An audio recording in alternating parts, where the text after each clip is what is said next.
Yo, good morning, gamers. Good morning, chat. Good morning, nerdy. Welcome, Good everyone, morning. to the final day. That's like that meme.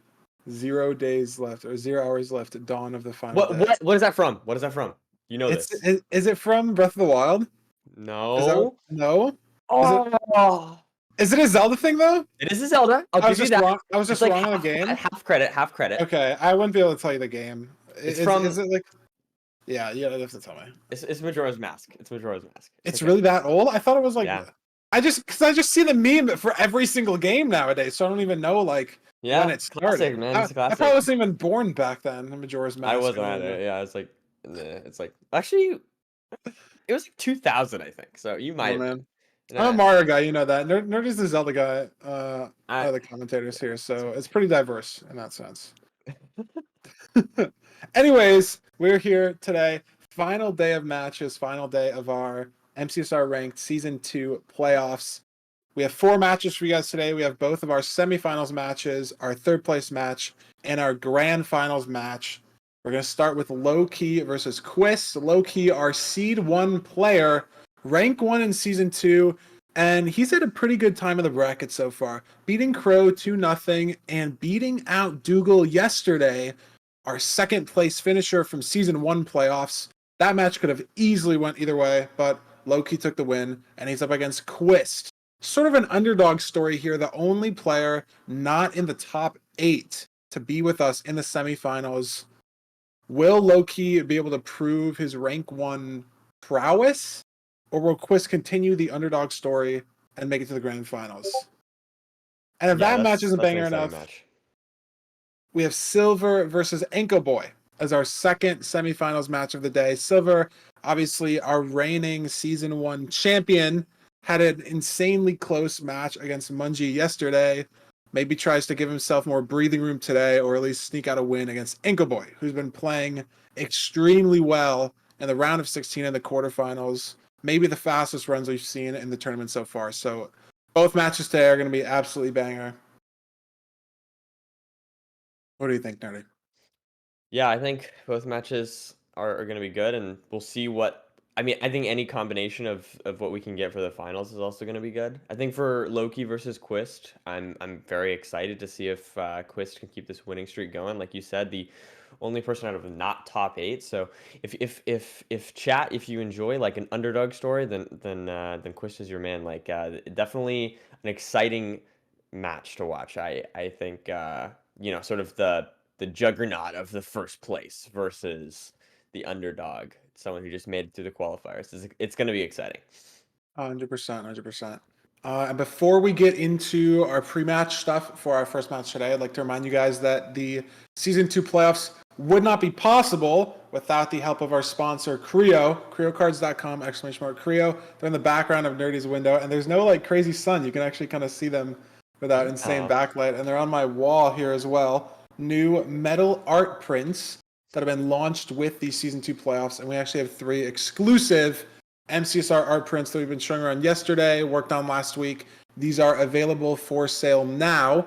The creocards.com website. If you buy 2, they're 25% off, and if you buy 3, they're 35% off. So buying 3, you basically get 1 for free. There's 3 different sizes.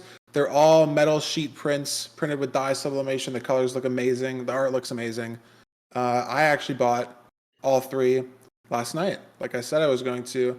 And then people in HPG actually have conspired to have Dylan buy a lot of posters and get them shipped to his house so that Molly G does not have to pay Australian shipping fees when he can pick them up IRL at TwitchCon. Pretty smart, actually. Getting around the Uh, shipping. Because the art shipping to art Australia art for Molly trafficking. was like $60. Like, it's Yeah. not art trafficking. It's Molly's personal USPS or something. It's not customs fraud. If you don't tell anybody, it won't be. And you made that up. It's gonna be I good. think I think a like $40 art metal plate. I don't think they're gonna be that worried about it. Yeah. Anyways, shout outs again to Creo for making the tournament possible and sponsoring us with a $5,000 prize pool, which will be $3,000 to the winner, $1,500 to the second place player, and $500 to the winner of the third place match. So even if these runners today lose their semifinals game, they are still playing for money in the third place match, which is very exciting. Big shout out to Creo for putting these stakes on the line, which, I mean, bumps the nerves up of the players too, right? If you're in the semifinals match, you're basically playing for $1,500. If you win, that's what you're True. guaranteed. Even if you Yep. get second in the grand finals, you could get 4-0 swept, but guaranteed $1,500 if you win just one more best of 5, which is pretty nerve wracking. Speaking from experience in monetary situations and tournaments, is very stressful. Knowing you have one Yeah. more game.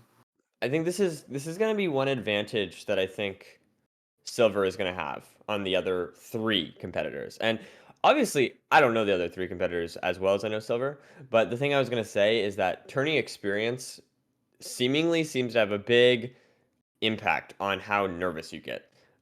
It seems to be the case that people sort of adapt. I mean, it makes sense, but they kind of get over those turning nerves. I know I've talked to Silver, and he said that most of his turning nerves in most situations are gone. We've seen him win a lot of tournaments recently, and in general. So I think that the tourney experience is something that like really will help him a lot.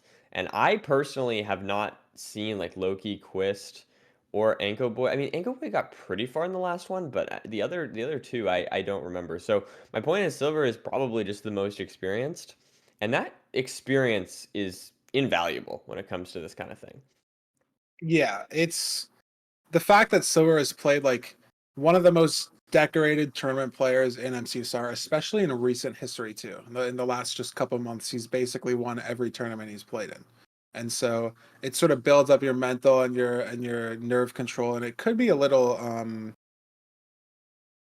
bad in a way. I couldn't think of a better word to like have the pressure of consistent wins versus like the mental sort of like route of like I'm the underdog. I'm not expecting to win, but if I do, it's a good story. It's just so mental. It all depends how each individual player deals with it, how they deal with nerves, and if they can make it not affect their gameplay as much as possible, and just bring the god mechanics that we know all 4 of these runners have to the table. It's gonna be a fun thing to watch for sure. Yeah, I hope that and I say that like hoping that it's not just Silver that sweeps or whatever, because that would not be a very fun tournament to watch. Um, I definitely think any runner could win this for sure. Still, it's not just like the nerves are the only way that you have these runners have, a lot of them have been on good RSG pace. They've been in other situations where they have to perform Minecraft speedrunning at a high level. I just think this is probably the most high stakes speedruns for them. So Yeah. I would guess that there would be an elevated level of nerves, but that's not like, oh, they can't speedrun. Oh, they're gonna be, it's not like that. 100%, totally agree. It's just gonna be who can show up and play the best Minecraft they can today, because all these runners played great yesterday, and it's everyone can play great, everyone can make mistakes. Just who plays the best, who plays the fastest, and I'm very excited to get into our first match in just a second. But before we do, today we don't have as many player interviews for you guys, as there's not really time to record them in less than 24 hours to make them different. But what we do have is specific behind the scenes interviews with the organizers, with some commentators, stuff like that. So before our first match here, we have interviews with Oliver and Redline about the development and a little bit of behind the scenes for the ranked mod. So we're going to throw it over that interview before we get started with match 1 of the day.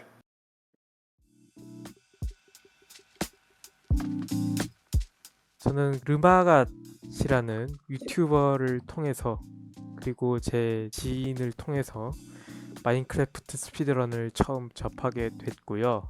그 와중에 제가 하고 있던 마인크래프트 모딩과도 잘 접목해서 사용할 수 있을 것 같아서 관심 있게 살펴보기 시작했습니다. Basically, the main inspiration for ranked was through Melee. I've always kind of envied their community and the way that they kind of interact not only in person, but in the past couple of years, Slippy has come out, which is an online way to play Melee ranked, which kind of boosted the popularity of their community a ton. And so I kind of envisioned the same kind of thing for Minecraft. I really wanted this community to grow. So I tweeted out, I basically said, hey, this would be a really cool thing for this community if we had a ranked online component to Minecraft, because I'm sure a lot of runners can empathize with resetting on the wall can get kind of boring. I had a couple developers reach out and I decided to stick with Redlime because he'd already had a bit of experience in the stuff I was looking for.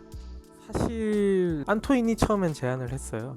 그래서 처음에 구상을 시작했다가 어느 순간 그게 잊혀졌는데 나중에 올리버가 똑같은 아이디어를 들고 묻더라고요. 이걸 구현해보는 게 어떻겠냐 하고 물어봐서 마침 예전에 구상해둔 게 있었기 때문에 그것에 대해 되게 흥미롭게 작업을 시작할 수 있었습니다. Yeah, the language barrier was never a huge issue. I honestly didn't even notice for the first month of working with Redline because we'd only talked over Discord messages. Even to this day, we've never really had a voice call together because it's just so much easier to talk over chat. I make an effort to try and go through the code whenever I can and try and change some of the grammar stuff and make sure that's all clear to our audience. We understand each other pretty well. The way I tried to kind of promote Ranked is I already had a couple top runner friends when it came to find players for the closed beta and just reach out to some more top runners. At that point, it's pretty much just word of mouth. And by the time the open beta released, people had already been playing it on stream. People were looking forward to it. 이 프로젝트가 사실 이 정도로 크게 될 거라고는 생각을 못했어요. 물론 어느 정도 많은 플레이어들의 관심을 끌 거라고 예상은 했지만 이 정도로 큰 영향을 불러오고 많은 커뮤니티, 특히 올리버, 커리웨이, 파인버그 그 전에는 만나지 못했던 사람들과도 많은 도움을 받아서 이렇게 큰 프로젝트가 된 거에 정말 감사함을 느끼고 있습니다. I think the biggest challenge on my part is basically just managing everything. I've kind of been the main person to kind of manage all the different groups. I set up all the OBS stuff, scheduling players. It's no individual part is particularly taxing. It's just trying to make sure I get everything done in a timely fashion to have enough time to test everything and not forgetting anything. 가장 흥미로웠던 거는 물론 랭크전이 단순히 1대1 탑 러너들이 서로 대결하는 장면을 보는 재미도 있었겠지만 오히려 저는 프라이빗 룸 기능을 이용해서 많은 유저들이 방송에서 컨텐츠를 진행한다든지 대회를 진행한다든지 오히려 저는 그런 면에서 관심을 많이 가졌었고 되게 많은 기쁨을 얻었던 것 같습니다. So in the next 6 months, we'll probably have at least one more season, and then we'll be working on the season 4 after that. Past that, I would really like to kind of expand outside of speedrunning and kind of see if we can capture Minecraft more completely as an esport. I think that would be really cool. I have no idea how that would work practically. Just a way to incorporate maybe a ranked PvP, ranked parkour, that kind of stuff in the same system. That seems like the next logical step. 다음 주요 기능은 아마 도전 과제 기능이 될 것 같아요. 그 도전 과제 기능으로 프로필에 배지를 남긴다던가 여러 가지 특별한 기능들을 프로필에 보일 수 있는 도전 과제들을 깰 만한 컨텐츠를 구상 중에 있고 그 외에 다른 구상 중인 컨텐츠들을 MCSR 랭크드 디스코드 로드맵 채널에서 확인할 수 있습니다.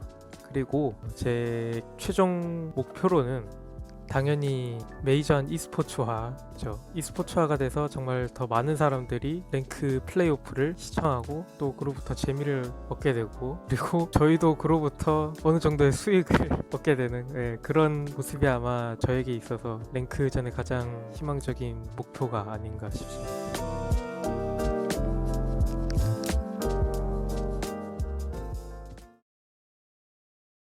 W interviews. We So never good. watched those before. It's like a treat for us to watch and react, and it's so nice to watch the behind the scenes too. Because obviously, Nerdy and I are pretty involved, so we know more than you guys would know about stuff, but we obviously don't know everything.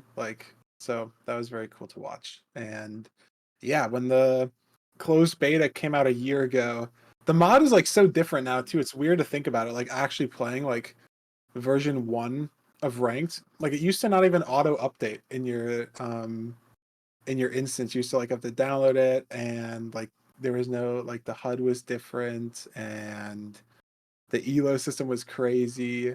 Ral got like 3,000 elo in the first season. It Yeah, was good. It was good. It was good. I liked they've it. done crazy stuff, and we don't have millions of people watching it, but we got thousands, so we're like almost there. So Yeah, that's pretty yeah, cool. we're like within 3 factors of 10. That's pretty good. We're as close to 1 as we are close to a million, if you look at it that way. And that's not bad. Logarithmically, yes, yes. Yes, yes. Anyways, we are getting ready to start our first match of the day, first semifinals match of 2, first match of 4 of the whole day. Loki versus Quist. We can throw it to the player profiles if we have those. We don't have pre-game analysis for you guys, as again we played those games yesterday.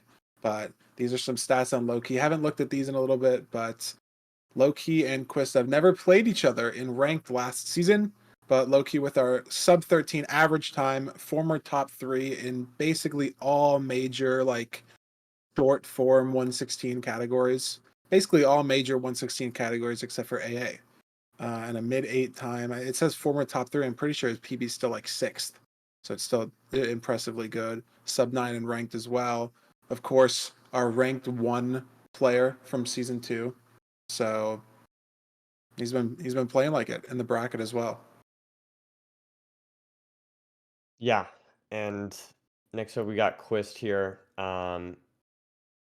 who is the biggest Dugile fan, and I would like to note that he maybe is gonna be trying to avenge Dugile, right? Loki just beat Dugile, and True, that was true. so if you're the biggest Dugile fan and you're going against the person who just beat Dugile, I mean, you have a lot on the line. You have to defend his name, you know? That makes a lot of sense. And yes, looking at the ranked statistics here, slightly worse stats across the board, but that hasn't stopped Quist from getting this far in the bracket. You just have to play better than your opponent and show up when the time comes. And also, I mean, these stats are from season 2. It's been a few weeks since season 2 has ended. These runners have been definitely putting in practice for the qualifiers, for the round of 16, and then in the week between the round of 16 and the games yesterday. So this is by no means going to be a blowout match. Easily could see a game 5, and it's just going to be great Minecraft either way. So I'm ready to throw it over to our seed selection if we have those picks. We do. Beautiful. Oh, Wow. Loki, what a legend. A shipwreck pick. Crazy. All right. I'm excited for this. Loki is just intentionally, giving the commentators what we want. Our second shipwreck seed all event. And it's the first pick of the match, just like it was with Silver versus Bungie yesterday. Hopefully, Loki doesn't have the same experience as Silver did, where he lost 40 to 50 seconds in the overworld off the shipwreck. I mean, is it weird that like you're playing the shipwreck seed and they didn't play it at all yesterday? Neither of these runners played it last week, but it does show up a lot just in playing ranked. I think in Diamond, it's like 35% of the total seeds, or like 30% of the total seeds. Like almost half your ocean seeds will be shipwreck, as opposed to buried treasure. So it's like it shouldn't be that uncomfortable for the runners, but we saw Silver lose a lot of time yesterday to his shipwreck pick. So we'll see if that happens again today. Hopefully not. Close matches are funner to watch. I was gonna say I committed to the word funner and it was too late. All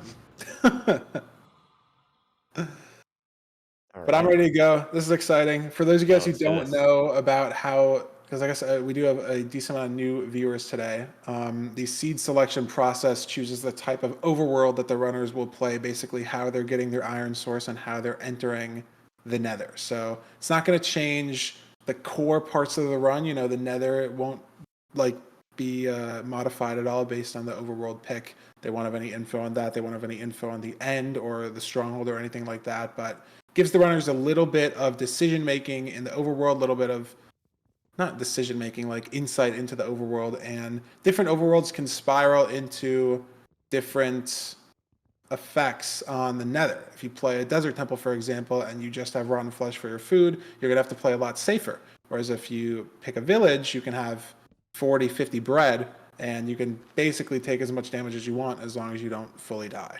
So it matters more than you think, and also sometimes less than you think. Very interesting. But see, 10 and 5, nice, decent front load from Quist. This is exactly what Silver did yesterday. He just has to remember to actually get logs from the shipwreck, which he's going to do. Well done from Quist. Different routing though, because Loki did front load with the wood axe. It's weird because the wood axe is obviously slower to mine logs than the iron axe, but if you're watching Quist's screen right now, it's pretty awkward to get these sideways logs and have to swim, pick them up in the water. They're going everywhere. You have to go back into like your pressure plate to craft on this crafting table, and then get more logs, and you have less logs. Like he's got 7 planks only. Loki has 22, so Quist is gonna have to get more wood somewhere if it's off of this tree, which is just a little awkward. So Loki's actually first to the magma ravine and is gonna be first into the nether because of this decision-making difference.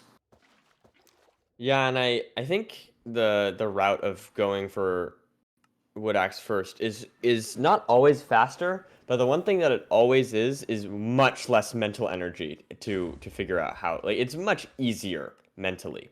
Just chop It's like one or just two trees. You get to you look don't around need to as think well. at all. Yeah. Yeah, there's so much less thinking involved. It's just, very, very straightforward.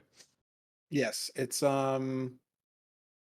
really, the decision just depends on like how far the shipwreck is. Even sometimes like if the shipwreck didn't have enough iron for an iron axe at all and you had to make a wood axe, then it's just the decision is very weird in the first place. And these runners synced up. Streams are a little desynced. They're kind of in the same spot, but I think Loki's a few seconds ahead. Hopefully, it won't matter. You can look at the timers on their instances to see. I think Loki is 3 to 4 seconds behind, so maybe look to get that fixed soon. But we haven't seen. I don't think we've seen any match come under 5 seconds, like difference between the runners. We've seen Silver lose a match against Manji yesterday, or a game, I should say, within 10 seconds, but wasn't insanely close. But it does happen. There are multiple clips of people losing ranked matches seconds before the dragon dies. Even sometimes I've seen maybe 2 or 3 times where people have lost when their end portal is open and they've actually went to the overworld and lost because their opponent has finished on like the same exact game tick, and it just comes down to like your ping to the ranked server, which is so crazy to me that 2 people can be so evenly matched. That is But wild. as I've been blabbering, I don't know what happened, but Loki's found just some much better terrain to the Bastion than Quist has. I know Quist spent some time getting pork chops, and Loki's just on the bread, but it didn't feel like that much time lost to get the food. But Loki is easily 20 to 30 seconds ahead here, already starting our manhunt housing route, going up to the Fui backup blocks. He's going to be out of this Bastion 30 seconds before Quist, assuming both of them play it optimally. Yeah, I think that just comes down to, routing in a way that is, efficient. And I think a lot of times when people see a lot of lava, they see, a lot of parkour that has to be done. I think it's very easy to go slower, and that's sometimes safer and correct, but it looks like Loki just found a much faster route that was, I guess, he was comfortable doing. Yeah, and I'm looking at the runner's food situation a little more, and I don't really understand why Quist decided to kill the Hoglins for food, and he might just be dead. Hard to tell through the lag, but ooh, 2.5. He's got it pre-dug out, so he should be fine. I was gonna say, it doesn't really make sense for him to grab food. He has 10 bread and 5 carrots, which can be made into golden carrots, which are better food sources than basically every other food item in the game, other than a golden apple or an enchanted golden apple. So, 10 bread and 5 golden carrots will get you through the run 100%. And if you're not getting through the run with that much food, you're losing basically. If it's taking you that long and that much damage to finish the seed, the other player, unless they fully die, you won't need the food. So I'm not sure why he decided to kill the hoglins and get the food as opposed to just killing them and running away, or like leaving the lava bucket and running, or just running past them in the first place. Not entirely sure, but I just can't see the pork chops being necessary in addition to the bread and the golden carrots. Maybe if you just had the golden carrots or you just had the bread, but overkill of food, I would imagine. And looks like Loki's out. A little bit of an unfortunate pearl hang as he has to swim up in this lava. So 5-10 second time loss, and it's weird terrain here that he's kind of just gonna have to suck it up and build up. But we'll see when he spots the fort and when he can get to the fortress. Quist is leaving? Quist is leaving on... Yeah, Did I read that right? I don't have my inventory viewer pulled up. He might be leaving on 15 pearls only. maybe just to try. I don't know how catch many up a little Loki bit? has. I thought he double stack split. Yeah, Loki's got 2 stacks of pearls. I think Quist only has 1 stack of pearls and like 14 or 13 at that. So it's very almost not zeroable and much slower, but gonna have to get another look at his inventory to be 100% sure. Very interesting. But he did make up time. No, just so 14. Just 14. You're right. yeah, it could be why he made up some time. That definitely why. Not waiting for as many trades or not getting backup blocks. I know he hasn't been getting housing backup blocks in previous matches, and it might just completely punish him and make him lose this match today. Like, if it's a 0i, you only have 2 spare pearls. That's just not even zeroable half the time. If it's back and like back any cage, any back tower, is basically just not zeroable. So Yep. I don't know how he lost a full stack of pearls over Loki. Like, I guess if he made golden carrots, but he didn't even make the golden carrots. He has 4 spare gold. I think he just didn't get the backup blocks. Yeah, I Didn't think get them he just yesterday. left a little bit soon. Yeah, I mean, or he just something. I did. don't He know. just did manhunt, so it's only 9 gold blocks there instead of 12 when you count Right. the backups. So figure that that's just what happened, and so it's just basically gonna not be zeroable. Looks like Loki has 4 beds, 3 anchors. I think he can even make a 4th if he wanted to, but 7 explosives is more than enough for 0. And yeah, I mean, if it's zeroable and Quist can't zero because of the pearls, or he has to throw any pearls at all to get to second portal instead of just running. Can't see the Ninbot distance exactly because it's like 2 pixels in the top right, but it looks to be at least 4 digits. Well, I mean, it can't be 5. It looks like maybe 1,000 something, and so not being able to pearl that in the Nether is very unfortunate. And if there's any eye breaks, if it's any like 0i or like just not a good situation. And Loki has 7 rods, and he can just leave these eyes too. Doesn't even have to pick them up, or if they both break or anything like that. He's got so many spare pearls to use. Oh yeah, I think that's a 1600. Looks like he's gonna maybe throw another eye. I mean, he's got the rods to do it. No problem at all. Might as well double check. Might as well double check and not miss. I Probably don't see how smart. Loki doesn't have a massive advantage right now in this No, I think seed. he I mean, does. he's already I going just think he does, towards right? not even just the time advantage, but the Yeah. material advantage with the 0. I mean, I would be still confident in his win if he was a minute behind at this point, just because of the presence of that 0 cycle versus Yeah, I mean, a normal 1 cycle or half bow. this is gonna be hard. I mean, we've seen it multiple times where we say, "Oh, this person can't lose," and then they lose. But yeah, right now this is looking pretty good. We'd have to see something surprising happen essentially for Quist to take this first seed.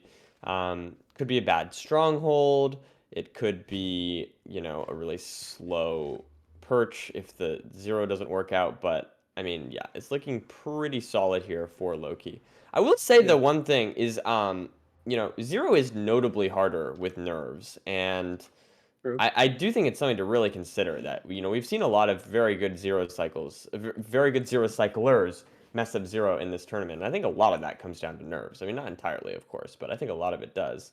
And so, it's something that we shouldn't take for granted, that we shouldn't expect them to always get it right. Like it is very, very missable, Yes. especially on nerves. So definitely something to keep in mind as well.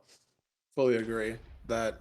I mean, like I'd say the biggest reason why players win or lose matches, like the biggest single mistake in most matches, is just zero.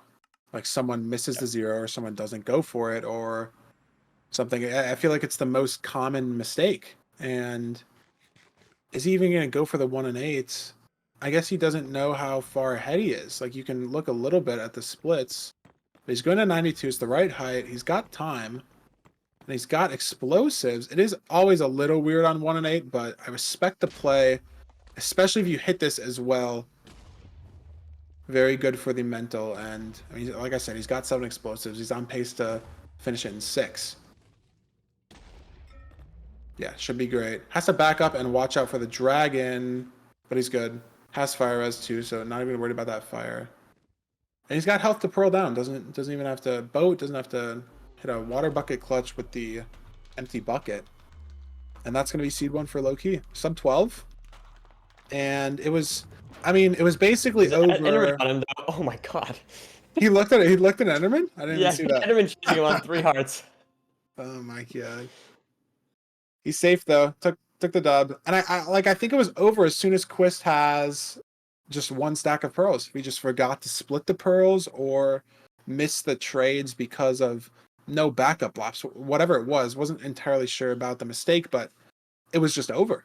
You don't have pearls to get the second portal quickly. You don't have pearls to waste on missed eye throws. It's just, yeah. I mean, low key ahead, entering Bastion by a lot. I think that was the Hoglin time loss that we saw. 30 seconds between the Nether and the Bastion enter.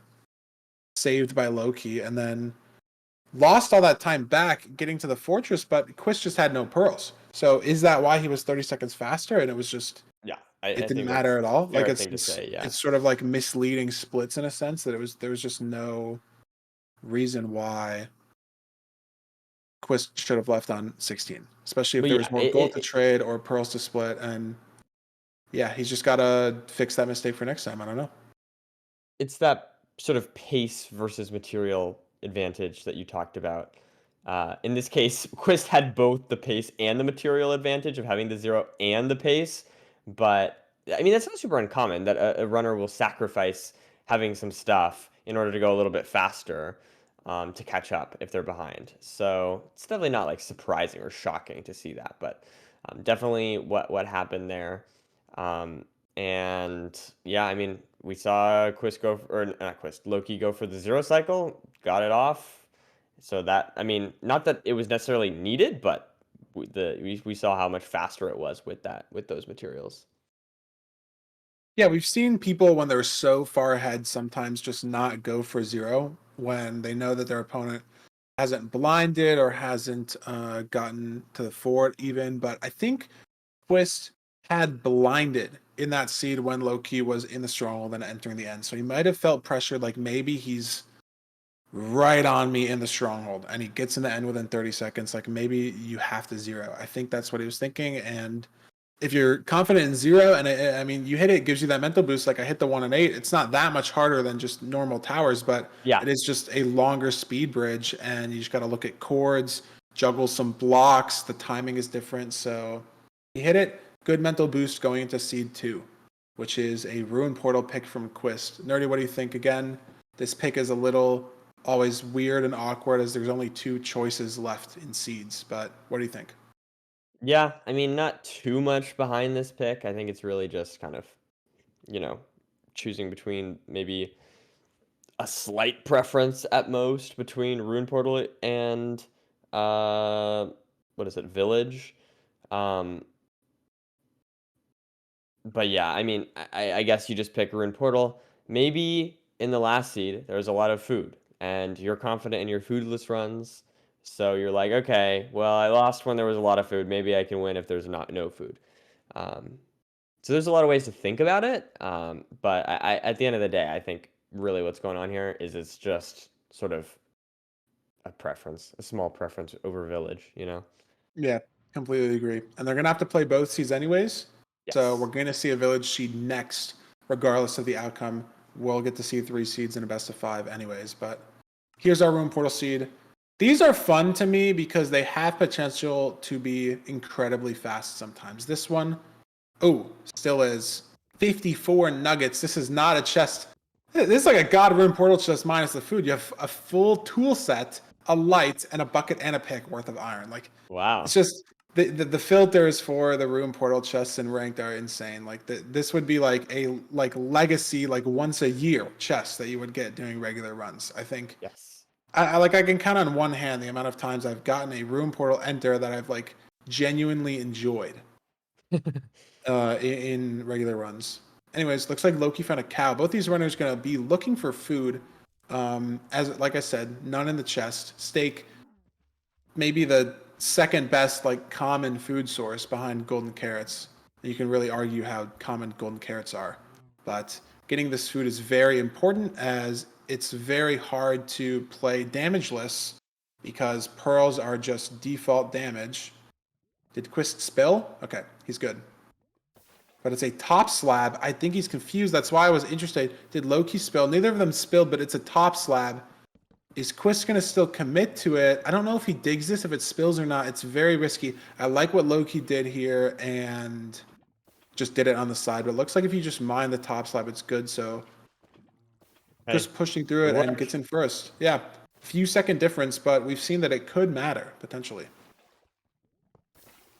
The only other difference in this overworld, apart from food count, but it's a 9 versus 8 stake, not a big deal. Loki did grab the gold block in the Ruin Portal, and Quist didn't. So, apart from having 9 extra gold worth of trades, which can potentially matter, the bigger thing in my head in ranked seeds, which doesn't matter again as much, you can make 3 extra gold pickaxes, which is a stack and a half of netherrack, but more importantly, it lets you insta mine through 48 blocks of a wall if you need to. And we can already see Loki using the gold pick from the Rune Portal to get netherrack for the blocks. And it's just a lot better than building using your wood. It's a very comfortable block to have. Having blocks in most bastion routes isn't usually super necessary, but if you get in any sort of sticky situation with piglins just being weird, looking at you funny, jumping around, like blocks will get you out of basically any situation ever if you have enough. So nice to see the blocks from Loki. Very good distraction as well from Quist. I felt like I was convinced he was going to take some damage there, but just very elegant usage of the gold and taking no damage up the treasure. 100%. This route's been the same in Treasure for maybe a year or two. I know there's been some recent developments in a Pigfall route for the Stables Bastion, and there's a lot of different variation in bridge routes. Housing routes can go either way where you put your hole, but this treasure route is pretty widely used by most runners. There is a 2-egg variation that's a little bit safer and a little bit slower, but if runners get good enough at this variation and the piglins decide to actually look at the gold instead of being stupid, then you basically take no damage if you do it perfectly, which both runners executed very well. Even though it doesn't really matter because they have 8 stake, which is more than enough for the whole run. Especially if the 4 is close, everything's close, normal ranked gameplay. Very nice food source from both runners. The obby situation looking like, okay, gonna get 20. Sometimes treasure is weird and ranked getting 20 obsidian. There's only 5 obsidian guaranteed out of a bastion chest. So if you only get that 5 obsidian, you need 15 from trades. And sometimes that's not possible with the amount of gold blocks in upper treasure. So not gonna see that weird sort of difficult decision making there, home portal versus lower treasure for Right. 20 gold blocks. And I am interested to see though, yeah, it looks like Loki is going to go to lower treasure and pearling out because it was a pretty like enclosed nether with no real spot to the fortress, but Quist is not. Oh my god, look at the zombie pigs down here for Loki. 2RD moment, but he's going to break this spawner so he can Pyre. And imagine there's a looting sword. No looting sword. I was going to say, if there is a looting sword, it's just over. But there's not. However, Loki's going to have info on where the spawner is. Quist has no idea. He's just going to be guessing based on how quadrants and structure generation works in the Nether. You can get a very good guess, especially with ranked as well. The way that the seed filters work, it should be close to the treasure. It can't be more than 17 chunks away, and it should be very open terrain. And he might have found it here. No. Oh, he's at 0-0, so maybe he sees it, but all this time he left the Bastion early, and he definitely has like the correct stuff to leave the Bastion early this time. Didn't leave on low pearls, didn't leave on low string or anything like that, but he doesn't know where he's going. If he wants to Pyre, the Magma Cube spawner in the Treasure Bastion is going to be picked up. He has no idea where the fortress is, and Loki's got the exact direction, and he finds it. Loki finds it in a Crimson Lava Sea. Quist has no Crimson on his screen at all. So yeah, it's that risk versus reward, right? Like, it was just a big risk to not break the spawner, and I mean, it could have been faster. It genuinely could have if he just went the right way. But unfortunately, no, it's looking wow, pretty bad and look here at that Quist. Pyre. Quist is pointing 16 chunks, more negative X. This is going to be an extra regional fort. So if it is actually a fort and not a treasure, he's not actually that far behind. Maybe only 20, 30 seconds. And if Loki plays perfectly, that might be all he needs. But going to different strongholds 100% is weird. We've seen a lot of matches just completely be determined by someone whiffing preemptive, getting bad nav, getting bad terrain to the second portal, stuff like that. And yeah, Quist does find a fort. So he is behind. I mean, Loki, I felt like entered this fortress like 30 seconds ago, and he's got 10 eyes already. So either the rates are really good or he got crazy strays. I was watching Quist nav in the Basalt, but Loki crushing this fort so far. And if he's got good enough terrain to second portal and his stronghold works, could be over.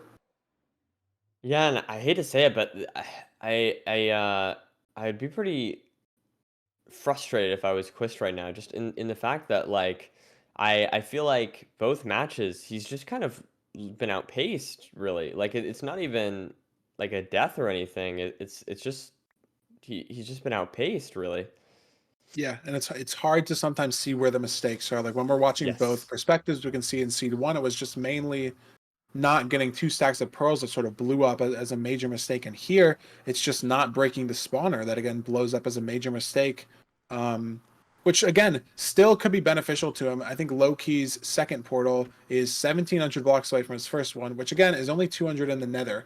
But... and it does look like good terrain, though. So he has the pearls, has the food to cover the distance, but it could still be weird stronghold nav. Again, we'll see. Not sure. Still can happen. I mean, we've seen people die in zeros. We've seen people die after the dragon's dead in zeros as well. So not completely over, but we're running out of time for Quist to catch up on this seed. It's only so much Minecraft left to play. Yeah, I mean, here's the stronghold.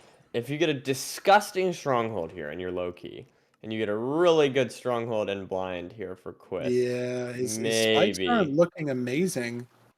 Potentially some mineshaft interference here in the stronghold or some mobs. So honestly, could be a little weird for Loki here. He wasn't confident on his spike, and looking at his numbers, it didn't look too appealing either. But there is also only so much stronghold to navigate.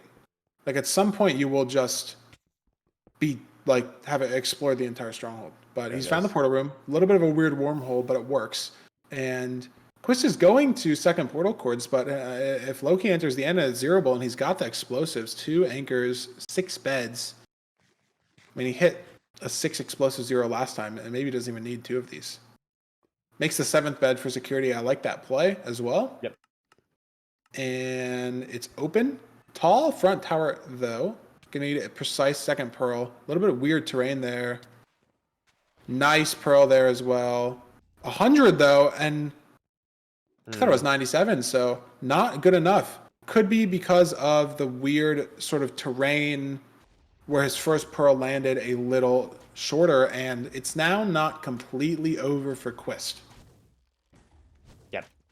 And you know, and another thing to keep in mind is, you know, he takes out that crossbow, you get that advancement, and now Quist knows for 100% sure that Loki is not going for 0.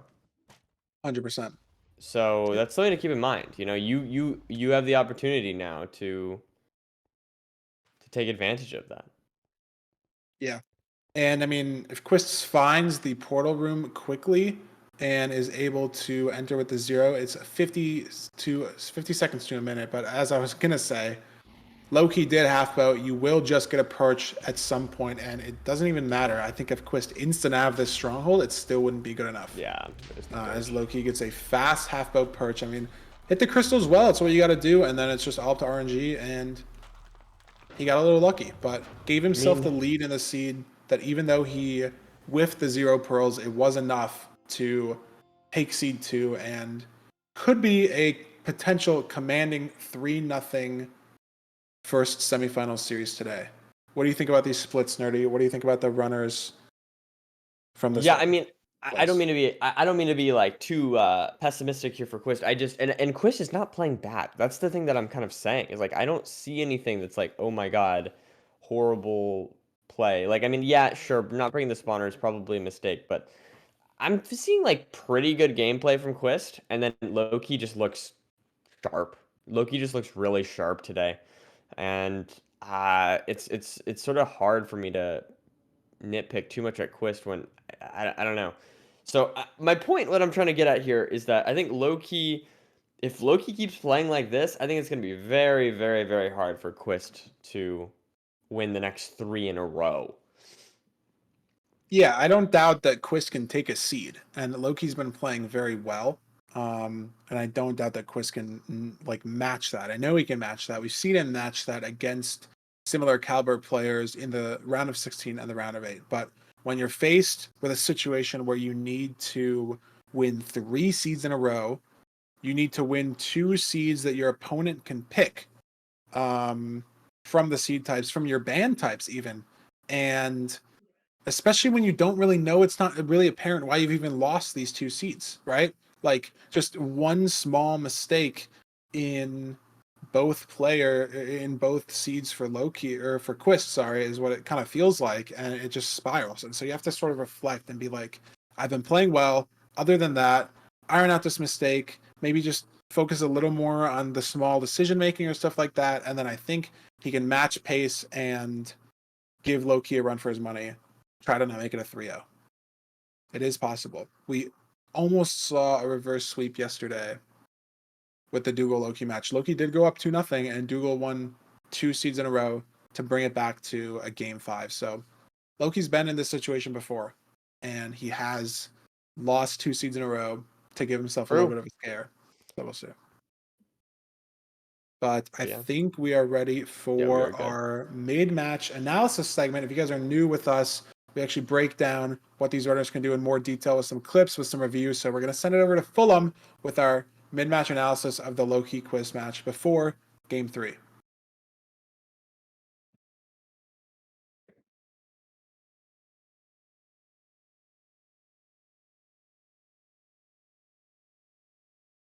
These first 2 seeds, however, probably have been 2 of the cleanest runs that we have seen. Have we really got no microphone audio? Not my fault. Dude, every time. Why does Oliver just hate me so much that he doesn't put the audio on? Are we back? Are we back? Actually saved? Bang. Okay, fantastic. Double? We're good. Okay, I can only apologize. This one's actually not on me, by the way, chat. I think it's just Oliver. I think he's trying to send a message. Nonetheless, as I was saying, we were... yes, good morning, good afternoon, wherever you are in the world. We are going to be doing some analysis midway through of each seed.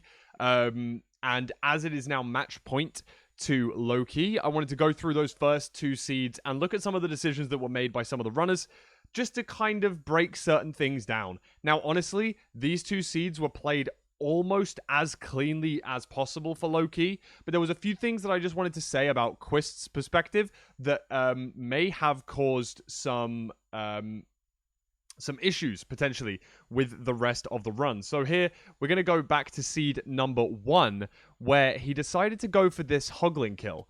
Now, I don't believe he does actually open his inventory at all here, but if we look at this, he takes damage before getting to this bastion, gets hit 3 times and is down to only 6 hearts before we start on the bastion route.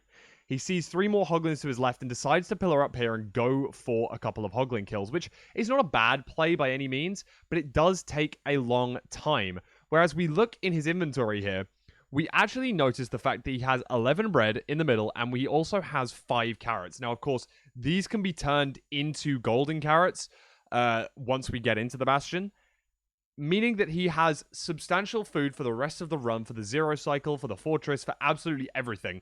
So, in hindsight, once you actually notice the fact that his inventory is stocked full of food, there's not much of a point for him to be doing this. Initially, it may seem sensible because it doesn't seem like a huge time loss, and in most circumstances, it's not going to cause the difference between a winning or losing a seed. But in this case, it lost a decent chunk of time, roughly around about 30 seconds. The axe comes out to try and swing at these guys so that he doesn't burn any of the food, really looking to try and make that count. But we can see it does waste around 30 seconds, and he's not in the bastion yet. So, again, it's just a small bit of time that he's lost before even getting to the bastion, and then we're looking at this next clip, whereby we see that after his trades, he hasn't decided to make the golden carrots, which makes sense. He doesn't need to make the golden carrots because we've got a bunch of pork chops. But here, Quist does not get any of the backup blocks. Looking and analyzing his inventory, we can see he still has a bunch of bread, a bunch of carrots, these arguably unnecessary pork chops, but only 16 pearls we can see in these 2 slots of his inventory. He has split the pearls, so he's not actually lost any trades. There's no trades that have gone astray in that hole. However, we notice that he just has fewer trades than may be expected. We can see a lower string count than you might expect as well. Meaning that because he hasn't got those backup blocks, but we saw that Loki did, it's going to allow him to travel faster for the rest of this seed, go quicker.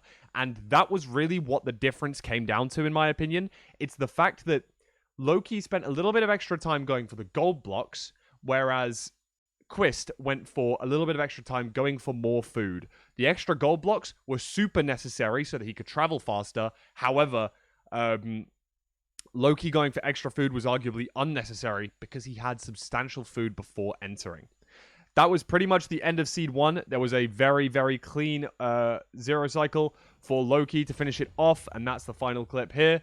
Was a really nice 1 in 8, which arguably he didn't have to go for, as the commentators did discuss, because we can see here on the splits, which is what Loki can see. We can see that Quist has not yet found the stronghold. He hasn't actually hit I Spy yet, so he's able to understand he is substantially ahead of his opponent, and he could decide to play safer. He doesn't on this seed, which I think actually boosts his confidence more than anything. Going into the second seed, I think knowing that you've hit that 0, knowing you've absolutely gapped your opponent is going to give you that mental boost and could cause Quist to spiral into a sense of tilt. And we see the start of Seed 2, Loki starting to play a little bit more conservatively, going for the slightly safer strategies, going down to the bottom of treasure and deciding to break this spawner, allowing him to guarantee the knowledge of where the fortress is going to be. Now, this play is interesting because you're going to see a lot of these runners using a strategy called Paidar, whereby you can locate a spawner in the nether. However, in the treasure bastion, you notice that there is an annoying spawner right at the bottom down here. Loki decides to go out of his way to break this, such that you're able to guarantee to find the fortress. As the commentators did note, but Quist was actually unable to find the correct fortress, instead going to a much, much further away fortress that we're going to actually notice here. And when he pulls out his calculator to measure where the stronghold is, in the top right corner of my screen, it is probably going to be quite small for you. The nether coordinates for his second portal are minus 640, which is obviously a second ring stronghold. Now, this stronghold is not going to be checked. This stronghold is not going to be the intended stronghold, simply meaning that Christ is going to have to travel further, use more pearls, use more distance. And as we see, while he does this, I Spy has been mentioned in the chat for Loki. So Loki is already so far ahead. And from that decision, because Loki is so far ahead of his opponent, again, decides to this time go for a safer play of a 1 cycle. Versus what he could have done with a 0, a slightly riskier, I think it was a 97 height 0, which is not probably 100% guaranteed. This is what is going to be tough now for Christ. For him to be able to come back and hit a reverse sweep here on a best of 5, it's going to be tough. We've seen Loki make very, very few mistakes, going for arguably slightly safer strategies in that second seed, and that's all we can hope as if you're coming into this third seed as Kvist. You need to hope Loki goes for 2 safe strategies and Kvist has to have the cleanest run of his life. And just to be able to gap that. That's all he can do. It's a really, really tough comeback for Kvist. I just do think that Loki has the ability, as the number 1 seed going into this tournament, Loki can definitely just pull out a clean run and can definitely see this one finishing in a 3-0. But Christ always has a chance. Loki could make a mistake. We haven't seen many mistakes from Loki throughout the tournament, but we have seen a few. Will there be any in this third seed? I'm going to pass this back over to Feinberg and Nerdy. So, match point to Loki.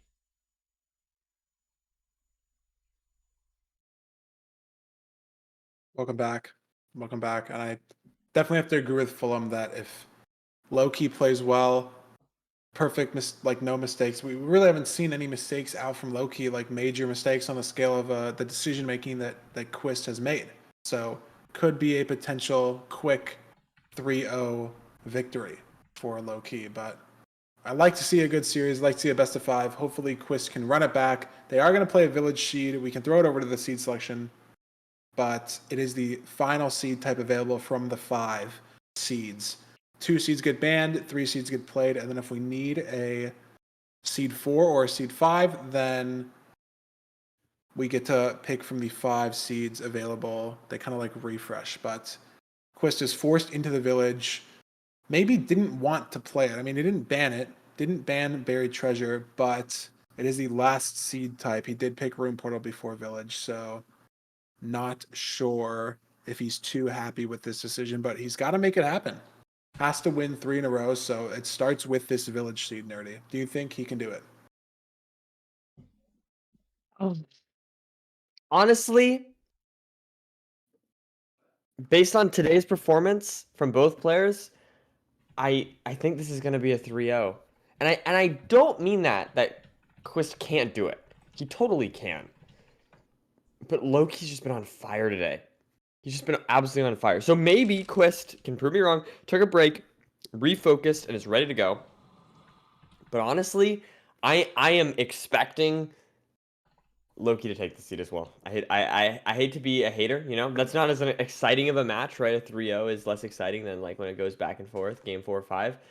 But yeah, I mean, I don't know. I just feel like, personally, I feel like Loki's just looked really sharp today. And Quist has made, you know, these small mistakes adding up, like Fulham was talking about. Yeah, that's my expectation. And if you're making mistakes from or against someone who's playing perfect, you can't do that. It's just gonna lose you the match. And so Yeah, that's what's happening right now in this Loki versus Quist. Quist is making just 1 or 2 mistakes a seed, and if Loki's playing perfect, that's enough. And other seeds and against other players, Quist could be winning these seeds, could be winning this match 2-0 instead of losing it 0-2. But it's not how it's shaking up. yeah. That's got me giggling. I'm sorry. I know, it's like it's a feedback loop where they say hold it in, and then it gets funnier, and then It's the exact same thing of when, you know, like someone says something that you shouldn't laugh at, or like you're in class, you know, something like that, and you just Yeah, can't. it's like funnier because of the circumstances Yeah, exactly, where exactly. you're kind of stuck. I can relate. Oh my god, there's a rune portal here for low key. Don't even need Flynn. Surely Quist will see this as the sort of intended enter. Glistening melons, great food source there. I'm actually completely lying. Not edible. Did you know it's called glycering melon slice? Most people think it's maybe called glistening melon because I think glycering melon. I looked this up the other day. Wait. Glycering is like an older version of the word glistening. Like they mean the same thing. Has it never been And glistening? I think it maybe was before like 1.2. That is I'm not crazy. sure 100%, but I know they changed it in like 1.12 to That's glycering melon crazy. slice, which I didn't implies know that that. there will be glycering melon block, True. but there's not True. glycering melon block. And I think they maybe changed it because they might have changed the name of regular melon slice and melon block. Like that might be different. You know what I mean? I think the melon block is just called melon. And I think the melon was changed to melon slice. I think it used to be melon and melon block, but now it's melon slice and melon. Do you know what I mean?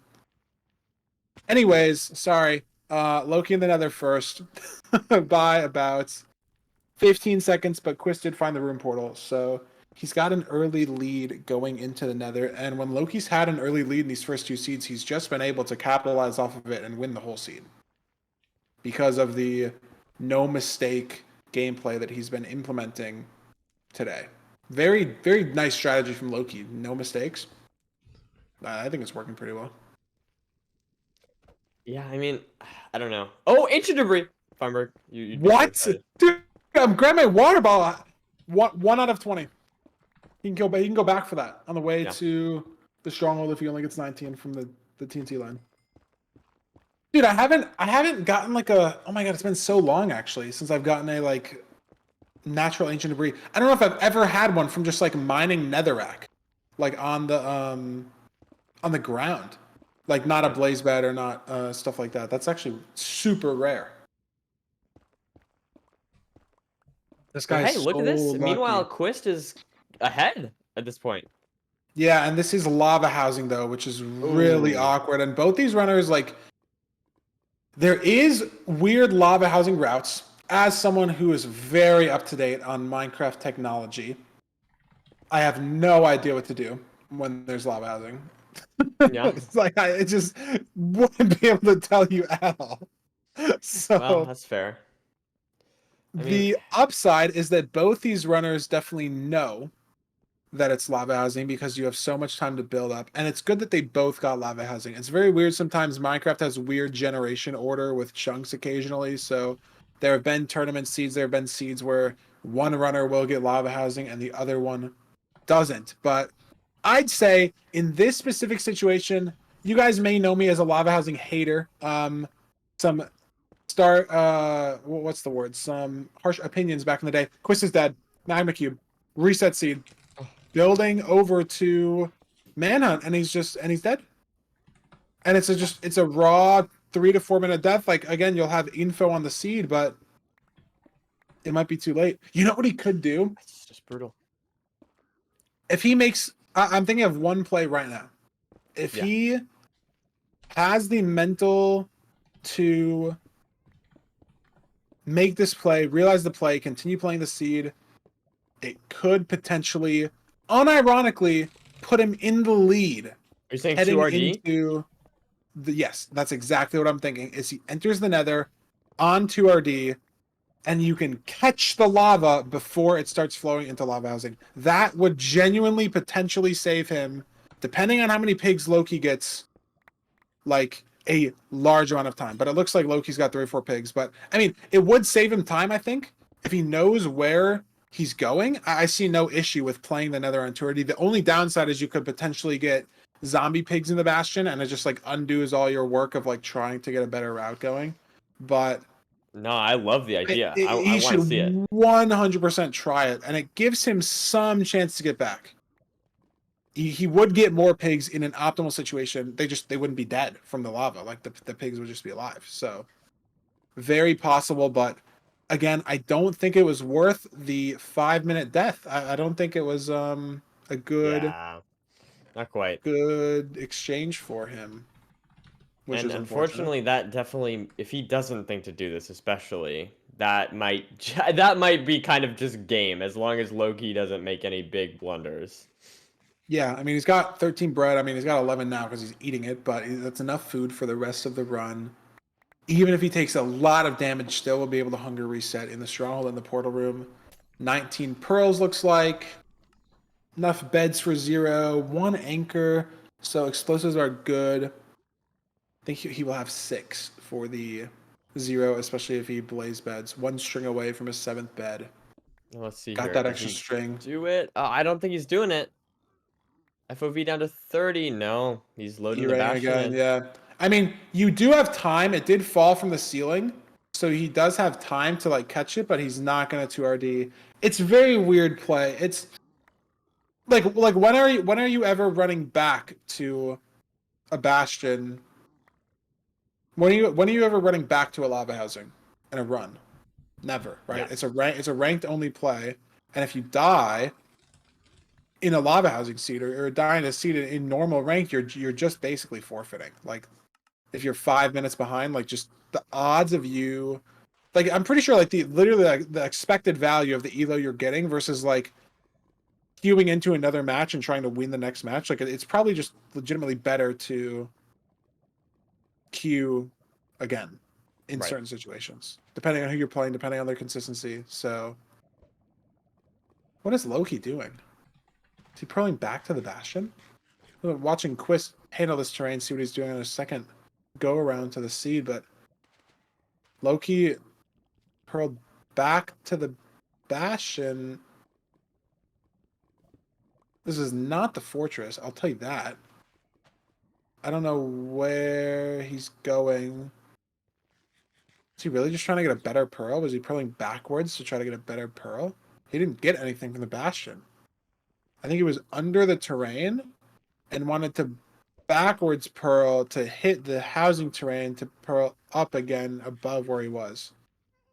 I mean, I don't hate the play. He used a lot of pearls, but he's got an extra 16 in his inventory as well as 28, Yeah. and he's just in the fort, and Quist still has lava housing.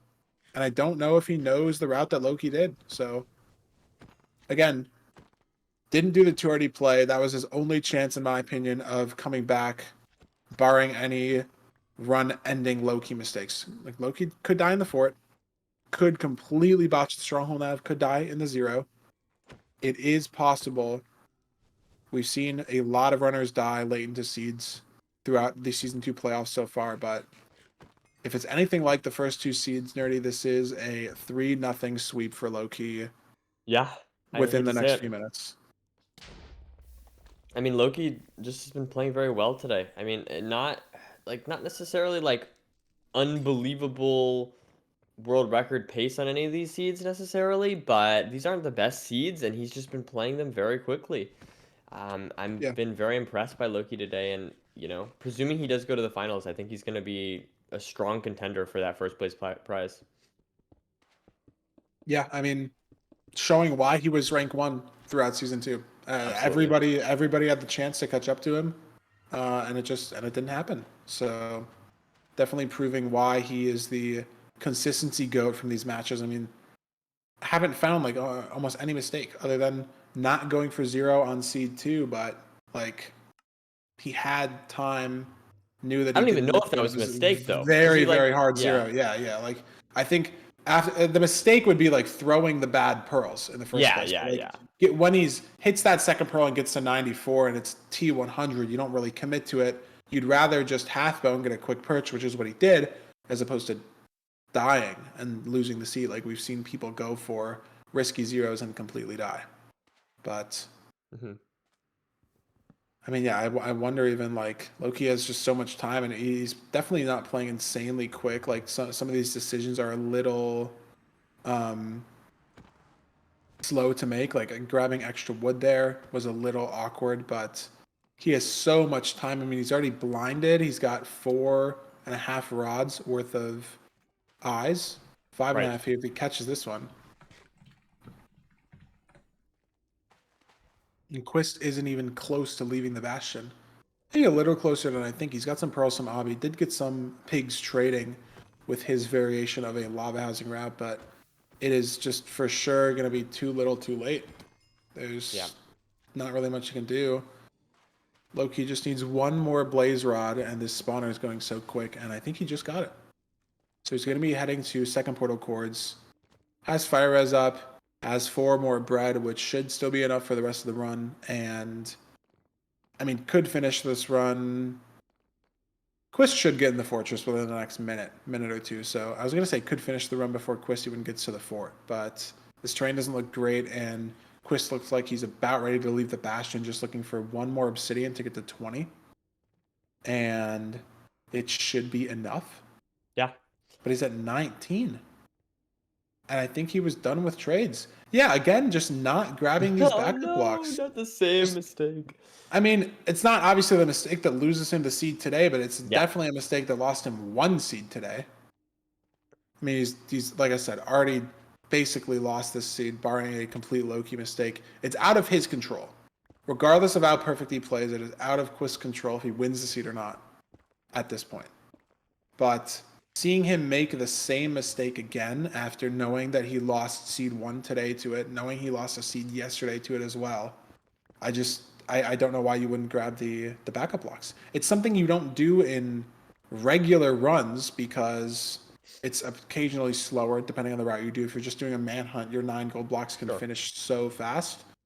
But in ranked, it's a 100% ranked play. You just have to get the blocks.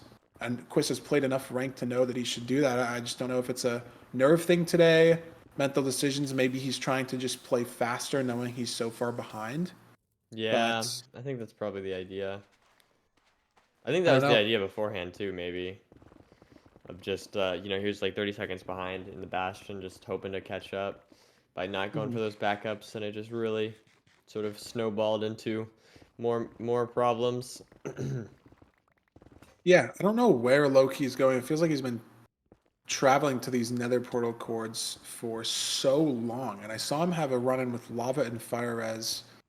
Little risky. He's out of food now, so he's burned 4 bread just getting to these coordinates through pearl crawling and lava fire damage, but looks like he's finally digging down on the correct chords.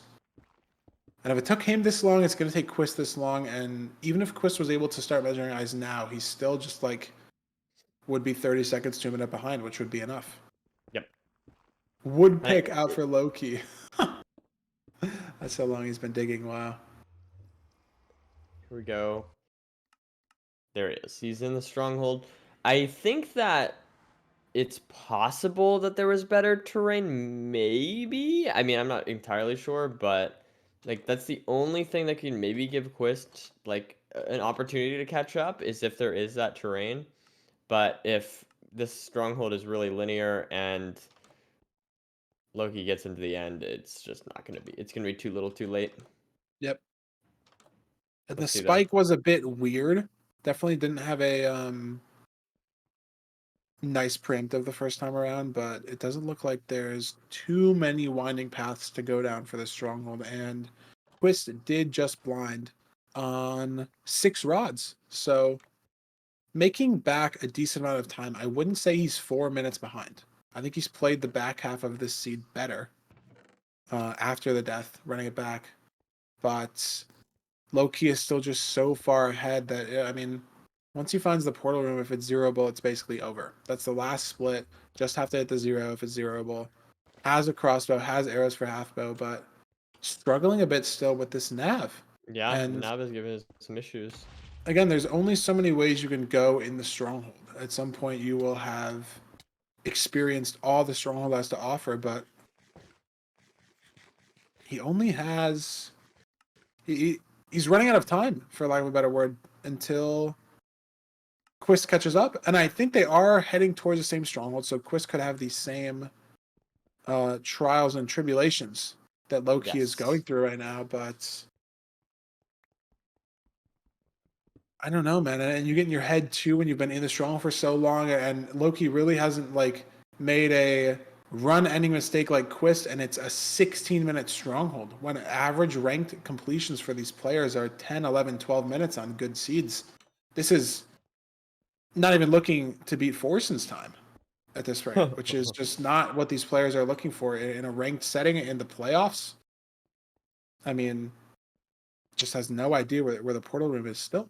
Yeah, I don't know if this is like a preemptive issue, if it's a skill issue, or like a just just getting bad spikes. It's hard to tell, but it definitely seems like this is the kind of thing, regardless, where, like you said, you can start getting in your head about it for just very easily. It would be very, very easy to start getting in your head about, Yeah, I've been in the stronghold for so 100%. long. He's gonna catch up to me. Whatever, and like that kind of stuff is really bad. And here we see now Quist, despite taking the 5-minute death, Yeah. complete reset, is now digging towards him. And he still has to dig about 100 blocks. We saw Loki get his Z coordinate to 300 before he second portaled into the stronghold, and Quist is at 240. So Okay. he's got a long time to go, but Loki's out of sprint now on 7.5 hearts. So he's going to have to find food in this chest or just deal with the no sprint or hunger reset. Looks like he's going to hunger reset, but again, like, he's traversed a lot of the stronghold, and it could genuinely be a very bad stronghold, like 10, 12, 14 rooms deep portal room. Rare, but does just happen. Not guaranteed to be close. But it is also very possible, and it happens a lot, especially as a mental thing when you're navigating a stronghold for a while, that you just missed like one turn, and it's like only 6 or 7 rooms deep. You missed one turn, and it's just right there. So it's very possible that that's what happened to Loki. He missed one turn or something, like just right down this hallway, but it's not another wall. And Quist is in the same stronghold. Now, will he find it quickly? It's possible he could use the information that it's going to be like really far. Yeah, if you've been in the stronghold for so long, it is possible that you think like, hey, oh my god, Loki wasn't in starter. He just checked. He was in a 5-way off of starter. So he was navigating just a slight portion of the stronghold this whole time. And I think the exact same thing happened to Quist. And he finds the portal room instantly after that. That sometimes that's all it is. I mean, it is a mistake, but honestly, I don't blame him. We never even considered that possibility when he's been running around here for 3-4 minutes. It's so uncommon that happens, that you're in a 5-way directly next to starter. The nether portal blocks the iron door escape, and even if it doesn't block it, you have to check that it's not actually starter behind there sometimes, instead of like a spiral staircase that goes into something else. So Wow. just an insane situation. And I think the exact same thing happened to Quist. Looks like he's in the same subsection of the stronghold here. Yeah, and Quist is gonna have to realize that he's not at starter. He's gonna have to check. Yeah, But you're right. it's so unapparent. You just trust it. Oh, he is at starter. Wait, Quist did hit starter, and he just whiffed his preemptive. That's Quist's portal. He is in starter. This is down. This is the way to the portal room. Okay, we have a game. I'm 99% sure the portal room is down this way. I don't fully remember. Yes, it is. If he hits the 0, it's not. I think it's doable. It's a really weird overhang, which means pearl clipping is awkward. He's just going to dig up at 56. No pearl clip here, but he's got to send it. I mean, he's so far behind. He's going to go for it. I think it's hittable. Ranked Dragons flyway very low. I think he can get there. If he just goes to 90, 95 is going to be stretching it. 92. Okay. No bed break. And it flew! It flew at 91. Wow, he went to 91.2 instead of 90, and it flew. And the perch, anyways, might have potentially been over regardless because of this perch. If it's any consolation, I think it was still over. I think this perch comes too fast from Loki. But shoutouts to Quist, honestly, for playing the full seed again. 5 minutes down and literally catching up and almost winning. Insanely close. Unfortunate. Yeah, I mean, but these splits, like if you look at a normal run, Nerdy, it almost looks like you took a decent ranked run and just doubled every split. is unironically what it looks like. You're not wrong. Usual Nether enters are 1 minute, Bastion enters sub 2, Fort mid 4, Blind some nice rods mid 5, Stronghold mid 7, End enter 9xx. Like it's just double the pace of the run, and it was lava housing, it was weird terrain, it was weird Stronghold nav. I mean, it was just a weird seed, and I think these runners were maybe very used to the comfort and like the stability and the security, of classic ranked seeds, like very well, Right. not very well, just like very easy to play. Like the decisions are not everywhere. There were so many decisions on this seed. Lava housing, what your route is, getting to the fort, terrain to the stronghold was very weird, and then just the RNG that Loki snapped into not starter gets us a 21-minute victory. It was the same amount of content as 2 seeds in 1, so I think you guys should be thanking the runners there. The amount of gameplay we got to watch there was very pog. But if we throw it over to our bracket, if that's ready, Quist takes the 3-0 victory over Loki. Is going to put him... Oh, other way around. Sorry. It's early, guys. It's early. My bad. Loki takes the 3-0 victory over Quist. Sorry. Nerdy caught it before chat, so I feel less embarrassed, but that's still unlucky. And Loki is our first grand finals participant. You can correct me if I'm wrong, but I don't remember how Loki did in the season 1 playoffs. I think he played in them. I think maybe not even. It was so long ago. I'm not entirely sure, but I mean, for this, people in chat are saying he did, guys. I barely remember like what I did 2 days ago. Apparently, Loki lost to Enko Boy first round of season 1, so that could be a very interesting storyline. I mean, Loki either has to play Silver, the reigning season 1 champion, or Enko Boy, someone who he lost to in the season 1 playoffs. And I mean, if I'm Loki, I'm not looking forward to playing either one of these players coming up from the second semifinals match. I mean, a very nice 3-0 victory. Definitely the best match result that you could possibly have, but the quality of the gameplay on the last seed and like how much of it is your fault, how much of it is the seed's fault, but a 21-minute ranked completion. I'm going to check right now because we do have a lot of time to chill before our next semifinals match. Very ironic that we were extremely behind schedule yesterday. Now we are extremely ahead of schedule. But Loki has played what looks to be... I'm still scrolling. Loki has played, looks like 274 matches in season 3 already in just a couple weeks.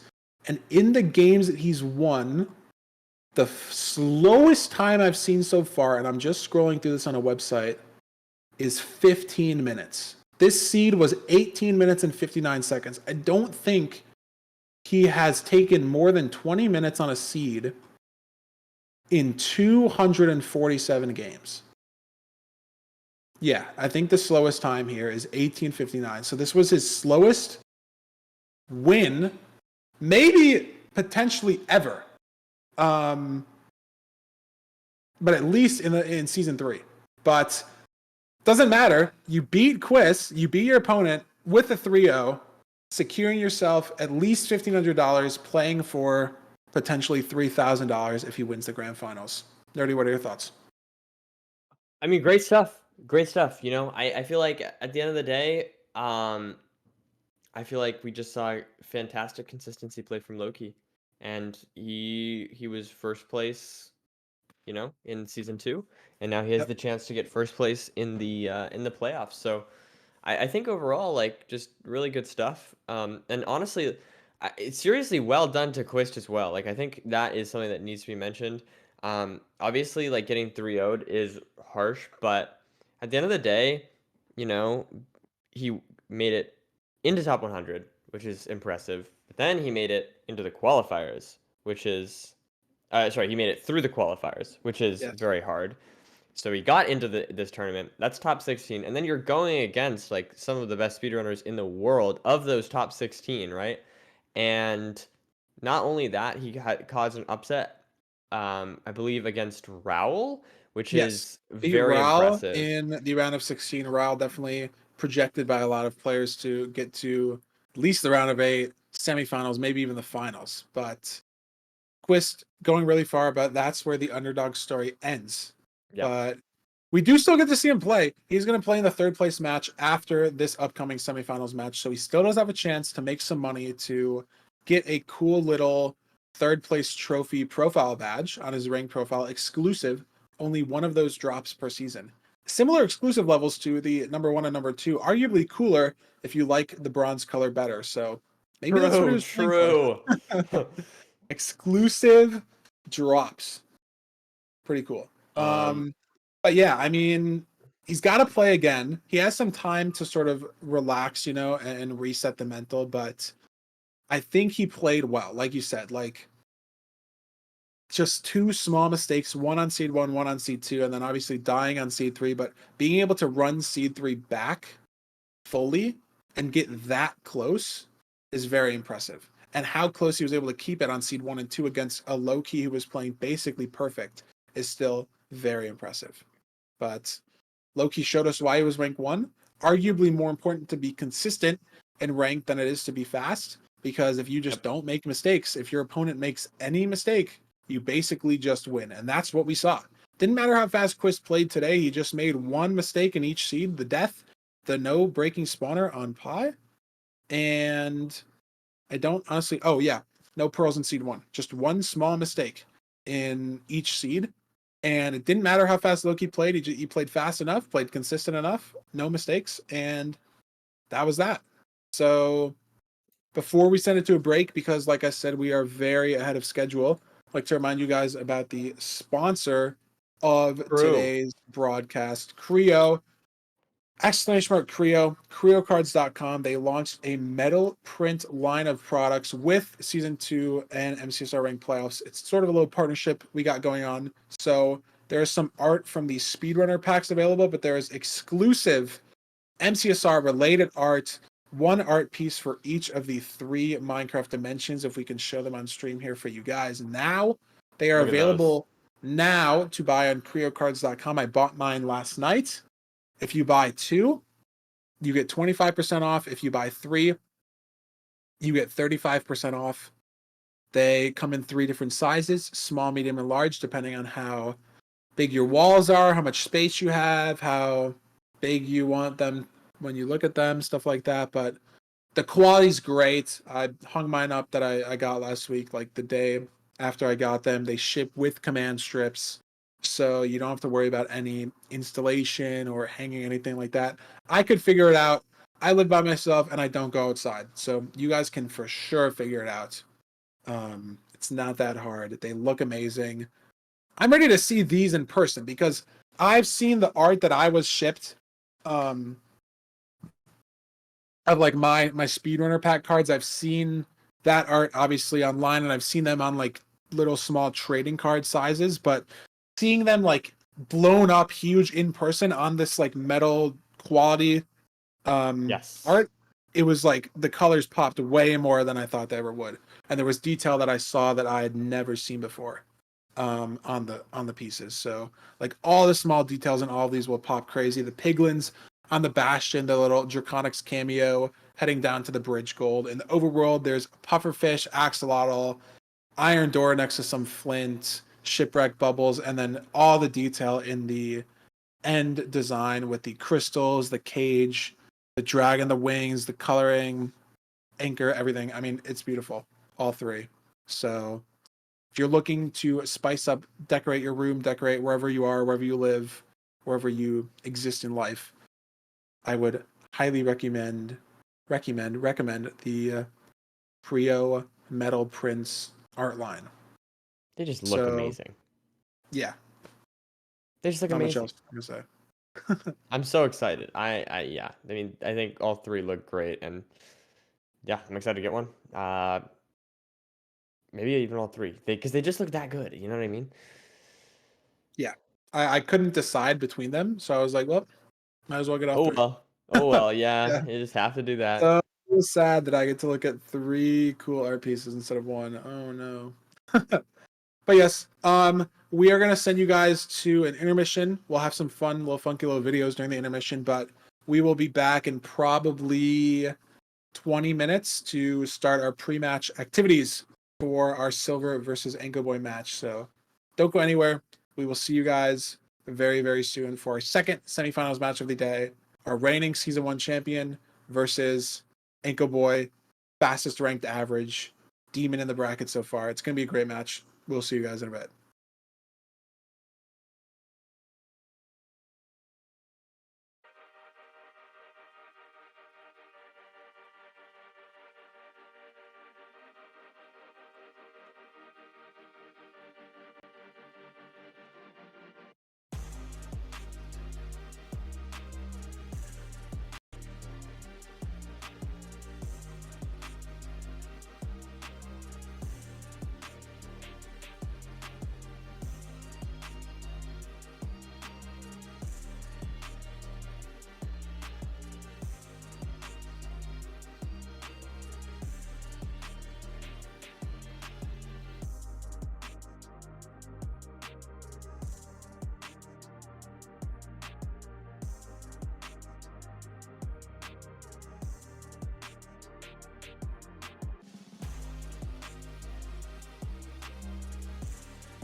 Hey, I'm Lewis Fulham, and today I'm going to show you how to install the MCSR ranked launcher really quickly. First thing that you're going to want to do is hop over to multimc.org and download whatever operating system that you have.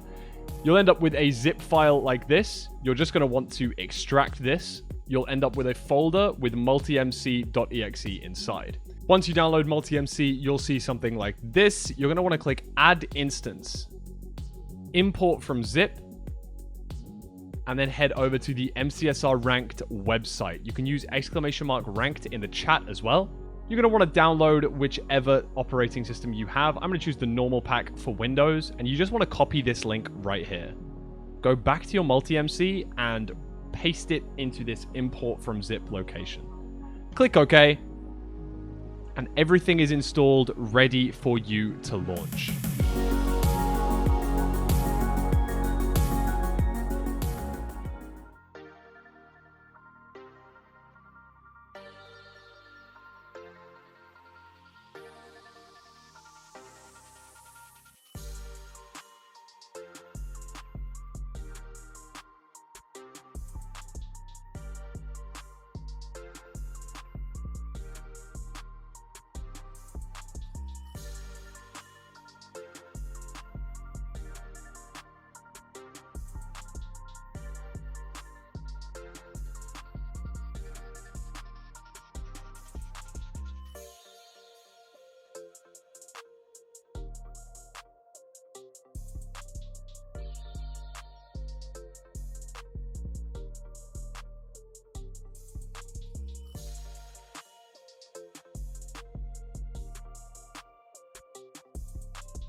Once you've started up your MCSR ranked Minecraft instance, you're just going to want to click on the green ranked logo here in the middle right, and you'll be good to go. If you don't know what ranked is, it is a 1v1 race against another player on the same seed with the same RNG to determine who can beat the dragon first and win the match. There are 6 different ranks you can achieve while playing ranked, ranging from coal all the way up to netherite, which is a true display of the best speedrunners that ranked has to offer. While you're playing ranked, there are different types of seeds that you can roll and experience, ranging from village to shipwreck to the most commonly known buried treasure, as well as rarer seed types like ruin portal and desert temple. So if you're a new player, don't worry about learning mapless buried treasure seeds right off the bat. You won't get those seeds in your ranked games until you're at least emerald rank or above. If you are a new Minecraft speedrunner looking to play ranked, don't worry, your games will still be competitive. Every new ranked account goes through 5 placement games to hone its true elo to make sure you're playing people at your skill level, so it's not a one-way stomp either your way or the opponent's way. And if you've played a few games of ranked already and want to see where you stack up compared to everybody else, check out the leaderboard. There's a leaderboard based on overall elo. As you can see, 2 players have already reached netherite this season, and it goes down to the top 150, so you can definitely see yourself on here one day, even if you're just starting out now. In addition to ranked, you can play casual mode, which features the same exact seed selections and gameplay as ranked, but just without the elo gain or loss after a match.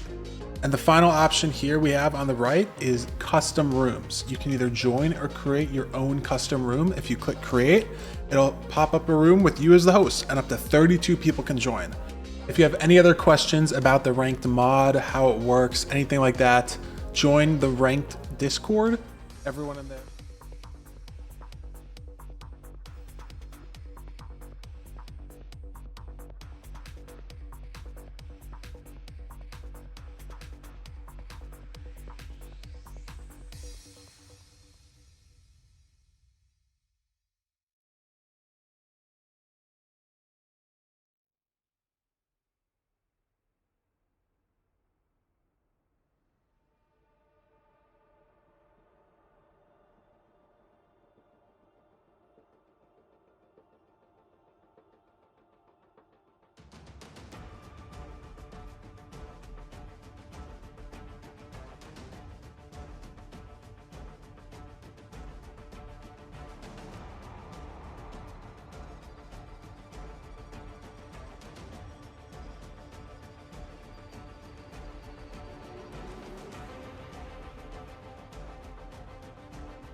Hoggers, what up? Welcome back. Thank you guys for sticking with us. I was scared that everybody would leave, but they're all still here, nerdy, and that's very exciting. So, thank you guys for still being here. We are just about ready to get into our pre-match talks, discussion, interviews for our Silver versus Inko Boys semifinals game, our second and final semifinals game. It's kind of redundant because there's only really ever 2 semifinals games. Actually, it could be different, right? Like if you had like a tournament, for example, that was like a 4-player free-for-all, you could have like 4 semifinal games where like the winners all go on to like the final game where it's like 4 people. Do you know what I mean? Sorry, this doesn't matter at all, but No, it's a thinking good point. It's a good it's point. possible that there could be more than 2 semifinals games. So saying second and final semifinals game isn't necessarily redundant. So I saved myself, redeemed myself. Anyways, You did great.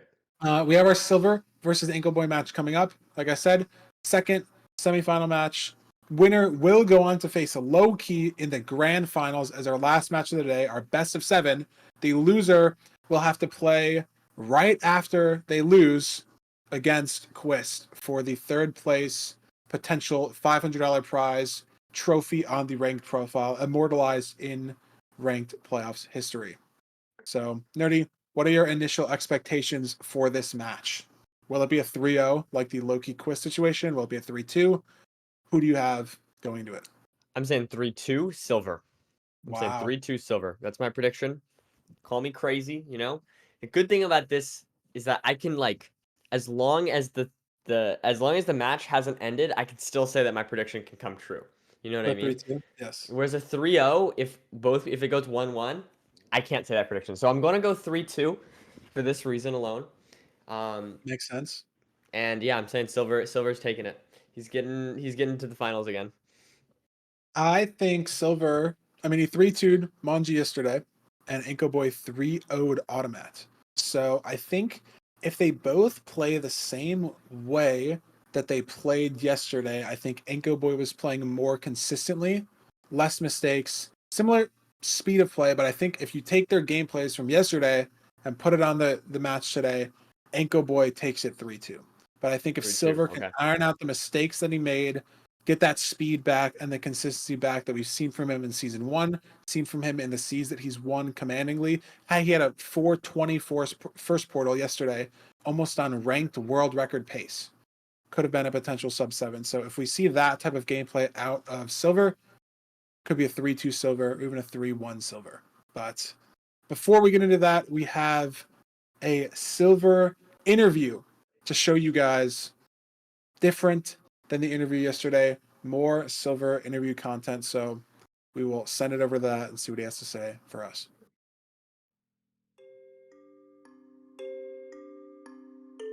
I'm thinking about like my last performance in the ranked tourney. In the finals, I don't know if I would have beaten Feinberg. I don't know if I played consistently enough. I don't know if I played fast enough. And those kind of things just always are like in my head. Like I have to try and be like the best of the best or whatever. And so I'm always trying to push myself to improve. And in like any percent, I feel like I'm good, but I haven't PB'd in like 10 months. So it's just like this feeling where I think I'm good, but I don't really know. At the end of the day, we're playing Minecraft. It's very RNG. And so I'm like, did I just get lucky? Did I play better than this player? At the end of the day, I can never really get to that point where I'm just going to be completely dominating everything ever and nobody's ever even getting close. I've been thinking about it a lot and I kind of like envy and just like inspired and in awe of like people like, for instance, like Emrek, an Osu player. Apparently he's just like the best at like pretty much everything in the game and he's still improving and he's still getting better and still is just like by far and no doubt like everybody's like, who's the best Osu player? It's Emrek. It's so like insane to just see this guy who's just so much better. How do I get to that point? How do people do that? And I just, it's just still a question that I don't have answered. It feels like every second of my day should be spent practicing and should be spent trying to improve so that I can have the highest chance at winning these tourneys. Something that I've always heard is people say like, okay, after I won this tourney or after I like worked so hard and then won, it felt like hollow almost. The victory felt hollow. And so for me, it's like I try to focus on like the process as well, enjoying the process of getting there. And that's why it's so perfect, because Minecraft is just genuinely a game I really enjoy. And so like the process of it all is just like, it's enjoyable. And so that's what I try to enjoy the most. I never want to feel complacent, or I never want to feel like I should stop working hard or trying hard. I enjoy the process of figuring out where I went wrong and improving on that. The other thing is like, I have this insane anxiety about tournaments. I'm always nervous basically, but the difference between now and when I first started playing tourneys is when I first started playing tourneys, I was nervous while I was playing. Like I remember playing iWin tourneys way back in the day, and I would be shaking like mid-run.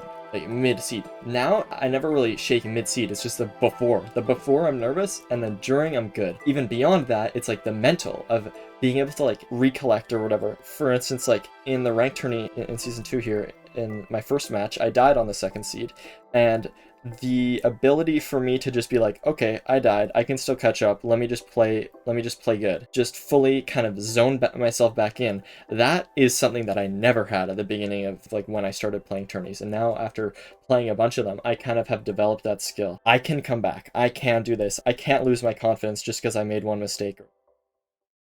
Something that I think about a lot is like how we're kind of just like put into this world, and it's just RNG whether or not we have high IQ or good reflexes or whatever like that. And I'm thinking about that and I'm like, is it RNG? Is it just luck? In a way, I really want to think that it's not. Because for me personally, I don't really consider myself an extremely smart person. I don't consider myself really good at anything like mechanically. Maybe that's like my advantage is I always did sports growing up, and so maybe I have better reflexes or something from that. I like to think that the way I got here and the way that basically anybody can get here is as long as they like put in the work and the time, focus on improvement, and try to like focus their efforts in the right way, that they can improve. So like I think about that a lot. But in terms of like overall like the meaning, I wanted to be really, really good at a game. And so the entire time I'm like thinking, okay, I need to spend as much time as possible playing this game, and that's always been a thing that I've always fought. Like if I'm doing something, I'm like, I should be probably practicing right now. Those are like the demons I need to fight all the time. But beyond that, like coming into this community, I almost had committed myself to saying I don't really need friends, and I want to be the best. But then coming into MCSR, I was kind of just like content with that, and I was still talking to my IRL friends occasionally, but eventually it transitioned into me basically not talking to them at all. And so we kind of drifted apart, and I started to make new friends through MCSR, and it felt good to have people that I could talk to, and I have such a strong mutual like thing to bond over. So it definitely has transitioned into that. Although I will say one thing is like I definitely need to figure out balancing in my life. This kind of goes hand in hand with what I was saying earlier, where it's like I feel like all the time I should be practicing whenever I'm doing something else. For life, you need balances. And so if I'm sitting in an HBG call for 14 hours just watching like YouTube videos and talking to people, I don't think that's necessarily in line with like what exactly I feel like I should be doing in my overall life. But I also highly value those friendships, and not just in HBG either, just people that I've talked to, and even just like if I'm just talking to somebody about like strats and about Minecraft in general, it just feels good to like bond over this thing or argue about this random thing. It's like the feelings behind it. It's just, even though it's like at the end of the day we're speedrunning, which is a niche of Minecraft, which is just a random video game, you know. But like it's so weird how that works.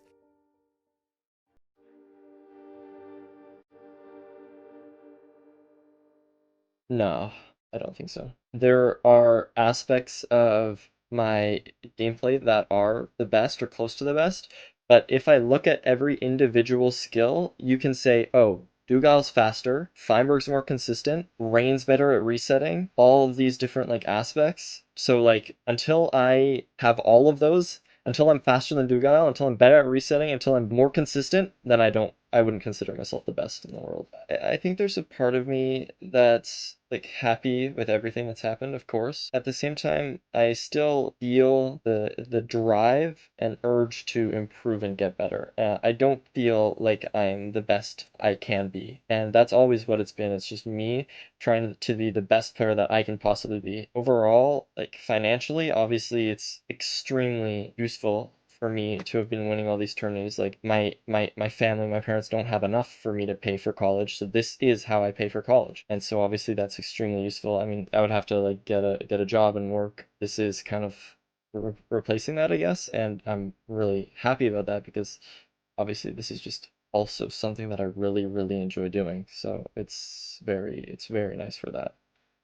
I do think I'm gonna win the rank tourney. I'm gonna spend the next week grinding and practicing up until my matches. I'm gonna really try my best to improve as much as possible and win for sure. Obviously, there's scary competition though. There's people that I'm not confident that I will win if I go up against. Inkoboy is such a unique player.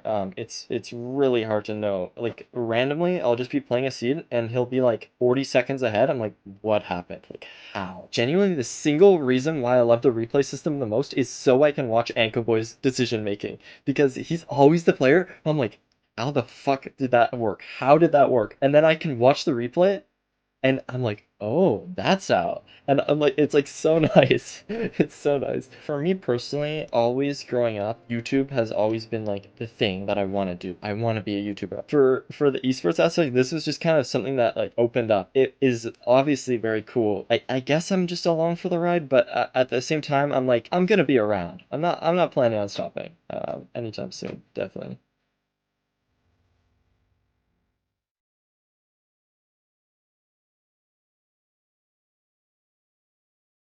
I'm muted. I caught it after 2 words. Oh, I'm I not a big didn't catch deal. it. Oh no. Oh no. You were I'll go muted into the top. too? Yes, It's all good. yes. It's a down spiral. We were so engrossed in the video. It's a down spiral. No, that's true. That's actually true. Guys, that's actually my cope. That video was so inspiring. I love Silver. Uh, That was yeah. our first ever double mute, nerdy. We both messed it up. I know. I know. Yeah, that was sick. Surely he wins. And we didn't hype him all up to, to get 3-0 Yeah, that would be bad. Enko Boy or surely it's a good series, right?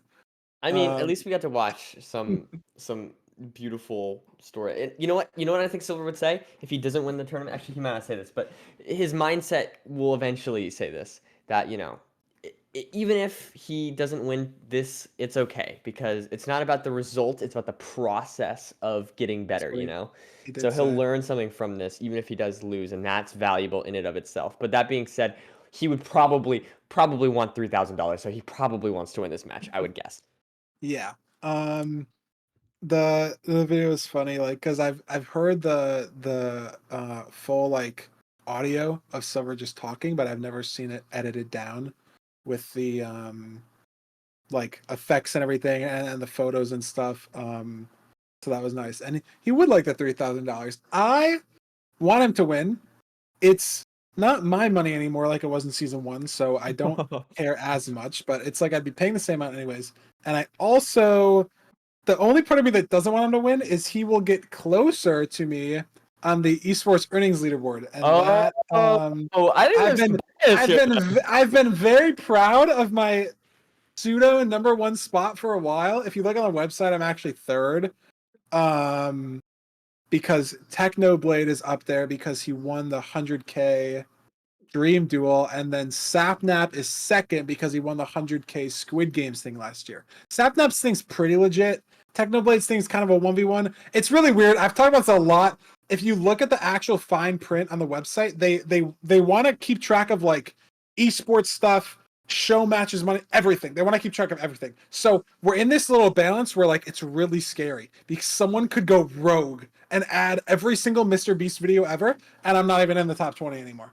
Like it would be actually crazy. Add every Mr. Beast video, add every Skeppy video, and it's completely wraps. It's over. Because Mr. Beast is like, here's $400,000 for building a starter house. Congratulations. Or here's $1 million. You will lose one. Like it's crazy. Feinberg, what if he does? Hear me out. What if he does like some kind of like I don't know, gigantic prize pool that's actually skill based, and then you get invited. Well, Then that's your what I mean. Is opportunity like to it's perform. You know, it's weird because it's like a mental thing. It's like it needs to like feel like an esport, and then there's an argument of like, is it an invite only thing versus an open qual thing? Where it's like something like here, like the ranked playoffs, like this is very open qual. Like anyone can download ranked, anyone can play. Versus like a Twitch Rivals, which is like you have to get invited to the Twitch Rivals, but it still feels esporty compared to like getting invited to a 100-player survival video or like a civilization video. So it's weird. I don't know. A lot of it honestly is me not wanting to get bumped down on the leaderboard to people that are winning Mr. Beast videos. I feel like it's more impressive that I've won MCSR related tournaments compared to playing in a Mr. Beast video. But to each their own. They did make more money than me, so it depends how you look at it. But Silver was like, I don't even think Silver was in the top 25. And then with the lockout tourney, the bingo tourney, and ranked season 1, he jumped from like, I think 30th to 3rd because he won like almost 30 grand in the last 2 months, which is insane. So I like where the leaderboard's at right now. Me, Silver, Illumina, and Fruit are all buddies at the sort of top 4, if you don't count the 2 people over 100K. So I like where it's at. And I also like the order of where it's at right now. We can chill there for a little bit, and Silver doesn't have to get ahead. But if he wins the ranked tournament, he will get closer. So we will see. But that's enough blabbering from us. I think we can look at the seed selections, Nerdy. What do you think? Let's do it. Silver, no! He's turned to the dark side. Silver's turned to the dark side. His shipwreck experience yesterday was brutal. It very much makes sense that he banned it. And I'm going to let you take care of this seed selection. I ordered food and it didn't actually get here within the 4 minutes that I wanted it to in the intermission. So I will be back in 2 minutes. I can talk about this. Silver has Don't think about your hair betrayed getting us. wet either. Don't giggle Huh? at the chat. Don't giggle at the chat. I actually won't. It's actually so much easier when my face cam's not on, because then I don't have to like think about the awkward face of trying to hold in a smile. That's what gets me every time. Anyways, but yeah, so we have a shipwreck ban from Silver, which admittedly it does make sense. He had a bit of a struggle there yesterday, with the shipwreck situation and the decision making there. And we've got a buried treasure ban from Anko Boy. I think that also kind of makes sense. I'm a little surprised, but I guess the idea is that Silver is very practiced with buried treasure, and therefore Anko Boy would want to not give Silver that advantage. Then we have a Rune Portal pick from Silver. I mean, I don't think there's too much here. Like we've said before, if you ban the first 3 matches, you have to play, and so you have to play all 3 of the seeds that you did not ban, right? So it's kind of just the order that you play them, and there's not like any inherent advantage necessarily to that. So I think Silver is gonna pick Rune Portal probably just because I guess maybe it's just it's very linear, there's not a lot of decision making with it. I mean, the only decision making that we see consistently with that is like, are you going to get food or not? In this case, I think Silver just choosing that because it's a bit easier compared to Village and Desert Temple, which there's a lot more thinking involved. So yeah, For I think that sure. makes sense. I completely agree. back. I don't even really know what you said, gonna be honest. Because I just got back. But I agree because you're a smart guy, Nerdy. We've been doing this for a while, so your insight, I guarantee, was valuable. But I'm not ready to get in the match. I got my food. I'm usually not even up at this time normally, so we're putting in the work for you guys. So apologies about the food situation, but it's here now, and the runners are here now for seed 1 out of our best of 5 semifinals. Anko Boy versus Silver. All right. Look at that interesting player info as well. They've played 4 times in season 2, and Silver is 3-1. So that's enough to win a best of 5, Nerdy. 3-1 scoreline from Silver. Do you think it's any foreshadowing? No, I'm saying 3-2 still. I'm staying by that. Mm-hmm. Also, that's certainly 3-1. See, I thought that they would have played more. I'm surprised that it's only 3-1. It's a weird time zone thing too, and also Silver only played looks like 130 matches, so little whack. But Yeah, maybe they've been playing more recently.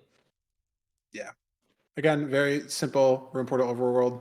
Like I assume you said, there's really not much decision making other than food because you kind of just know what you're going to make. It's 3 obby completable, so the pickaxe comes out, and it's just how much food do you get. Make sure you don't misplace the obby, and you're just in the nether. Anchor Boy is already ahead of Silver On the here. housing. Look at this. Could be a very fast rank seed. Low 1 housing enter for both players. I think they both have gold armor. Yep.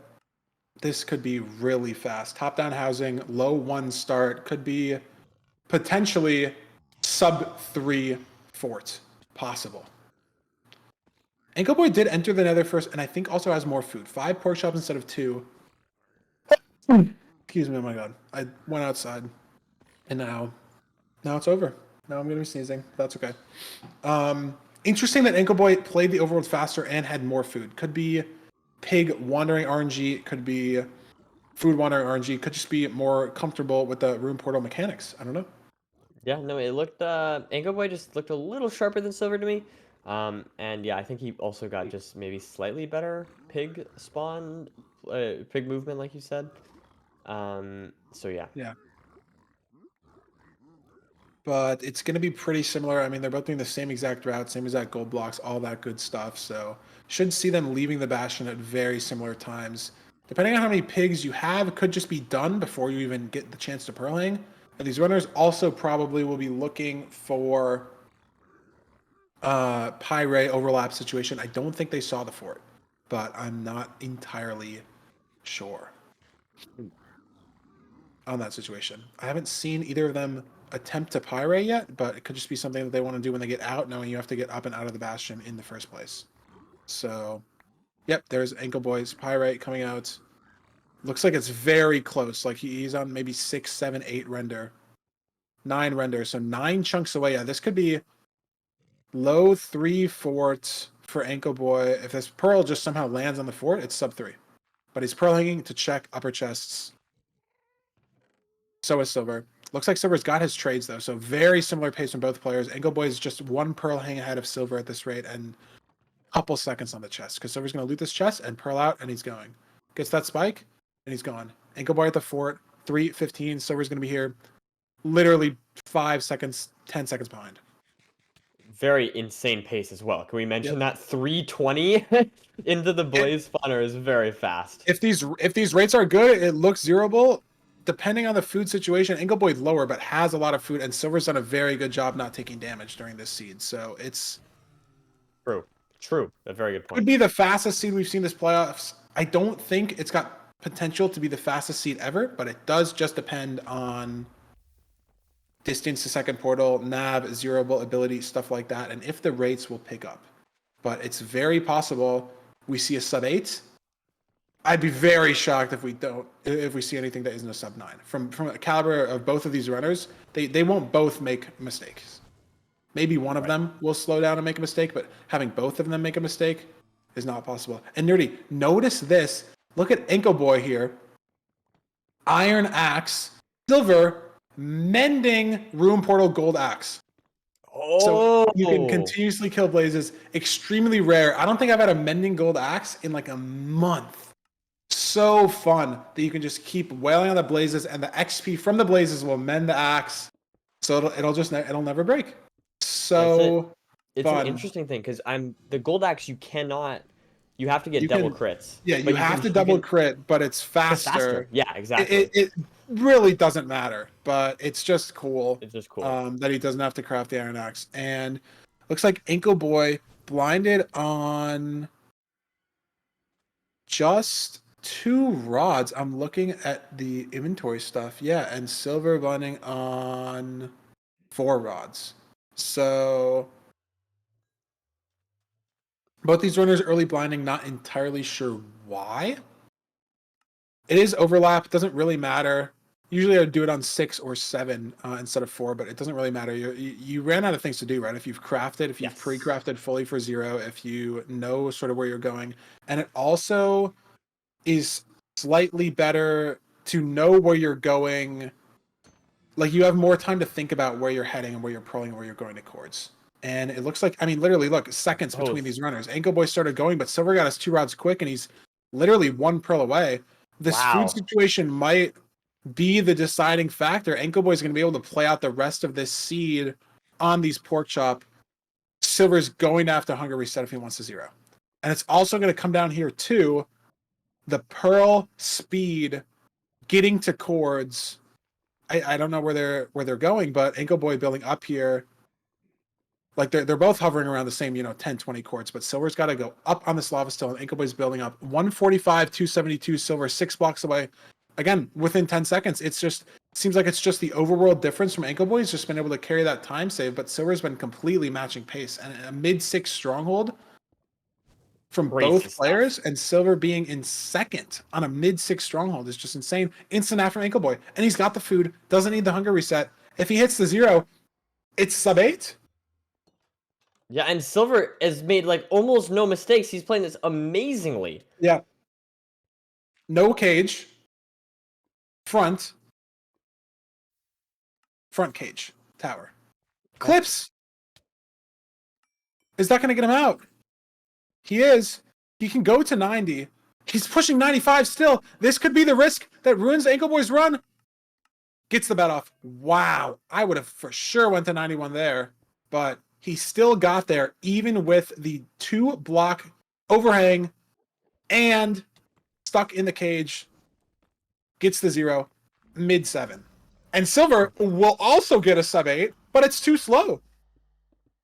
He's going to lose the seed on, I think, what will be his second fastest rank completion ever. And he is losing because Ankle Boy is just 15 to 20 seconds faster. Insane. 734. I think that's the second, maybe the third fastest rank completion of all time. That is ridiculous. Like I don't know. Like, look at these numbers. I mean, I'm like just speechless. I don't know. Like, and they're literally, look at this, Nerdy. Enter Nether 10 seconds apart from each other. Yeah. Enter Stronghold 10 seconds apart from each other. Literally, they played the Nether split the exact same pace. It took them the same exact amount of time to do the entire Nether within within a second. And I would also like to point out that, like, we mentioned at the beginning that it was the overworld where Ankle Boy got like a better food situation than Silver, and that was why he could enter the end sooner, because he had better food. So Silver had to hunger reset. Silver maybe lost 10 to 15 seconds, but Ankle Boy instant nav'd the stronghold and was just in there for 0 and went to 95. So wouldn't have even mattered if Silver had the food. It was somehow Ankle Boy managed to crush the overworld 10 seconds faster plus more food. And that was the entire seed, because both runners played legitimate, like, perfect Minecraft for the last 6 minutes of the seed, 7 minutes of the seed. That was it. That's all that happened. Amazing stuff. They like very small minor mistakes, but just perfect Minecraft. I mean, the same exact time that it took them the same exact time to play the Nether. That's insane. 2-second difference on the Bastion enter, but Silver makes up 2 seconds from the Nether enter to the Bastion enter, but you spawn on the Bastion, so what does it really matter? And then Ankle Boy makes back the 2 seconds again. They're literally matched, like, split to split. The Fortress took the same exact amount of time. The Nether took the same exact amount of time. The Finding Stronghold split is different only because Ankle Boy went on 2 rods and Silver went on 4. That's the only difference. Yep. So that's why we're not talking about that split as much, and the 16 seconds there doesn't matter at all, because it just depends on how many rods you go. If you go on different rod counts, I mean, I don't even know what else to say. Like, it was literally just, I don't know, like, these splits, it looks like you just someone wrote them in and they just did a terrible job of like faking splits. It doesn't look real. That it's just the same thing over and over and over again. Like they just, it's like they copy pasted and dragged like an Excel down totally. the 10 seconds, and they're like, shit, these are all the same. We should change up like a couple of them here and there by a couple seconds. They did the same thing. It was the same Minecraft, and Anko Boy just slightly edged it out. Crazy stuff. I mean, I don't know. It's crazy. I don't know what else to say. End is crazy. That is absurd. Yeah, I think, I don't know. I wonder if this is on the website that I'm looking at. Fastest times. This is just for this season. So the fastest rank time this season is a 7:41. Zionox has a 7:13 all time. This was what, a 7:33? I am curious. If I look at Silver's VOD channel, I know he has a very fast ranked completion. I know it's like 7:3 something. It's 7:37. So Anko Boy, that was the second fastest ranked completion of all time in a 1v1 against another person. I know Dougal has a 7:23 in a private match. He played against his alternate account. That was probably just another instance on his computer that was paused. So it doesn't really count. This was in a game. Now, to be fair, they knew it was a ruined portal, so that's probably like a couple seconds that you don't have to like think about the overworld, but they didn't know anything else about the seed. There was, in addition to the ranked tournament pressure of if you win this series, you are $1,500 richer at the bare minimum. And then you get to play the grand finals for not only an extra $1,500 potentially, but the glory of winning. Silver, the two-peat on the line, Anko Boy, the spoiler on the line, and like sort of a run back from his poor performance in season 1 compared to how he's playing in season 2. It looks like a completely different player. So I don't know, man. And we were talking like before this match started, while we were on intermission, that like this could easily be the finals as far as the caliber of the players. I mean, this is true with anyone in the top 16, but these two in particular are like some of the best. And are arguably both tournament favorites in their own right. So I think that this is like a sort of pseudo final that we have going on right now. And I think that this match just proves that. Yep. And yeah, I was just about to say, I'm ready to get into our second seed selection, and we're seeing a Desert Temple. It wasn't banned, so it's guaranteed to be played in the first 3 seeds. Very interesting. Compared to the high food situation that we were in, its potential to be a very low food situation for this seed. And if it's anything like the overworld, this is Silver's pick. I mean, the only difference in that seed was the overworld. It was the overworld speed and the overworld food. The rest of the seed, they played exactly the same. They did exactly the same thing. No mistakes. And that's just why Silver lost. So he has to clean up the overworlds. Maybe he was just warming up. Maybe didn't practice as much, just like nerves or whatever, gets the warm up, but it was just the overworld stutter. That was the whole seed. So I'm ready to get into this Desert Temple seed. If the overworld is going to be anything like it, we got to really pay attention. If it's the same thing as the last seed, it could be decided in the overworld if they both continue to play perfect. So I'm ready to go. These runners are ready to go. The 3-2 prediction nerdy is still on the table. I mean, like you said, I'm well aware. It's always on the table. I'm watching it. All right. There's our temple. Village far away as well for food potential. And so now, like, I'm already thinking, like, okay, micro decision making. That's what matters. Like, it doesn't even. We're not even like expecting any mistakes here. Like one mistake and the player loses, you know. But so there's just like 5 seconds looking around and then went sideways to get the sand to go down. Is it over? Is it over? Is it just GG already? Are we done? Is it 1-1 Silver? Like, if it's like the last match, it's 1-1 Silver. Like, I don't know. It could just be over. And I don't know if Anko Boy even saw a lava pool either. Like, he might have just looked around to look around. Obviously, you want to get info on the seed. You want to know where you're going. But is it over? I don't know. Both these Very well, winners maybe. looks like they're doing similar things. The village is very interesting for food. 1 gap and 20 flesh is not good at all. So having the bread, I mean, we saw a seed yesterday just completely be decided due to village food, but it is far away. It's weird. And look at Inkleboy running so far. I don't know where he's going. I don't know if he saw a lava pool over here and he's running, or he's looking for flint early or something, but he hasn't even gotten a tree yet. And Silver's ready to pop some gravel for some flint and enter. So unless there's a lava pool in this forest, I think Inkleboy lost a lot of time with the micro routing in the overworld here. But Silver also looking, maybe, I think this river was terrible. I think he was looking for flint for a while and couldn't find it. Maybe that's why Inkleboy was running for so long. There's a... What is this? Flint, pickaxe, everything, gold. Is it enterable? No. Must have been a crying in the way. Doesn't want to commit to it. And there's a lot of people right here. Would have been slower either way.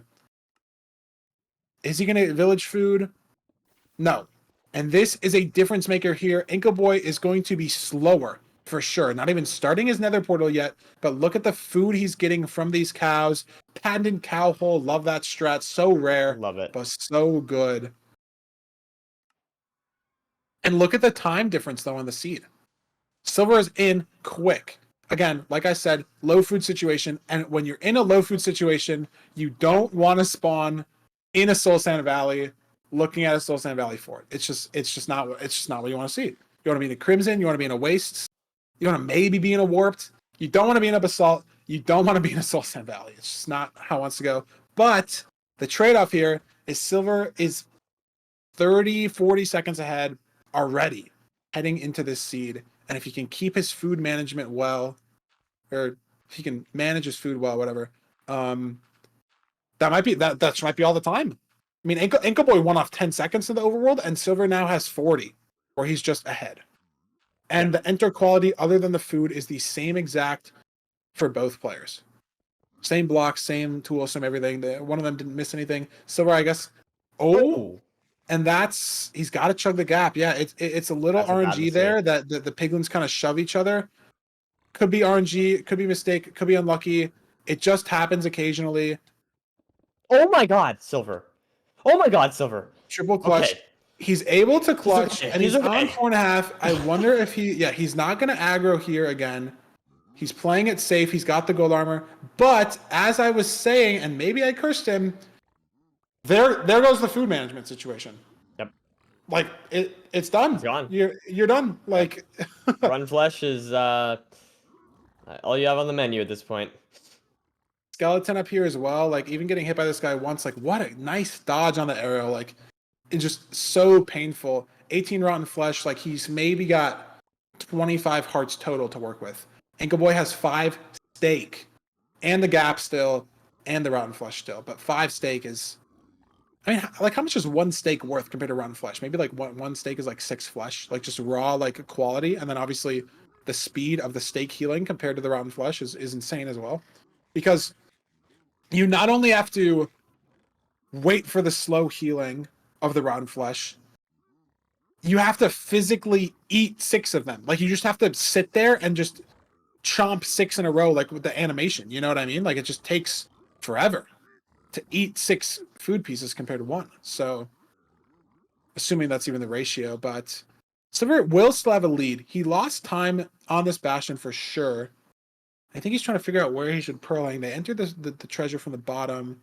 I like the direction he's pearl hanging there. I think this food situation is going to lose him too much time throughout the run. Is he going to string split? I think that's all he's missing. I don't think he split his string. Silver's only got 64 string. He can make a lot of anchors though. He's got one anchor only. He's got 1 anchor and 5 beds only. I mean, looking at this fort, you're not going to need a blaze bed unless he's going to safety security play the spawner, and maybe that string split is going to come back to bite him. Had a full 64 stack of string and it didn't split. But look at this. I mean, strays here is crazy. Me, personally, I play the spawner. I double TNT the spawner. I play the spawner on low food. Like one wither, oh my god! One wither skeleton hit and you're dead. I can't fully see. Obviously, the quality is bad. I don't know if there are like regular skeletons. There's a regular skeleton hanging out in here, or like a ghast. Like, Oh, yeah, he's I dead. think he's He's getting dead. shot by a ghast. I think he's getting shot by a ghast maybe as well. Has to get. Oh, he's dead. Yeah, he's dead. He's dead. Yep. It's. I think he was on 4.5, and he got hit by a wither skelly there, and there were 2 ghasts from the 5 RD shooting at him. So, ooh, Ankle Boy gets hit. He's gonna need like an Ankle Boy death as well, because Ankle Boy's got the food to regen. He's gonna just need Ankle Boy to die. Otherwise, it's 0-2. Had the lead, made a little bit of a food mistake, so he couldn't use the gap in the fort like he wanted to, potentially. And went for the risky strays play, which honestly, like, to be fair, Ankle Boy, like, if you think your opponent is going to play strays, it is so much faster than the spawner. But for the consistency play and the safety play, I would have played the spawner. The strays are better. If he gamered up, the strays would have been better. There was just too much to handle, like maybe 6, 7 wither skeletons, ghasts, everything. Like, it was just too much. There's only so much you can do with so many mobs. Double gas, like, it was almost unsavable. And Ankle Boy's dead. Ankle Boy just got hit from behind by a wither skeleton. He was trying to manage all the blazes in front of him and lost track of the wither skeleton behind him. But look at this play, though. We don't know exactly. Do you think anything burned? I think from Blaze Fire, because he died on the fort. And he's not resetting the seed. Silver gets to play it. Silver gets to play again, right? Like he's fully replaying the seed, but he has all the info of where everything is. So he knows exactly what's in this room portal chest. He knows exactly where the lava pool is. So it's going to be faster. Doesn't need to E-ray for the bastion. Surely won't get nailed off by pigs again. But if Ankle Boy has all of his stuff back and can get there without dying, but this is the problem. Look at this. Yeah, no fire res, no anything, and like any blaze hits him. Oh my god. Maybe just dies again. Another skeleton. Tick burning needs to get a fire res off ASAP. And he takes another hit. 1 HP and he's dead again. And now he full resets. So he lost all that time trying to play again. And now it's completely Silver's game. Wow. Oh my god. Script runners are crazy though, for real. I'm happy I didn't spoil myself. Like, this is crazy, no? I mean, we had the last game where Silver and Ankle Boy are playing perfectly. No mistakes, perfect gameplay, god tier seeds. And now we get a 10 times harder seed that is, low food. I mean, I guess the other one was too, but it was fast enough that it was okay. And both these runners feel like pressured to go fast that are making mistakes because of it. I was just going to say, you know what it might be? It might be that you lead off with a 7:33, second fastest ever 1v1 completion. And even if you're Ankle Boy, you're like, Silver's in the end. Like, he only won by like 15, 20 seconds. You play perfectly, you only win by that. You're like, well, shit, I got it. Like, I have to keep playing perfectly, because otherwise I'm just going to lose. Like, this dude is matching my pace. So they're both going into this seed trying to match the pace and the speed of the first one. And like you said, it's 10 times harder. There's way less food. The fort is insane. Treasury, you take way more damage than top-down housing. They had a beautiful, peaceful, crimson, blaze-bedded spawner last time. And now it's like war zone. Every part of the seed got harder. Every single part of the seed got harder. You even take damage in the overworld from the temple.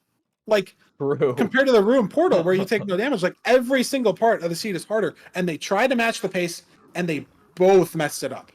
Not just one of them. Both of these runners messed it up, and we know that they can play insanely well. I mean, we watched it literally 10 minutes ago. A 7:33. They're playing sharp today. This is not like, oh wow, they're having an off day. Like, we know they're both not having an off day. And it's respect too to both of them for trying to push that pace, right? Silver could have played that spawner. He knows he's low. He obviously knows how the game works. Knows 4.5 hearts. If I get hit by a wither skeleton, I'm probably dead. And sometimes when there's that many strays, it just happens. And he knew what he was going into and still tried to match that pace.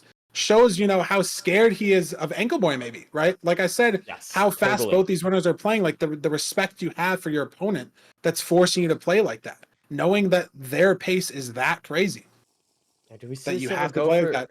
Yeah, look at this. I don't know. He still has his gap, so he's gonna chug it. So he's gonna be on 12. This is really good, and I think he's gonna play the strays again. But it's weird because of the metagaming. It's very, very weird. You have no idea where your opponent is in the seed because it still says entered fortress for Ankle Boy. Now, what might happen, and I don't know if it's intended ranked behavior or a bug, and we'll see in a little bit. It might reset Ankle Boy's progress to say entered Bastion when he re-enters the Bastion from the reset. I don't know. I've heard people talk about that. We'll see. But from a metagame perspective, from an advancement perspective, compared to last seed where you're matching pace with everyone all the time, you've seen Ankle Boy entered Fortress for 5 or 6 minutes. And same thing if you're Silver. Or if you're Ankle Boy looking at Silver's little card as well.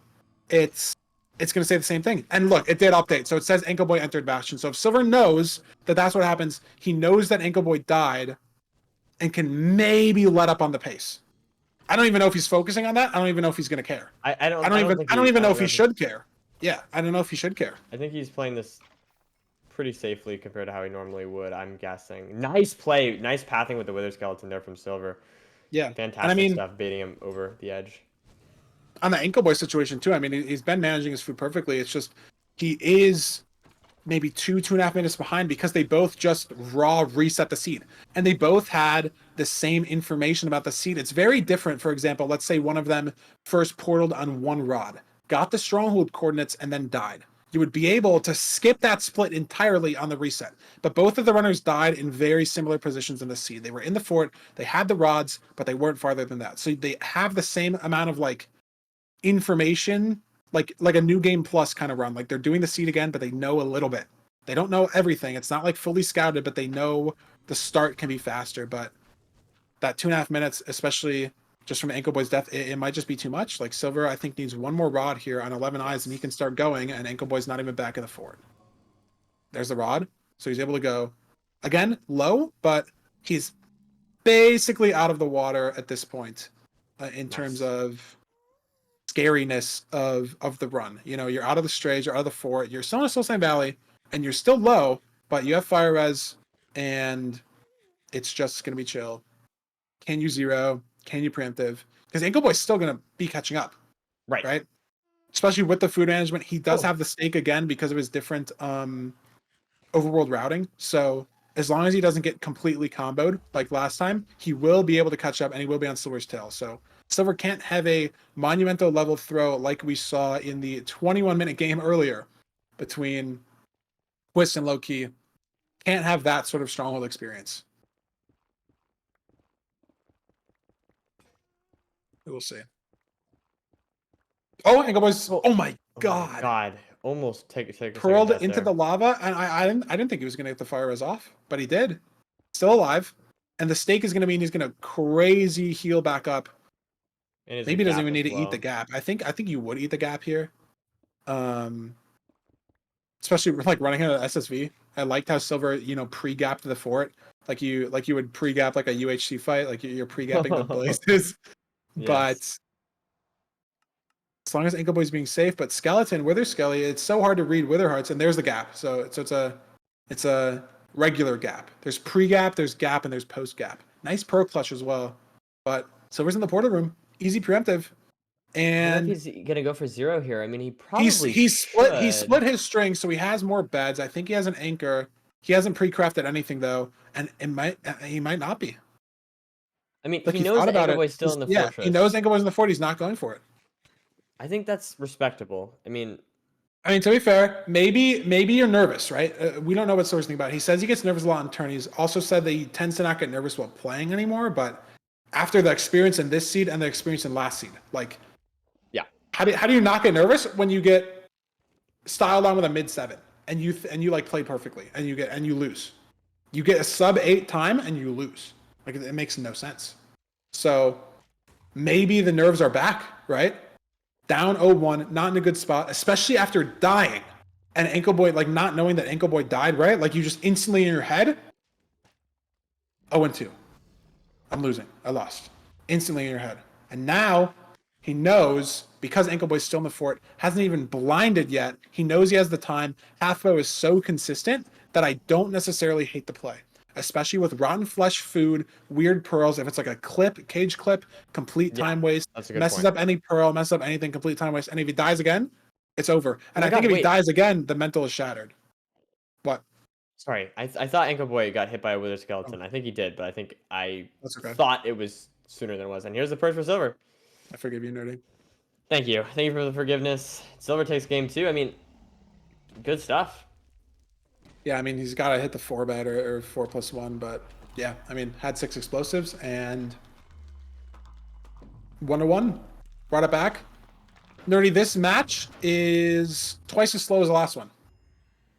They could have played 2 more Rune Temple Literally, Seeds more than in the that. time that it took them to play the Desert Temple Seed. Twice as slow.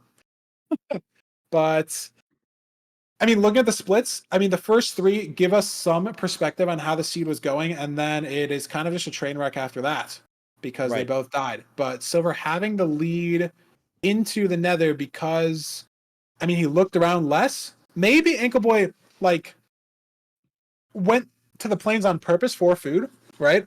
Like, I didn't really know where he was going, but maybe it was an intended part of his overworld routing to get that food. But either way, that it ended up shaking out. Ankle Boy was 40 seconds slower with better food. And if you look at the pace, like 2-second difference between the entire spawn in the Nether, travel to the Bastion, play the Bastion, go to the fort, get to the fort. 2-second difference. But I will mention that Silver did completely fall off of the Bastion and lose maybe 10 to 15 seconds to that. So maybe Silver was a little more ahead than it looks like on the splits without the mistake. But obviously, he made the mistake, so he was behind. And if you make the mistake and you die, you're going to lose a seed, but they both died. So yeah, they both died. So just ended up being day, who died second is basically just what happened. So I don't know. I mean, I'm ready to go to seed 3. I'm trying to think. I think it's maybe I wouldn't have thought Village. I guess Ankle Boy banning BT makes sense. No Ocean Seeds in our first 3. Going to be very interesting though because this is not going to be a 3-0 Nerdy. So your prediction is even more on than it was. Yes, true. Yes, at least be a 3-1. We are going to get a game 4 and a game 5, which means that we can play any of the 5 seed types again, which is very interesting because it could see a buried treasure pick, could see a shipwreck pick. Before we get into the match, though, we should throw it over to a quick sponsored segment from our ranked sponsor, Creo. Yeah. Pog. Exclamation mark Creo. CreoCards.com. Go there and sorry, I'm a little distracted reading the chat copy pasta. It's all good though. Anyways, CreoCards.com, exclamation mark Creo. They have metal prints. They're in Nerdy's background. They're in my background on the wall. My lighting is terrible though. So it's I don't really know what to say. But if we switch over to our art scene for a second, you can see the 3 exclusive MCSR themed art prints that we have for you guys to buy now on the website. They're all themed around each of Minecraft's dimensions, and they have speedrunning elements in them as well. So a shipwreck and a magma ravine in the overworld, a bridge bastion in the nether, and a 0 cycle in the end. So if you go to exclamation mark Creo, CreoCards.com, if you buy 2 posters, you get 25% off. If you buy 3, you get 35% off. There's 3 different sizes. They all ship with hanging materials included, some nice command strips, very easy to put up. I was able to figure it out in 10 minutes. And I don't go outside and I barely do things for myself. So it's very easy to hang them up and figure it out. So that is not a problem. If you like the art, you like the artist, you support the artist, you get to support the community, you get to support the creators. Check out CreatorCards.com. Very, very awesome stuff that they're partnering with us and making the playoffs and the prize pool possible. So very awesome. Pretty fantastic. Yes. And just look at them. They're so cute.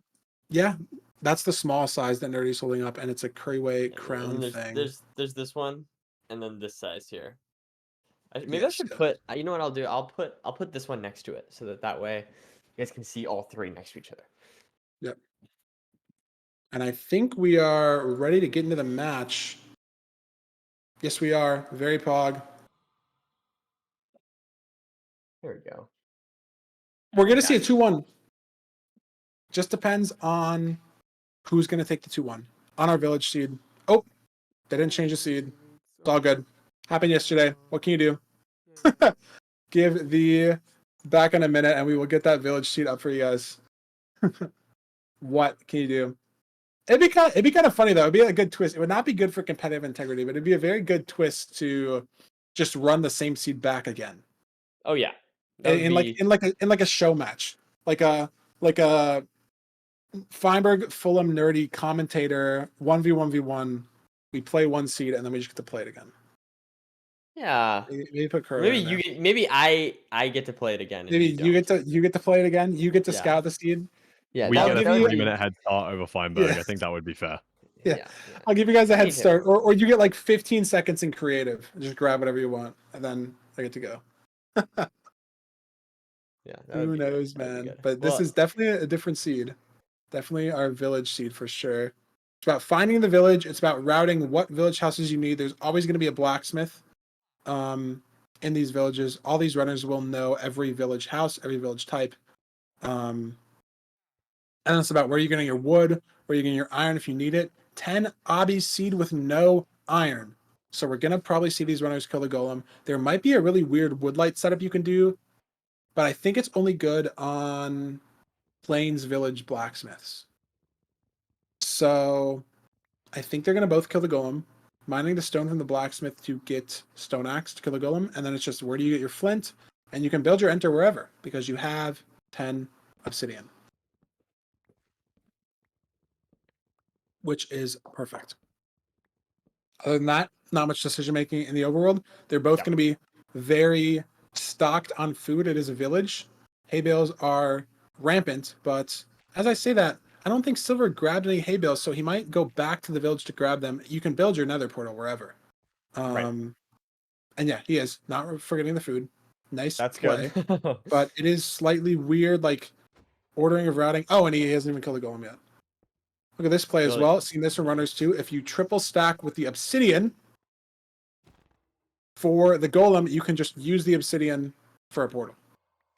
Pretty see it. corny stuff. There's the hay bales too. Nice play from Silver. And I think he's played this overworld maybe slightly better. I mean, very similar pace from both runners because Ankle Boy's going to get his flint and just enter. He's got his food. He's got his iron.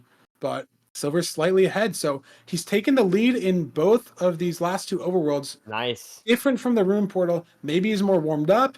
Maybe he's looking at these overworlds from a different mental perspective. And this one specifically too is I think the first overworld where I can say he is 100% clearly ahead because the food Right. situation is the exact same. The material situation is the exact same. He was behind in the first one.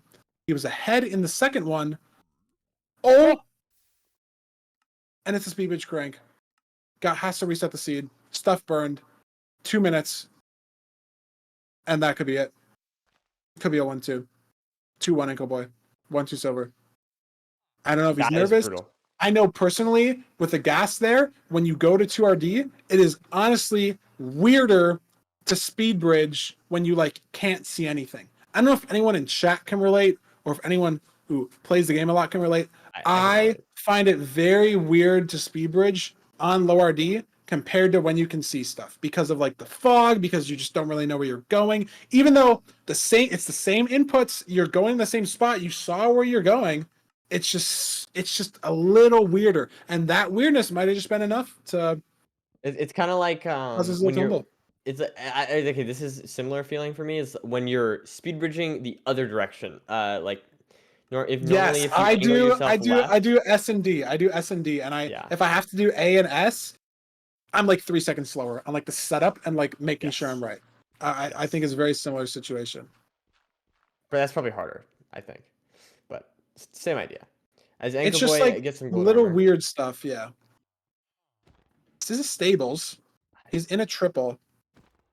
Yeah, he has like like I said, he has like a bunch of armor here, which is like he's almost fully kitted out. Oh, I think he gold. doesn't have a helmet. I think that's all he's missing.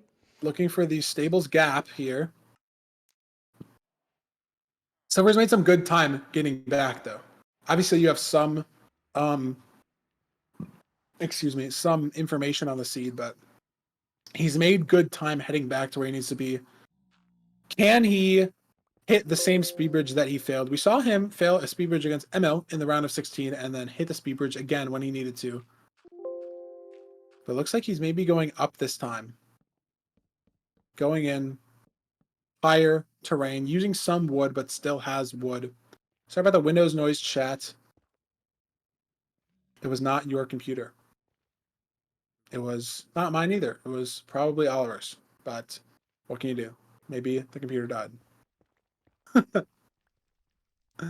Anyways, Silver heading into this triple chest. I think it's single triple only, so he's gonna have to finesse his way into the gap as well. I don't think he's gonna be playing single triple. And he's mining the gold blocks though. I don't know if he saw another one or he thinks he has to make up the time to from the death. I don't know. Yeah, I don't know. We'll have to wait and see. Maybe he's playing the triple because he's just like you can get the trades from 36. It's possible. Yeah, totally. I don't know, and especially too if there's gold blocks in these chests, which there's not. It ends up being more of a time loss too if he doesn't get these trades, and there's a pearl trade. Yeah, but just the pearls, like if he's not going to have zero potential, it's just over as well. But you do get an early pearl for a pearl hang. I don't know. It's such a weird situation. I sort of understand the play, but it's so weird. I think he's going compared to playing the gap. Yeah, both runners pearl hanging at the same time in very different spots as well. But I just Silver has to get to a gap somehow. Wow, nice chest routing there, getting to that double, and unless it's a right side triple, that was really clean though, getting to this gap. Very very good. Everyone in chat is omega-lolling, and I just have no idea what even the sound is, because we can't hear it for whatever reason. Yeah, it's okay. So I feel like there's an inside joke that I don't know about, but there are 2,300 people. We're in the dark. We're in the dark. We are the two people that should be mostly not in the dark, and we are the ones in the dark. Yeah, it's okay. But that's okay. There's still Pogger's Minecraft gameplay going on regardless of the audio. And I mean, Inkleboy's been in this bastion for so long. You know what's a very interesting thought that's very weird? What if Silver getting the triple trades was necessary? Like those 4 gold blocks? What if that's going to be the difference? And because he did a really weird route of like front loading those gold blocks, he is ahead. That in would a weird be twist of events. Insane. I have no idea. Oh, Ankleboy's got 21 obby. Okay, I was gonna say I have no idea because my inventory viewer thing crashed, but he's got 21. I can see it. So that's why he was waiting for so long, and he's gonna be heading towards the fortress direction. Ahead of Silver, but I don't know if he's 2 minutes ahead. Silver was 2 minutes behind on the death. I was gonna say, I kind of like Silver's routing here. I think it made sense, honestly, in my opinion. Silver's got 20. He's got fire res. Yeah. I think he can leave, and he's leaving. So I think he's only. I liked Silver's route. I think it totally made sense. I mean, it's definitely like it was a little weird, and it was a little bit banking on. Dude, he's only like 7 seconds behind. Yeah, that's what I'm saying. He made up a enormous amount of time heading into this fort. Stuff. Better terrain to the bastion, better bastion routing, better terrain to the fort because he's able to pearling out of the triple. He made up an absurd amount of time, and I think they have the same amount of materials though. So it's going to come down to end game speed as well. But like that was impressive. Just 2 minutes out of nowhere because it's just a raw death and a reset. He couldn't run back at his stuff. Didn't even really get info about like the bastion or anything because he died before he even got there. Right. So. Yeah, I mean, that's very impressive. But Ankleboy's still in the lead. And if he plays perfectly, might be able to keep that 7-second lead. It might just be enough. Yeah, now the only end games, So only big difference in their gameplay, you're right, is that Ankleboy doesn't do boat eye and Silver does. So there is a few seconds of variance here in the eye measuring split. Ankleboy will have to throw 2 eyes unless he gets very lucky with the offsets. Silver can almost always throw 1. And let's see. Okay. Wow, it did. The second eye broke. That's another huge thing with both eye. This first eye won't break. The second eye will. So if Silver gets 100%, which he did, Inkaboy has to get another rod. Silver doesn't. Okay. Which This is really close. Depending on how long this rod takes, it could be it. Inkaboy's got 11, needs the next rod, drops off the next blaze. So it's only one extra blaze, but that's a couple seconds, and it could matter. Silver needs one more blaze. This one, if it drops, he's gone, and he's gone. He's going the same way. Once again, a super close match. Are they going to different strongholds? I don't think so. I think maybe Inkaboy pearled the wrong way at some point. Inkaboy, 2 pearls ahead, maybe? 2 pearls ahead? I don't know. 2 pearls aheads. Heading down to chords, -140, 212. Silver at -140. Going to find that same exact little ravine area here that he's going down. I mean, they're in the same spot. Inkaboy digging down a little more. It's literally, I mean, Inkaboy's using that little like ravine to build the portal in. Silver's not. It's a few seconds. It could be it. Yeah, every little bit matters here. Gets the spike. Low on food. Not low on food, low on health. Might have to hunger reset. This is where the spike led you, and it's too far. It's not real. Silver going middle as well. Gonna get baited into the middle path. No time save there from Silver, potentially heading top left. Inkaboy heading bottom left now. Is he going to curve back to top left? He is. I think this was a top left portal room angle, but no. Not committed there. Hears it from top left and is going to start digging. But look, he's still in 2.5. Even if he gets it, it's still a hunger reset angle. 1.5 now. Is Silver going to hear it here as well through the wall? He might have. I don't know subtitles that well. Yeah. No, he just nabs it though. And look at this. Inkaboy has the hunger reset. Silver can go. It's the food management situation and the crafting. Who has it pre-crafted? Who can go? 7. Silver's whipping it. He's in the end first. If he goes higher, it's GG. It's literally 4 to 5 seconds. Wow. 58. 058. Might not be doable. No gold pick from either player. Can't get the double pearl clip. Unfortunate. And it's too tall. Not zeroable. Gonna come down to half bow situation. Okay. But does Silver have bow and arrow from the triple chests? Did he grab them? Does he still have them? He's usually very good about that. I don't know if Inkaboy has them either. Were they thrown out in the inventory management? Inkaboy, is he going for it? He's going? Wait, what is happening? Oh, I think Inkaboy's dead. He's dead. I wasn't even watching. I just didn't even expect him to go for it. It made no sense in my head to even go for it, and I guess that's why. Because he didn't even get close to placing the obby. He didn't get close to anything. It just double hit from the dragon, and he's dead. And Silver gets a ginormous perch. Might not have even mattered. Wow, that's gonna be a 2-1 Silver. That's gonna be 2-0, and you're right. It doesn't matter. But like mentally, yeah, it matters. exactly. Mentally, it definitely matters. Yes. Wow. 2-1 Silver. 3 minutes into the seed, I wouldn't have told you that. I would have put a lot of trust in Inkaboy to clutch the seed out. But I mean, look at these splits. Like, what is that Bastion to Fortress comeback from Silver? 1:45 raw death. Almost 2 minutes actually, if you count the Nether Enter discrepancy. And he did like 2 routes. Yeah. Insane. But I'll save the analysis. We're going to have the Fulham mid-set analysis very, very soon. As soon as the clips get compiled and everything is ready within the next 30, 45 seconds, talking about the things that we didn't have time to break down for you guys in more detail with some clips, with some insights on what Inkaboy can do to send this to a Game 5. Your 3-2 predictions still on the line, Nerdy. To be fair, it will literally always be on the line until the series is over. Yes, but it's looking good. I think this is like the optimal 3-match thing of Silver being up 1 specifically for my prediction. So you think Inkaboy wins the next seed? It's going to be very interesting too after the analysis segment to look at the seed pick bans, as all 5 seeds are now available to be picked again.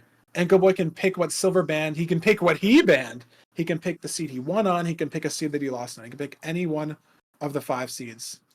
Someone said Pla again. I'm imagining people are Omega Lilling again, but again, we can't hear it. It's an inside joke. Maybe everyone's trolling us. Maybe Oliver's trolling us. Everyone's That trolling would be us. crazy. Yeah. I don't know. Fantastic stuff. Great 3 matches so far. All 3 have been amazing. Anko Boy, it seems like it, I don't know. I guess it came down to just consistency, really. Consistency versus pace.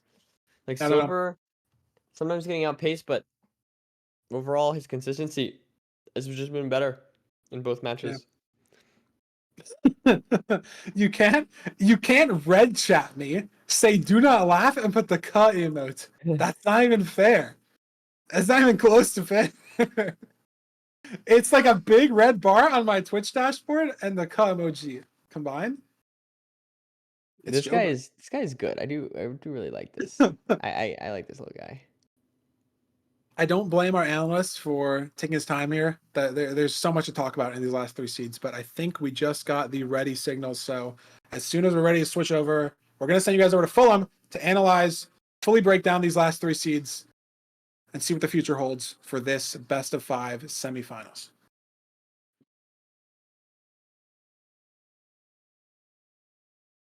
Wow.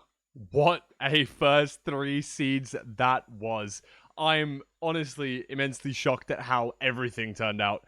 There's a lot to analyze, mostly from the second run, and I'm going to be deadly serious. After the first run, I was not clipping everything, because let's just analyze this first run first and foremost. This was the only mistake in the entire run. Notice, as we see Silver approaching, we see this guy up here. Okay? See this guy? This little piggy up here? This little piggy went to market. This little piggy went up the hill. That is what has caused Silver the only problem throughout this run. This pig decided to go walkabouts and went up this way, which was not quite ideal. We're going to see that in just 1 second here. Silver goes to attack these pigs, and you see that the pigs start to kind of walk away. It's like, this isn't ideal. You know, the pigs are kind of wandering, and you can notice just at the corner of his screen here, I paused this in an awkward time, but you can see just the corner of this pig's little toe over here. Silver decides, rather than to go all the way over there, to instead get chickens on his way back to the ruin portal. Now, the difference is Anko Boy decided to get 1 more pig, and the next pig dropped a total of 3 extra pork chops. The first 2 pigs only dropped 2 pork chops combined, 1 each. The next pig was able to get him up to those 5 pork chops that we saw.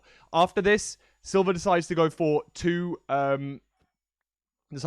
chickens. You saw he was thinking about going for that pig again, but the pig starts to walk away, and he's like, okay, no, I'm just going to go and enter, right? And I understand this is a crazy, crazy particular play, but if you guys were here for seed number 1, I'm telling you, this was literally all that separated these 2 runners. There was seconds within it. And the one thing that we thought may mess Anko Boy up was potentially this part right here, which was this pearl clip. He pearls into the cage and slightly clips in. Decides to dig this iron bar right here, which is arguably the incorrect play. It does take slightly longer. At this exact situation, you can instead dig the soul sand that is on your bottom right, rather than focusing on digging out this iron bar. And it takes a tiny bit less time. If this was a more difficult tower, that may cause an issue. But for Anko Boy, this was absolutely fine, and he was able to clutch up and not even just get to 90. I think he got to 95 here, which was, higher than he needed to be, but played it very well. Hit the 0 cycle fantastically, and obviously there was just a few seconds between both of these runners by the time we entered the end. Of course, Silver having to hit that hunger reset in the portal room, causing him to lose a few seconds. And yeah, now, bear in mind, I have clipped some of the more mundane things in this run that I thought, this might make a really big difference in the long run. Bear in mind, the first seed was played flawlessly by both players. So I've decided to pick out some unorthodox plays, some things you don't see every single day. And I'm like, oh, this is a really interesting play. I wonder if that might make 2 seconds of difference. And if it does, that could make literally all the difference in the seed. Notice, Ankoboy using the cow hole strategy here, whereby by placing a 1-block source of water, the cows automatically path towards this water, thinking they can get in it. Instead, they just kind of spiral around in circles, meaning you're able to hit them on the top and just grab up their steak. A really good play and allowing him to get some food before entering into the nether. A big difference to how Silver entered nether much earlier, but without that food. But something that Silver was able to see was this ruined portal, which we didn't actually see Ankoboy get. Meaning that he got some extra gold blocks and got gold armor for the Bastion, potentially making Silver's Bastion route slightly safer. On the contrary to what actually happened, because Silver actually took a little bit of time loss in this Bastion, as we're going to see right now. He enters in through the back, pretty normal for now, goes up to this gold block, goes over here and I believe gets jumped and gets knocked back down to here. Has to chug this golden apple, which is not ideal. His only real main food source for the rest of the run. Now, all of these piglins are angry at him. He's going to have to use some rotten flesh, try and get back. Gets hit for a second time, gets hit for a third time, and then somehow manages to continue this route. This is going to mean that he loses a lot of that rotten flesh that is his only food source. And notice that as he's entering this fortress right here, we're talking he is on a very, very low amount of food and a low amount of hearts as well. I think that's probably what is most important here. Silver decides to go for the strays. As we can see, there's a hell of a lot of strays going on. If we can mind out that with the bitrate, there's a ton of strays. But sadly, with the stray ghast, stray wither skeletons, everything going on, he's caught between a rock and a hard place. Withers to the left, withers to the right, tries to jump in between, but does sadly just die. Notice, he literally has no other path. You see 1, 2, 3 wither skeletons coming in from the left, coming towards him right now. You spin around, he's got 1, 2, 3 wither skeletons coming in from that direction. No other play. And gets hit while trying to get through to this spawner. Now he's got 6 or 7 of these guys all around him. But one thing that once he does eventually die here, which was somewhat expected, he goes straight in and resets the world. That is something that we're going to notice that Ankoboy did not do, right? Ankoboy did not do that right here. He's on full hearts, full health, but dies to these strays because he tries to go for this block-off play. Now notice, he runs through this blaze, taking 2 melee hits to try and block off the route because he saw a few wither skeletons on the backside. You notice them right here. He decides to go for the block off, but he takes 2 or 3 melee hits there and then notices a wither skeleton in front of him and then realizes there's one behind him still. And this is what caused the death for Ankoboy, going for this kind of audacious block-off attempt while taking some damage. A little bit similar to how we saw Dewo get hit around yesterday while running through those hoglins to try and get to the chalice on bridge, taking some acceptable damage to try and play slightly safer. Except in both circumstances, you ended up dying, and, you know, that's never ideal. Ankoboy, however, rather than going for the straight-up reset, he decides to run back to the fortress. And this is what caused him about a minute or 2 extra time loss. Comes back to this location. Still a ton of strays, a ton of wither skeletons, tons of blazes. You know, everything all around. Not only that, but some of his stuff may have burned. Getting shot from all sides. Just decides to go for the straight reset. But at this point, Silver has been able to gain 2 or 3 minutes at this point in time. Now, let's have a look at the end of this run because Ankoboy does try to mount a comeback. At this point, no fire resistance, decides to go for the drink in the lava. So, takes some pearl damage here. On 4.5 hearts, only just started the drinking animation. And was only a few ticks away from burning with all materials. Ankoboy may have had no chance left in this seed had he have died at that point. Sticks with the plan of going for the fire resistance, very smart play, and ends up just about surviving with enough food to be able to deal with this fortress a lot better than he did the first time. And we're going to see him go for that right now. I kind of didn't even worry about the end of that run because the rest of it was so hectic. Silver was able to finish that one out with a simple one cycle. However, we're now going into seed number 3. Silver coming in on a victory, getting it back to 1-1. And Aghast, once again, messing Silver up in the Nether. We saw that last seed when we had the Ghast with all of the Stray Wither Skeletons. But on this seed, he goes for the 2 render distance play, goes for the crank. But I think rather than it being on low render distance, I think it's the fact that he has to switch his blocks. Notice that he's out of birch slabs and wants to try and move over 1 block to go and place in the oak wood slabs now. When he switches, he doesn't get the click off before he's then able to use, to crank further backwards and falls to his death. Does try and go for the boat clutch. Really, really smart play. Just heads up moment where he's able to go, okay, I'm falling. I need to try and clutch this out. Pulls out the boat, goes for it, just misses it. Really, really close to him actually getting this block clutch off. But he's able to make up that 2-minute time deficit using the triple of this Bastion here, taking this gold, getting 1 early pig trade, something that is really, really clever, and deciding to go for this. Going for this early Pearl Hang, which is something that Ankoboy didn't do. Played this so much faster. Really, really, really smart play.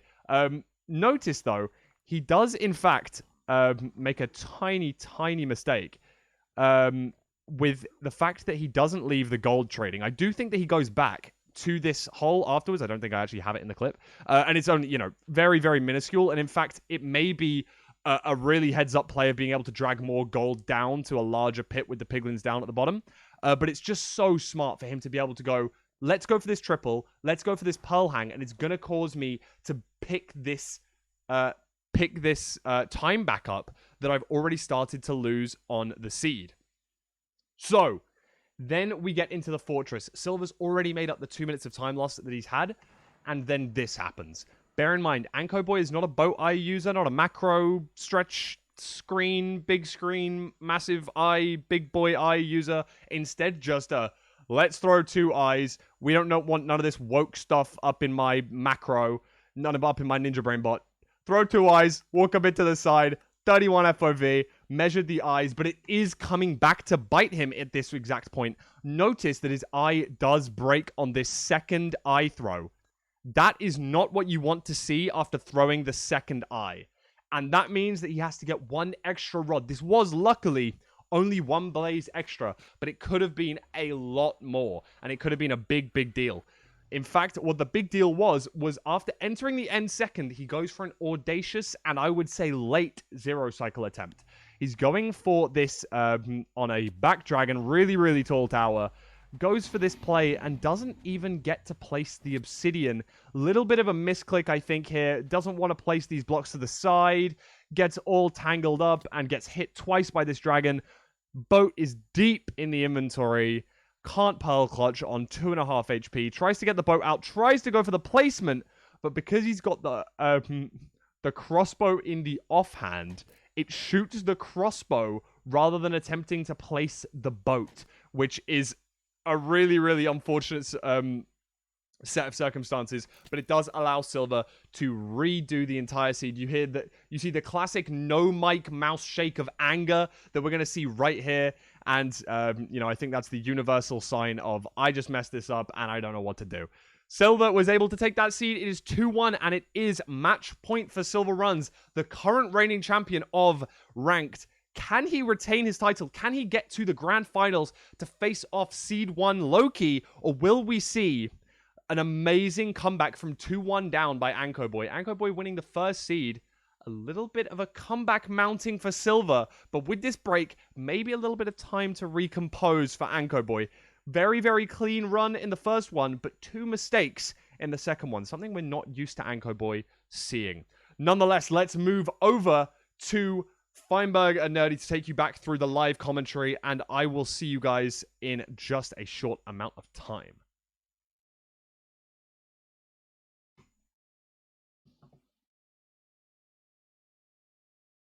And I'm muted. Dang it. I was gonna wait. Responding. I was gonna wait to see how long it took, but I guess if I can't respond to what you're saying, it's very obvious that I couldn't like play it out. Dang it. No, Feinberg, I'm now the one that's failing at Yeah, this. now it's your turn. Oh, That's okay. man. That is Okay. okay. What were you gonna Focus. say?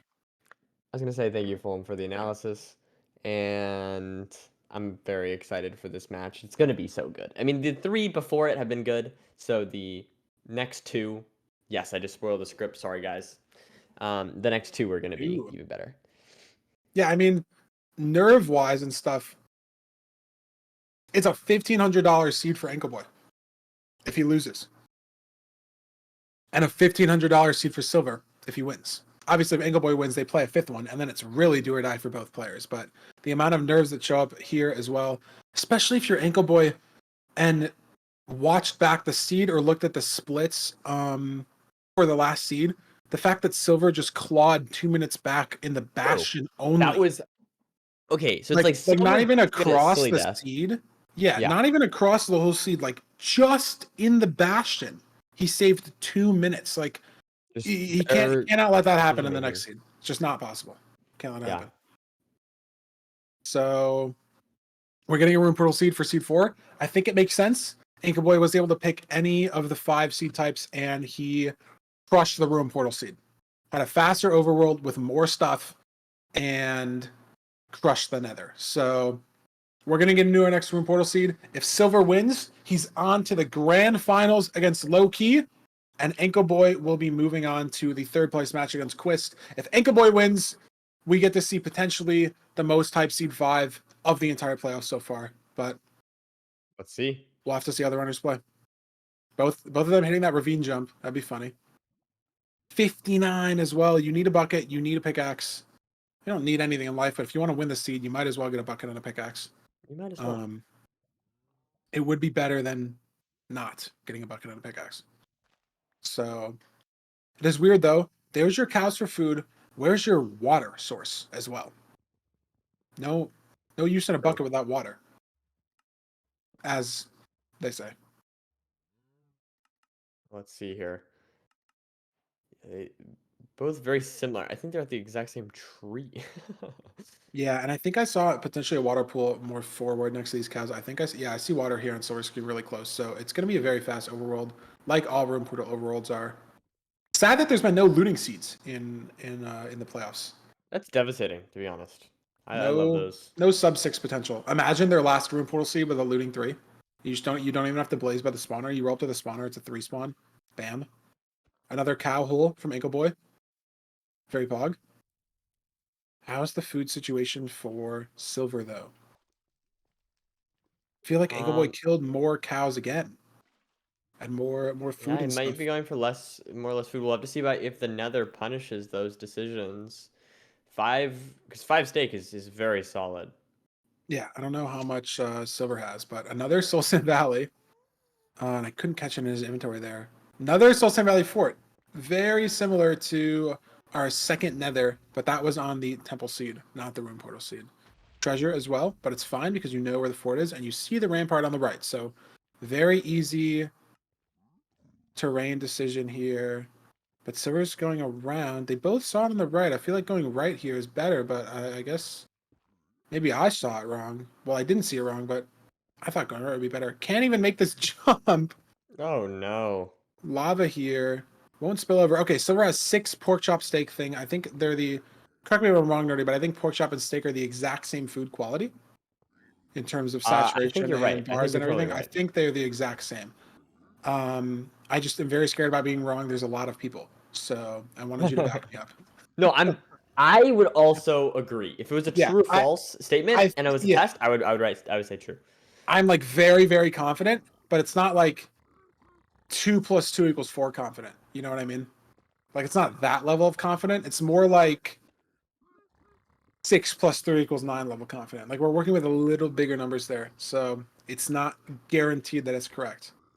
I feel like it's more like 7 times 8. Like I always have to second guess that one. You know.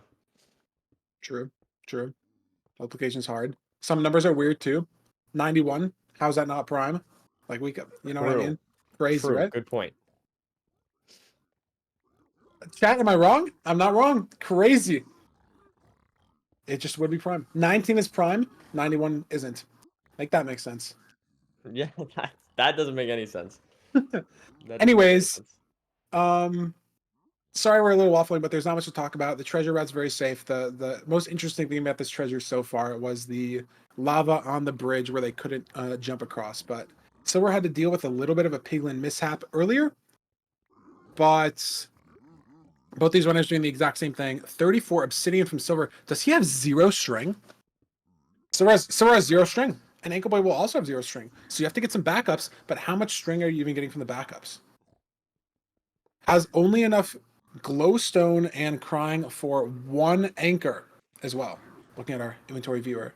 Ankle Boy's got some string though. Potentially, I think I saw... No, it was quartz. No string. So they're all forcing backups here. There's only so many backups you can get until you have to go lower treasure. And if you don't get string by then, might as well blind on sheep. Might as well try to get a library. And then that's all you can do. I think it's way too slow to try to go lower treasure. So we're pearl hanging out back towards the fort. Any string? 30.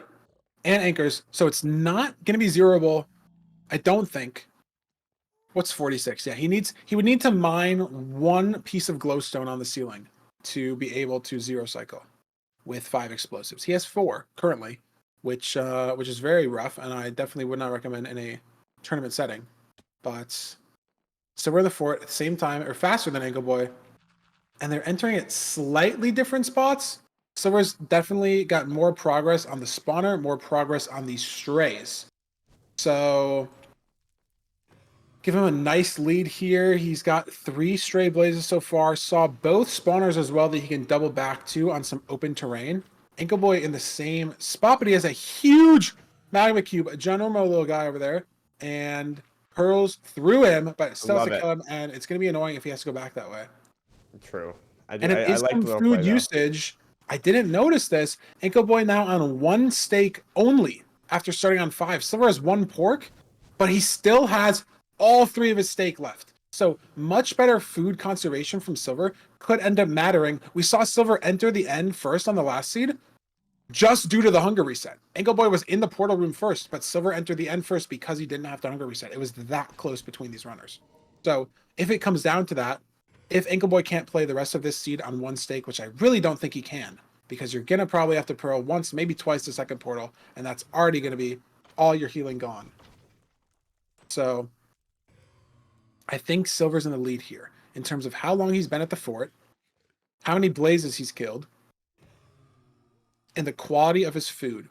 Ankle Boy inventory says he has the same exact amount. He has slightly less glowstone dust, so he actually, unless he crafted glowstone blocks, which I just have no idea why he would, and it actually says here 0. So Ankle Boy has 2 beds and only 1 anchor, which is hittable. 2-bed, 1 anchor axe is arguably easier than 3-bed axe. You can pre-set up the anchor, and it can do potentially more damage, but it is not guaranteed by any means.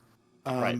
Silver himself has a low 9 world record choke to a 2-bed, 1 anchor, 1 cycle that didn't work back like a year and a half ago, maybe, when Brentilda had the world record. So even a player Silver level caliber, it's just not hittable sometimes with a bad height. So we will see though. Silver throwing 2 eyes, both runners blinding at the same time. Quirky little floating plains portal here, ranked quirkiness.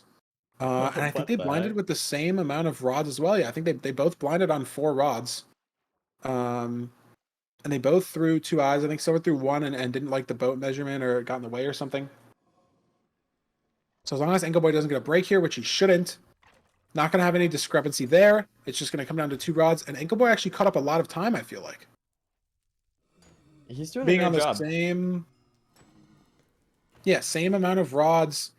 It does just depend, though, on how many blazes actually you have to kill. And look at this, too. Ankle Boy killing pigs in the overworld for food. So not hunger resetting, but still losing time to having to get food in the overworld. And now Silver's 1 rod ahead. He's playing a really awkward double spawner. I kind of like what he's doing with a weird sort of bridge setup, but it's 2 unblaze bedded spawners. Look at where he stands here to trigger both of the spawns at the same time from these like offset higher, lower stuff. Does Ankle Boy have no fire res? Did he? Oh my god! This Wither Skeleton is going to RKO him. Oh my god! He's getting fire! Fire!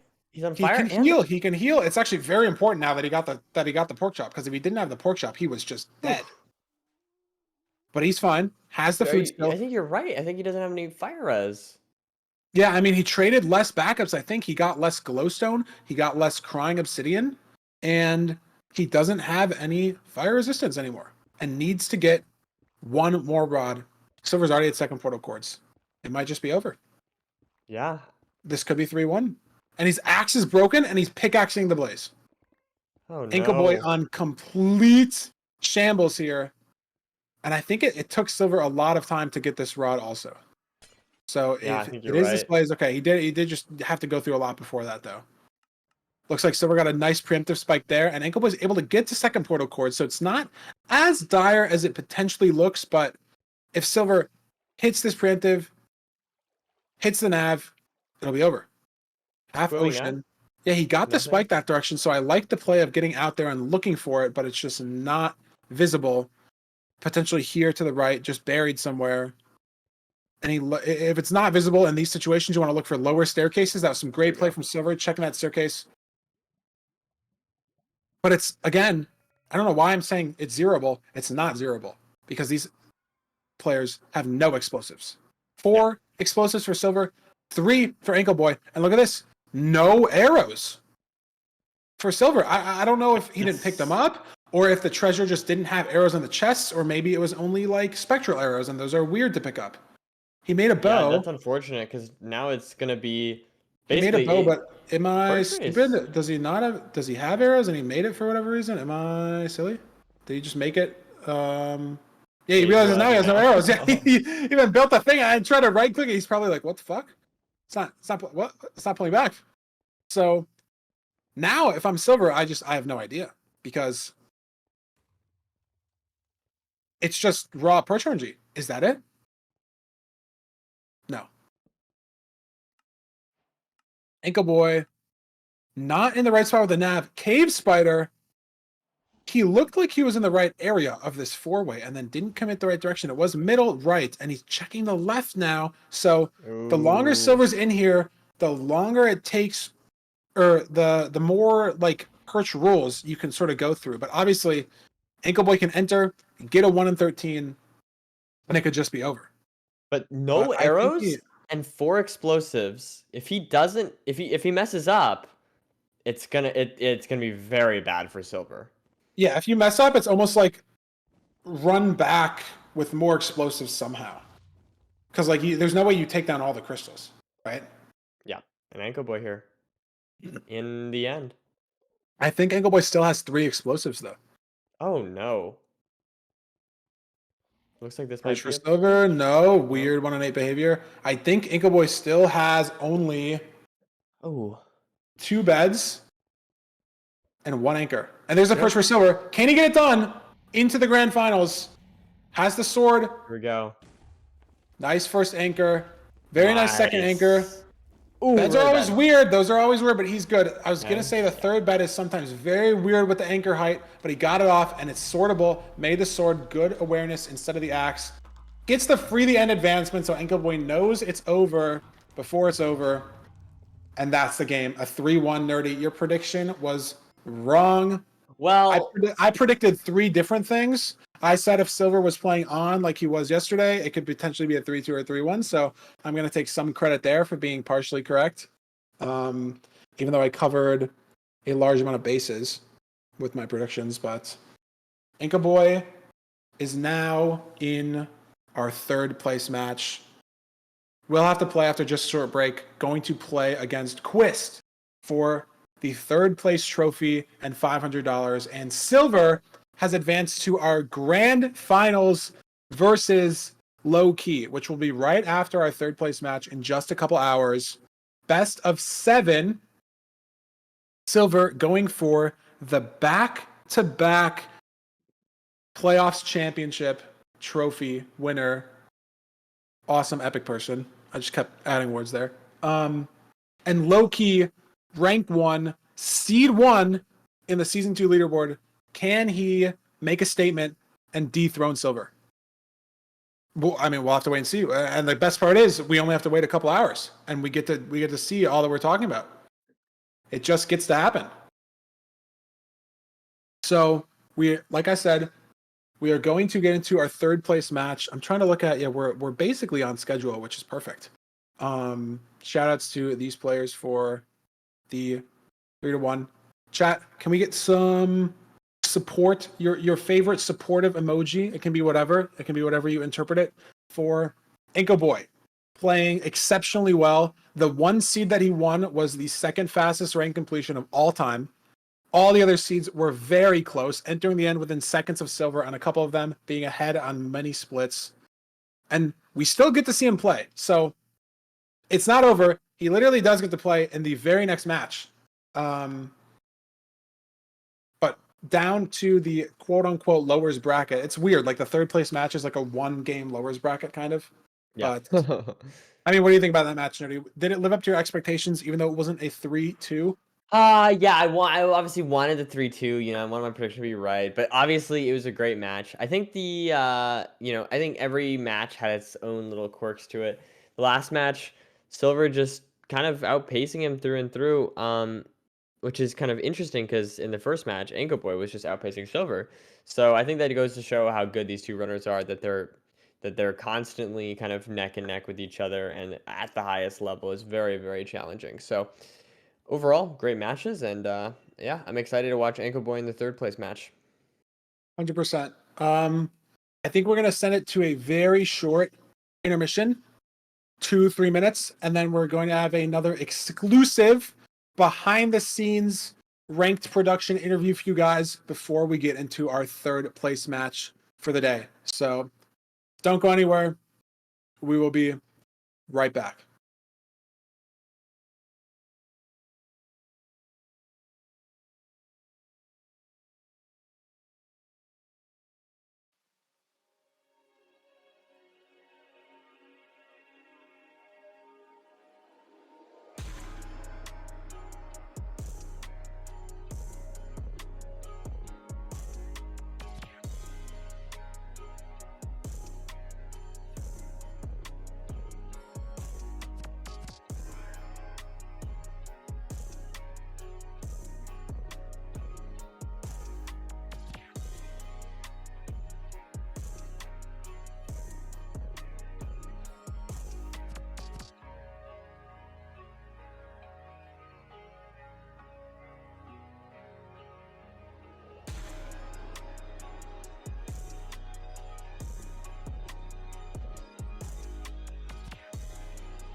Hey, I'm Lewis Fulham, and today I'm going to show you how to install the MCSR ranked launcher really quickly. First thing that you're going to want to do is hop over to multimc.org and download whatever operating system that you have.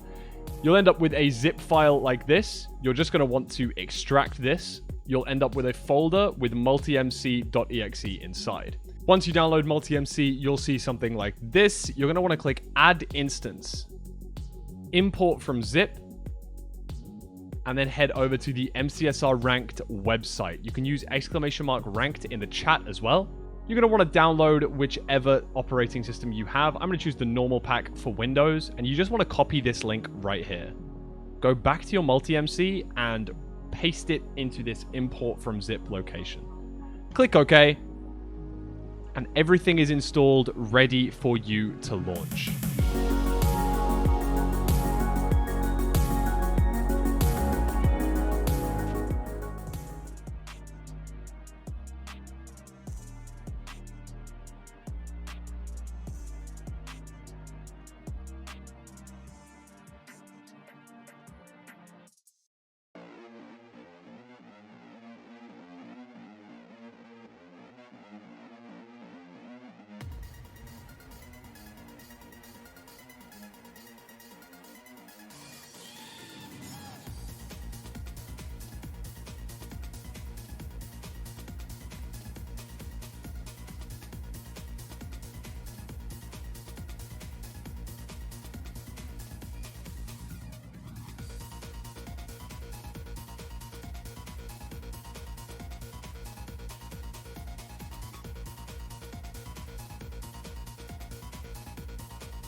Welcome back, gamers. Welcome back, viewers. Welcome back, livers.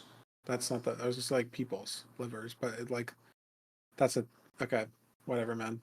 I had like 5 minutes to think of something, and it completely whiffed. I know what you mean. Anyways, I know what you mean. It's unfortunate that generally means like an organ. So I forgive you. yeah, that's okay. I forgive you. Anyways, we're back. We're ready to get into our third place match soon. Ankle Boy versus Quist. We want to throw it over to our bracket for a second. We have 2 matches left today. Grand finals and third place match. Third place match is coming up in just a bit. And then after the results of our third place match, which is a best of 5, we have our grand finals, a best of 7 between Loki and Silver. So that's our bracket recap. Only 2 more matches left in the entire season. So before we get to some exclusive interviews for you guys, I'd like to remind you all about the sponsor for today's stream. Nerdy, who's our sponsor? RioCards.com. Go right now. They are amazing. I can vouch. I can vouch for them. True. I got them in my background. And look Nerdy, at me these. and you might Oh be my the God, they only look so 2 good. people that aren't the guy who owns the company to have the metal prints. Do you know? That makes Right us a now. very exclusive club. True. It could be wrong. They have had some prints on their website for about a week, so people could have ordered them early and have them shipped already. But we had the first sort of test copies, I guess. Well, he probably went through a lot of test copies beforehand. But anyways, these are our 3 MCSR related art pieces that you can buy as a metal print to put up anywhere on your wall. I mean, they kind of really only go on walls, but you can put them on any wall, you know? Like, can't really bend the metal, but they'll go anywhere. There's a small, there's a medium, there's a large. They're all dimension themed. Overworld, Nether, and 3 amazing community artists. Rattles did the Overworld, Aesthetic did the Nether, and Grassford did the End. If you buy 2, you get 25% off. If you buy 3, you get 35% off, and you can put them up anywhere. I like the metal prints better. I have huge posters, and I have the huge, large sizes of the metal prints too, and I like the quality of the metal prints better. Like, they feel like if I have to move them around anywhere or like change where they're put up, like I'm scared moving the posters because they're gonna like rip. But like Right. I'm not gonna break the metal, and it's gonna be very sturdy to chill on the wall. And I mean, the colors look great with the dye sublimation process that they do. I still don't even really know what that is, but it sounds really cool and it works really well because the colors look great. So I don't even really care what they do. to put the colors on there like that because it looks great. So check out Creo, !Creo, CreoCards.com. They are gracefully sponsoring the $5,000 prize pool that we have for the ranked tournament. So shout outs to them. I also Very just awesome. realized, just for the record, I think I've had this. No. This one? Speaking of the Creo, I've had this one upside down the entire time. And I just thought it was supposed to be like this way. But and now that I'm realizing, I think it's supposed to be the other way around. So I'm going to fix that real quick. Because I think it's supposed to be Curry way upside down like this. But I thought it was... I know the card you're talking about. Yes, I think it is. I think it is upside down. You can go fix that. We are going to send you guys to an exclusive organizer interview. Shout out to the nerdy pajamas, Feinberg pajamas. This is our professional work attire. Name a job that lets you stunt out like this. Anyways, like we're getting paid, but whatever. Nerdy, I was complaining the PJs, and I showed stream my PJs as well. So nice. Yeah, we're chilling. PJs are fantastic. Anyways, we have an exclusive interview for you guys featuring some behind the scenes ranked production content. Take a look at what we have for you guys. Hog. I don't know what to say. Hi, I'm Lewis Fulham. I do... What the fuck do I do in the Minecraft community? I am Nerdy. or Sam. I have been speedrunning Minecraft since the COVID started, essentially, more or less. I do a lot of college-related work, unfortunately, nowadays, so I don't have as much time to speedrun and stream, but I still try and engage with the community and create fun things when I can. Hi, I'm Lewis Fulham. I'm your favorite news anchor, caster, British guy from the speedrun community. I got into Minecraft speedrunning through watching the world record at the time when I had first started streaming. The first video that I watched was Nice Twice's world record at the time. That was what made me believe that I could do it. My first goal was to beat the game in under 3 hours, and I think my first PB was 1 hour 15. That was when I caught the bug, and then I never stopped. I mean, I'm not exactly sure where specifically, but I think it was Pizza Hut. I was streaming Minecraft myself at the time, and it looked fun, so I gave it a shot, and I've enjoyed it ever since. Minecraft speedrunning is unique because it's a game that has a huge overarching community, being the Minecraft community. Minecraft as a platform, more than a game, it's like a platform that can have so many different kinds of games. So there's lots of different sort of subgenres in Minecraft. Unlike other games like Mario, for example, not that Mario is not an interesting speedrun, but the Mario community is mostly just the speedrunning community. Those are almost synonymous. And so the idea of ranked is to try and sort of get as many people, in my opinion, the reason why I like it is because I think it can allow for so many people to be into it, because it allows for people who weren't interested in just sort of the idea of speedrunning in and of itself within Minecraft. And now it allows for people who like the idea of a competitive 1 versus 1 race. So I think it brings in a whole new crowd, and that's what I love about ranked. So the reason I'm so passionate about the ranked tournament is because I think it's honestly one of the best run tournaments in the speedrunning community at all. The fact that we're only on our second season shows that we've already got so much potential, and I really want to push this to its absolute limits, as well as the fact that the community around the ranked speedrunning is just fantastic. I was watching a lot of sports related stuff. The World Cup was one, and then the other thing I was watching was the Last Dance documentary about Michael Jordan. The thing I noticed was that the sort of finals or whatever, the highest stake match, they weren't actually, the gameplay was the exact same as any other game. What made them good was the story behind, like, you know, years or a season worth of effort. It wasn't about the actual gameplay on the screen itself. It was about the storyline behind it. Thought it was a perfect combination. You take the ranked season and you do some sort of playoff related thing, and you really market it to be as exciting as possible and as high stakes as possible. I wasn't super sold on the idea. I didn't know if it had any merit, but I like pitching a lot of ideas, and Feinberg liked it. Oliver liked it, and here we are now. So the first opportunity I got to cast was for Simply's Nether Regionals, and I remember being put onto a casting team, and I didn't know who one of the participants was. It was actually Automat. He was the first person that I really asked questions to about his life so that I could then feel like I was prepared to go into a commentary booth. And from them, I'd like to think that I have been commentating with a high level of analysis, but also personality so that I can get to know the runners before and during each tournament so that I can try and give them justice over the microphone, really. I mean, ever since I was a kid, I always loved commentators, specifically ones that did the Premier League matches. I just thought that they were like very entertaining people. When Simply ran his first tournament, that's when I first started trying to do commentary and kind of basing it off of what I knew. It's something that I enjoy doing with tournaments, and it's something that I enjoy listening to other people, and it's something that I like to think about, and like how can you make something more interesting just by talking. It's definitely a challenge. It's something I'm not perfect at, but it's something that I want to work at and get better at for sure. It's a lot of fun for me. So because Kurowe's put me on the spot and told me that I have to give a fun fact, my fun fact is going to be about my gambling habits. I visited America for the first time this summer, and I took part in the World Series of Poker while I was out there. It was a ton of fun, lasted about 8 hours, but I did end up losing like $500. But remember, 99% of gamblers quit right before. I really enjoy rock climbing, bouldering specifically. It's a lot of fun. I've been doing it for a few months, so I'm not like particularly great yet, but been doing some V4s, V5s, and it's something that I'm definitely excited to keep doing.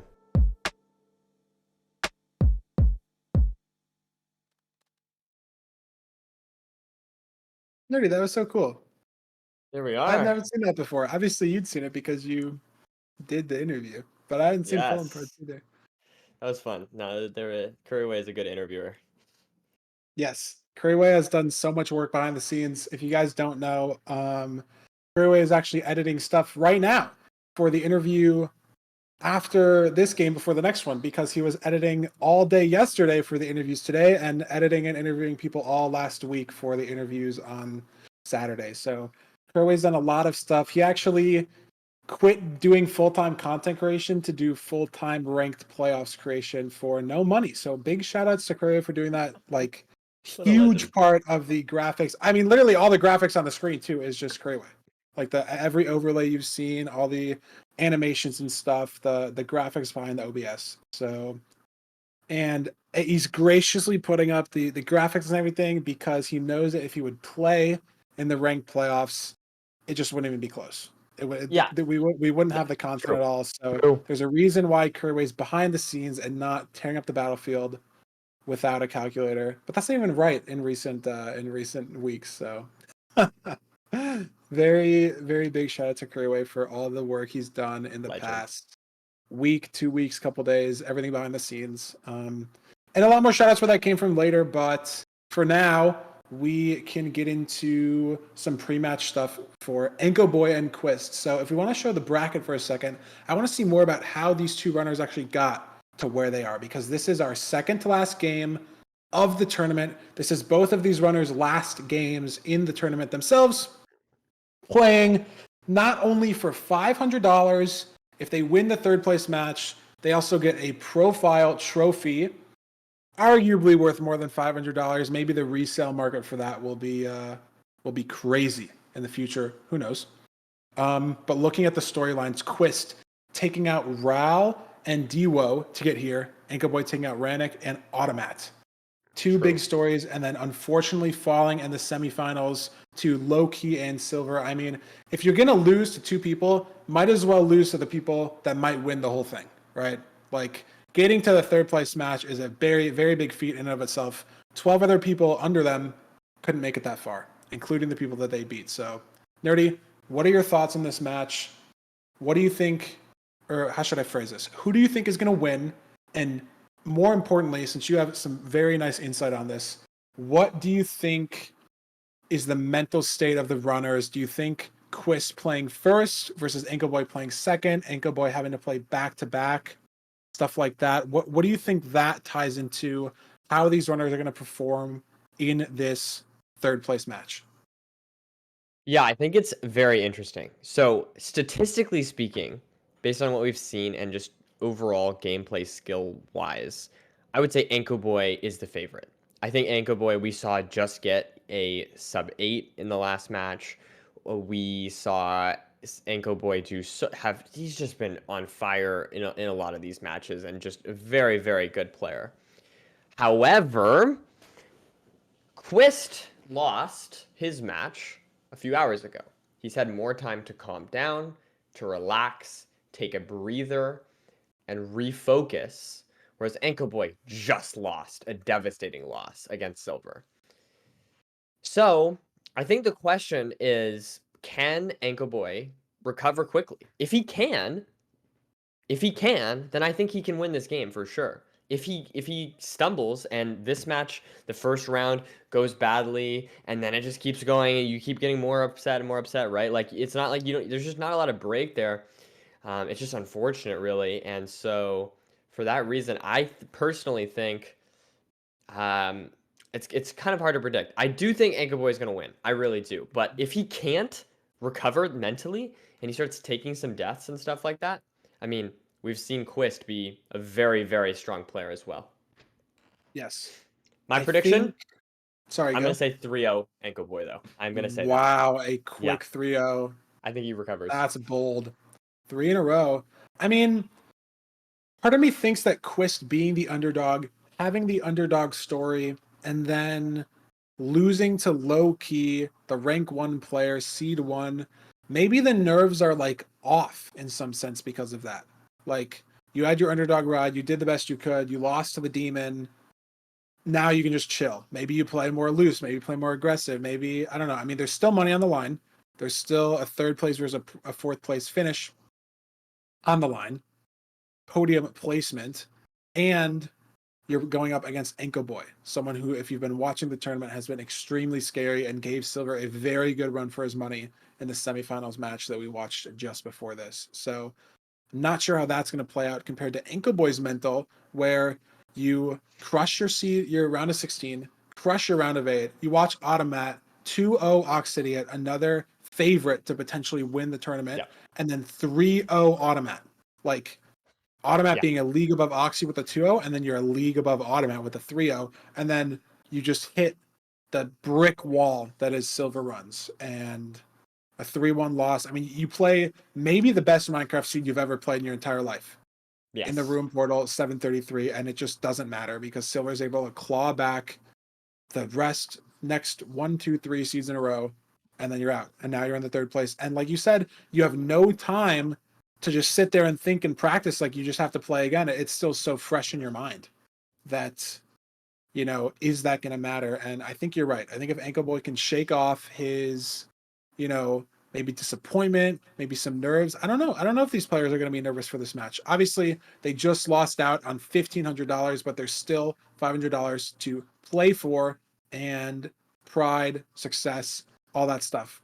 So I don't know. I think we might have our seed pick bands to go check out for a bit here, Nerdy. What do you think about these seed pick bands for our best of 3 match?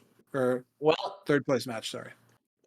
we've seen the Shipwreck ban from Anko Boy. I don't think that's necessarily surprising. And we've seen the Buried Treasure ban from Quist. I don't think that's necessarily surprising as well. Maybe just a little intimidated by Anko Boy on the Buried Treasure.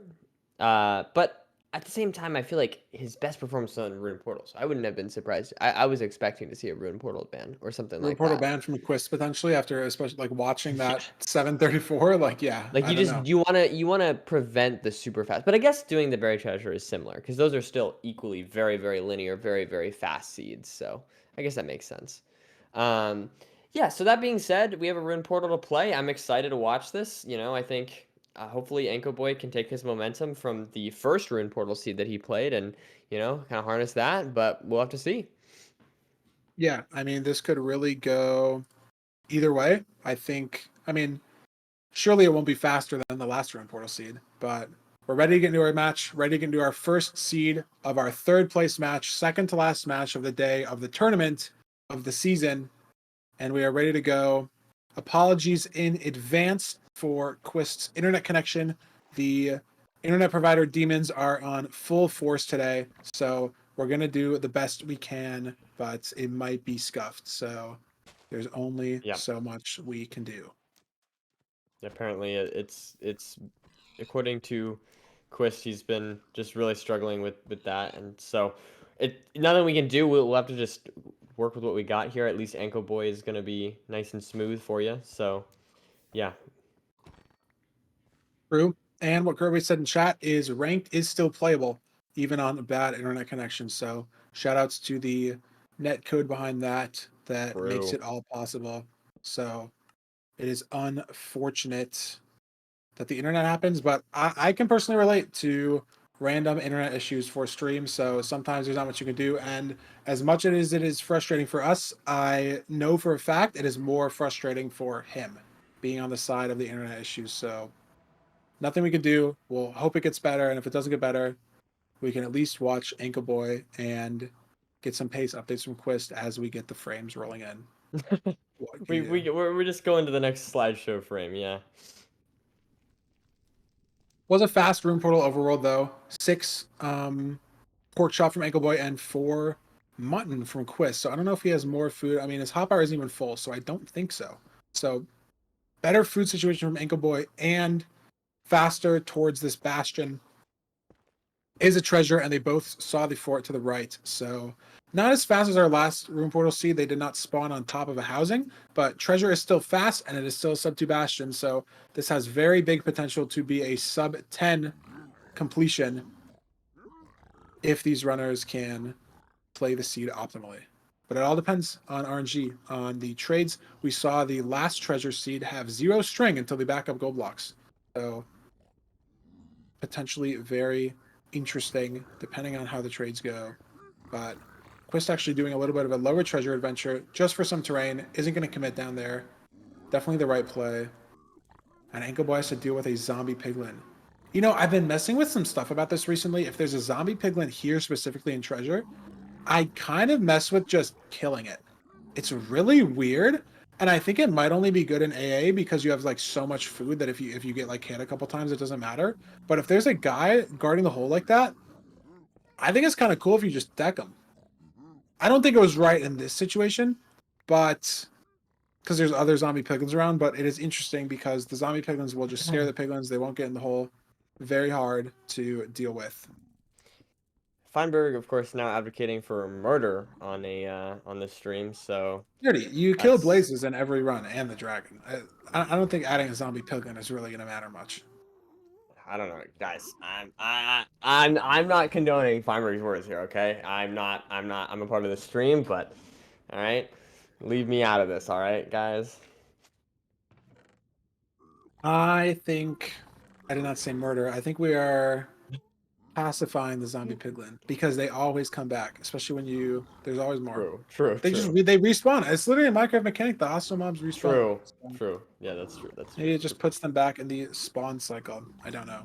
Anyways, Ankle Boy looking to potentially leave this bastion very quick. Only 14 obsidian, and I really don't think he's going to get 6 from trades here. So might just pearl and have to play home portal, but we'll see how these trades keep going. 5 beds, 4, 3, no, maybe 2 anchors actually. I thought he had a stack of glowstone, but only 43. So definitely zeroable, but is going to have to launch a pearling to home portal, which I think we're going to see right now. Going to pearl left and launch a pearling to the home portal. So that first pearl is going to land. Very nice spacing from Ankle Boy, and he's going to have that pearl completely hung. So once he gets 7 rods, he'll be able to use his home portal. And it's nice. It's a room portal. It's not a magma ravine. You'll be able to come back right on surface. It's sometimes very annoying when you are in magma ravines to have to go back all the way up to the surface to throw your eyes, swim around, pick them up, go back down. But surface room portal. What do you mean hung? Pearl hang, pearl hung, pearl hanged? Is it hanged or hung? I think they both work. Any English lore masters?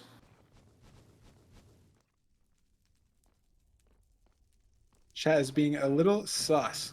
Anyways, see what Quist is up to here. Looking at the inventory view, he's got 18 obsidian, and it looks like he's going for backups. So is potentially playing 20 obby and could give himself some catch-up potential. Not mustard potential, but catch-up potential in this fort. Oh, that was funny. In the rest Good of the one, seed. Thanks. I had to redeem myself. Good one. Thanks. Also, chat, I don't really get the plus stuff, but that's okay. We can. Yeah, That could be in the we're joke, out of the but- joke. We already gone over this, Feinberg.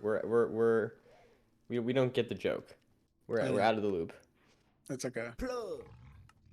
Quist is approaching the fort, and he has 19 obsidian. Wow, that is unfortunate. So, gonna be a pearl hang to home portal. Are they all on Megaloling because someone's playing? I don't even know where the audio is coming from. Ah. Very Commentators sad. are clueless. Yeah. That's okay. Oh well. But Ankle Boy, I think because Quist didn't get 20 obsidian, he only has 19. And I guess you could get some from outside fort chests, but it's not something you play for. You know what I mean? Like it just you don't play for that. Outside fort chest obby. I think it's a 1 in 8 or something, 1 in 10 out of every fort chest. So Quist is also gonna home portal. I think he has a pearl hung already, but it's honestly hard to tell what's going on. They both have 0 materials, but I think Ankle Boy is just a solid minute and a half ahead, due to just being faster. The 20 obby force didn't work out for Quist, and that might just be enough to give Ankle Boy a 1-0 lead if he can play the rest of the seed perfectly. Yep. I mean, it just was sort of a bit unlucky there, I guess, not getting that 20th. But at the end of the day, what are you gonna do? Yeah, for sure. You gotta just play the seed. We gotta play with what you're given, you know. And here we go, Anchor Boy now, going back to the home portal.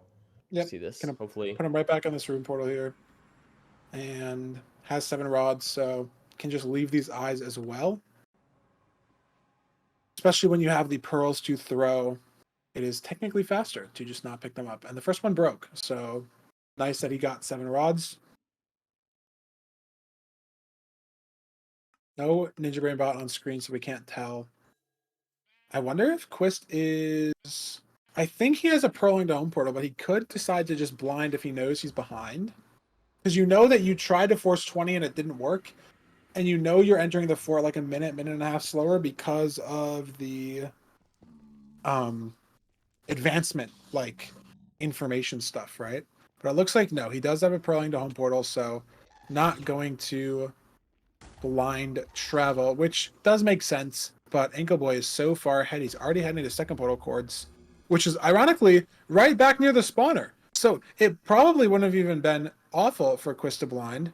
Looks very close to very close to where the fort actually was. So the blind, ironically, could have been better in this situation, but it is just too risky to go for under normal circumstances, much less tournament circumstances.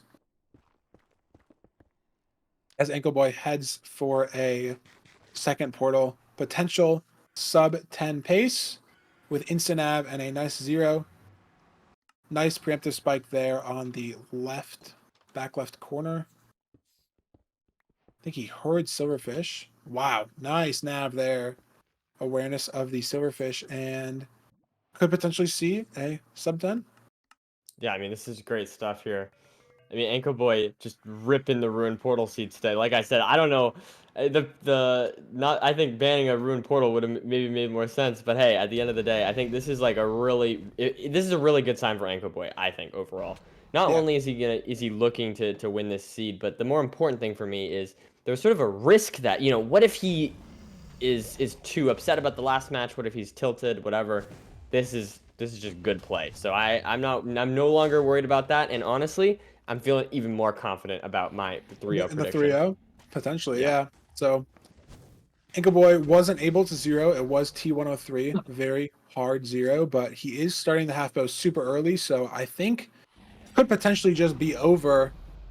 Regardless of what Quist does, he still has at least a minute 20 to build his second portal, instant nav, and hit the 0 if he even hits T103, which is a very hard tower to do front setup on. Or top setup, I should say. And Ankle Boy could just get a perch, and it looks like there is the snap, and he has a whole load of explosives here. Not going to be worried about that at all.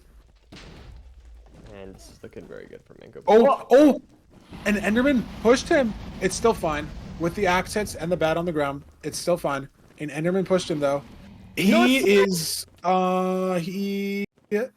silly. 6 axe hits. Should know that 6 axe hits makes the dragon fly. He needed to do 5 axe hits and then bed the dragon on the ground, and he had more than enough damage, but unfortunately he decided to channel some inner silliness there, and now is forced to get another perch. I wonder, Nerdy, he has 1 bed, he has 2 anchors. Do you even shoot all the crystals, or do you just hope that you get another perch before it fully heals? Does he have more than 1 bed? He only has 1 bed, so he has only 3 explosives. But do you think, like, the dragon would have to almost fully heal, and now you've wasted so much time missing all these insta-perch chances because you've been shooting crystals. 3, fireball, fireball, fireball. Quist could get the perch and just win the seed. Oh my god, speaking of which, Is I think that- that's the is perch. It is! Quist gets the perch! Oh my god! He doesn't have Obby set up. I think it's fine. I think he sets. It's very we'll have hard to tell, by but frame. Is he okay? Yeah, he should be fine. And he gets it. Oh my god, and Ankle Boy's 1 cycling as he wins. Ankle Boy's dragon's going to be dead before the game's over. Oh, barely. Wow. Oh, that's not good. Not only. Okay. So there goes your mental. There goes the mental for my Ankle Boy, prediction is baby. wrong, and I stand by that. But I'll take the L. But what I was gonna say is not only is that bad for my prediction, I think this is a very bad sign for Anko Boy. You just lost a silver. Very, very frustrating to have that happen. And then you're like kind of getting in the right direction, right? Like very clean play through and through. And then you mess up a 1 cycle. Not even a 0 cycle, a 1 cycle, right? I think that is going to be this could be good for Quist in multiple ways. Yeah, I mean, Ankle Boy ahead on every single split. I wonder where all that time came from, Bastion of Fortress. It was just Quist forcing that 20 obby and didn't get it. Which was literally a minute, but matched the rest of the pace, if you look at it, was actually basically completely even from Fortress to Stronghold enter and then Stronghold to end enter. So really the only difference in decision making, I mean, this was a lot closer than it looked actually looking at the splits. It's really nice that we can see these here. Even on the Bastion enter, even from the Fortress to the end enter, the only difference was the Bastion to Fortress play, forcing 20 obby and it didn't work out. Ankle Boy leaving fast on 10 obby, playing home portal.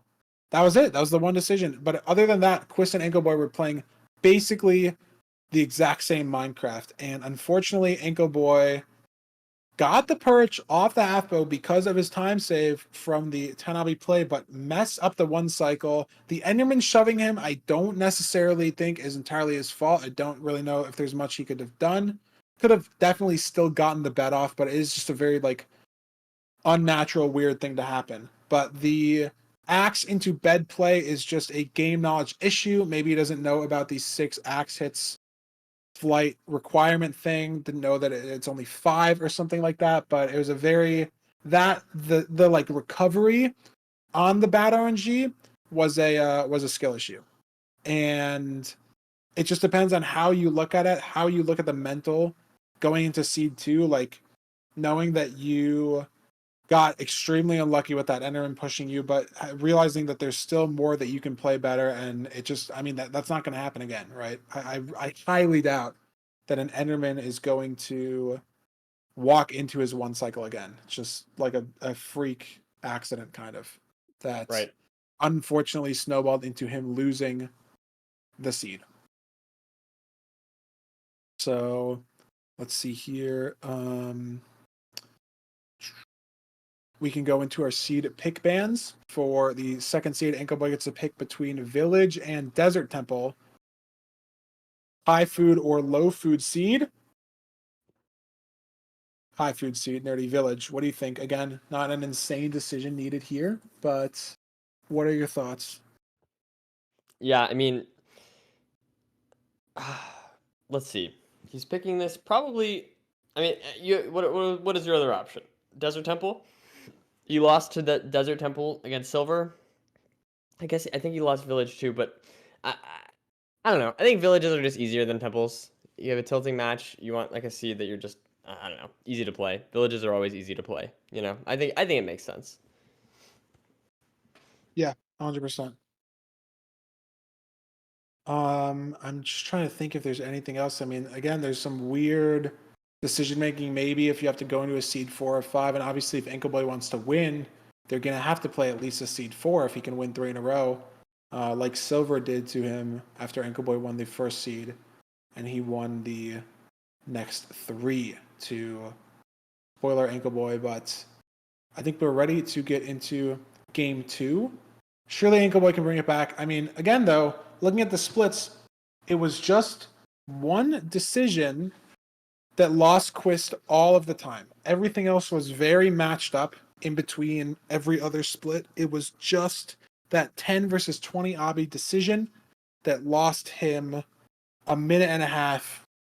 But it didn't end up losing him the seed because Ankelboy had an unfortunate incident in the end. But it's in the past. It's in the past for us. It has to be in the past for Ankelboy if he wants to play at his best in this next seed and bring the series back to 1-1. But Nerdy, your prediction is already over. It's not 3-0 Ankelboy. It's disappointing. It's disappointing because just from the perspective that I feel like I'm always wrong. It's to the point where I should honestly just like predict something in my head and then say out loud something different, you know? But then there's no Something. proof that you could just say that whatever the actual thing was what you said in your head. Like you Well, gotta I'm own saying up. it seems like my It's, intuitions are wrong, you know? Seems like my it's okay to be intuitions are wrong. wrong, and I don't want to be wrong. So I'm just gonna start, just making guesses based off a coin flip or something, and hopefully that'll work. Yes. Decent village routing from both players.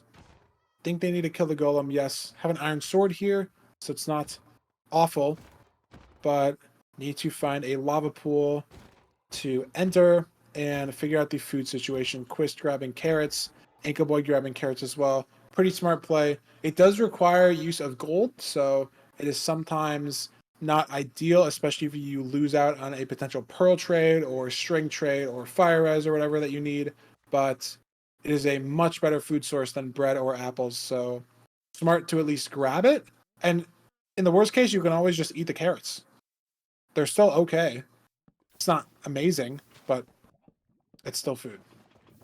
So, again, if you're just tuning in, Ankelboy, or not Ankelboy, Quist is dealing with internet demons, so there's only so much we can do. So, We're getting unfortunately, the it just info we is what need. it is. We're Yes. getting the info we need. We saw him win last match. That's all we need. True. Looks like I think this was a bridge, but I didn't get a great view on the bastion, but very open terrain. And it does look like the pig face bastion. Gonna have to do some bridging to the bridge as well. Nice play on words there. Or should this be called treasure nerdy? Again, what do you think? I mean, you know what I think. I think they're terrible names. They're awful names. Housing is okay. Stables is okay. The other two, Treasure If and you had to Bridge, no. if you had to rename housing, what do you think you would rename housing to? Housing's okay. I mean, I Or don't if you've know. not thought about it, I don't want to put you on the spot. It's like, mm, it's like apartments or maybe condo. I think of like Piglin condos. Some nice deals there that they're getting. Condominiums. Yeah. Um, dorms. Yeah, that's pretty good. They're just a nice little residence for the little piggies. Nice little residence. It's It's a weird. I little bit feel like a messy. lot of I feel like a lot of Minecraft names are very old school. Like Woodland Mansion sounds very like fancy and old timey, like ancient city. Bastion Remnant, like they're fancy words. Like you need a fancy word, but like condominiums to me sounds too um modern. I don't know if that makes sense at all. I don't know how you would phrase it better. But it's a work in progress. We thought of it in a minute, and I think it took them years to make the Bastion. Yeah, I mean, honestly, Placing every blocker hand by hand, the Piglins must have been working for generations, to name Yeah. it as well. So I personally, yeah, but Stables I think is aptly named. I don't know. What else is there? Yeah, but anyways, these other two, it's like, you know, they spent all this time making them, like you said, but then they spent like 2 seconds naming them, or they like just went with the default names. You know, that's I that's don't that's know. disgraceful. Like, point at Anyways, where the bridge is. Just tell me where the bridge is. There is no bridge. Sorry, well, there is a bridge. It just doesn't connect anything to anything. that's not a bridge. That's not a bridge. If it doesn't connect it, a bridge. Like when people say a bridge is burned, it means like, you cut off the bridge. It's no longer a bridge. It's not a bridge. It's just not a bridge. Like, tell me I'm wrong. I'm sorry. A Okay. structure carrying a pathway or roadway over a depression or obstacle. That are way too many big words, man. Something resembling a bridge in form or function. Like, how is that a definition on a dictionary? How can you put that there? How can you use the word in the definition? The definition of bridge is something resembling a bridge. That makes no sense. I think colloquially, I give up on the things that- dictionary. I give up. I give up. I don't know. But what's the lore also? Like, where's the bridge supposed to be going? Is it? Why they build it like that? It's weird that the piglins get so mad when you do gold things, but they're also so attracted to it. Maybe they can't harvest the gold ingots from the gold blocks. Maybe that's the lore. And that's why they need the player to do the conversion. I don't know. That's why there's some maybe the bastions are them moving all the gold blocks from the rune portals into a secure, safe location for the player. What do you guys think? Anyways, sorry we're not talking much about the seed, because we're kind of watching 1.5 streams, and also there hasn't really been much insane decision making going on. Inko Boy is just slightly faster in the overworld and is thus slightly faster heading to the fortress. It's also very hard to tell the decisions Quist is making because we can't really see the micro, but I'm assuming he's heading towards the fort, and Inko Boy already has a blaze bedded spawner with 2 rods. So, looking like Inko Boy in the lead for this seed, and I mean he was in the lead for last seed until literally the 1 cycle, and then he lost it. So potentially, I don't know if it's the worst choke or like the latest choke, because people have died after a successful 0. Priffin did die after a successful 0 in the round of 16, so I don't know which choke is worse. A 1 cycle choke or a 0 cycle dragon dead choke, but both very similar in their own rights and also very different in the situation that is required to get there. But Ankle Boy is measuring eyes already with 3 rods. And I don't know if Quist is finding the fort or not. It's very hard to tell. It wasn't treasure, so Pyre should have just worked, but he's been fumbling around the nether for the last couple minutes, so I don't really know what's happening. If you're just tuning in, oh, he does see the fort though. Okay, that's good. So still in the seed, definitely not in a winning position, but it is not over. If he just keeps it close and Ankle Boy makes a mistake, it is very possible that Quist can win the seed again. That's what happened last time. So, yeah. Nerdy, for the viewers that are just tuning in, explain to us what matches we have left in store for today, what match is going on right now, because I see a couple questions in the chat. Where are we in the bracket? Currently, we are doing the final 2 matches. So we have the losers of the semifinals battling it out for 3rd place here. And after that, we will have the grand finals, which is going to be a best of, is it 5 again, or is it 7? It's a best of 7. It's our only best of 7 That's what in the I thought. entire tournament. So we have a best of 7 starting in just a little bit after this match. So stay tuned for that. But of course, for now, these 2 players are playing for $500, a best of 5. So Quist is up 1-0, and it is just first to 3.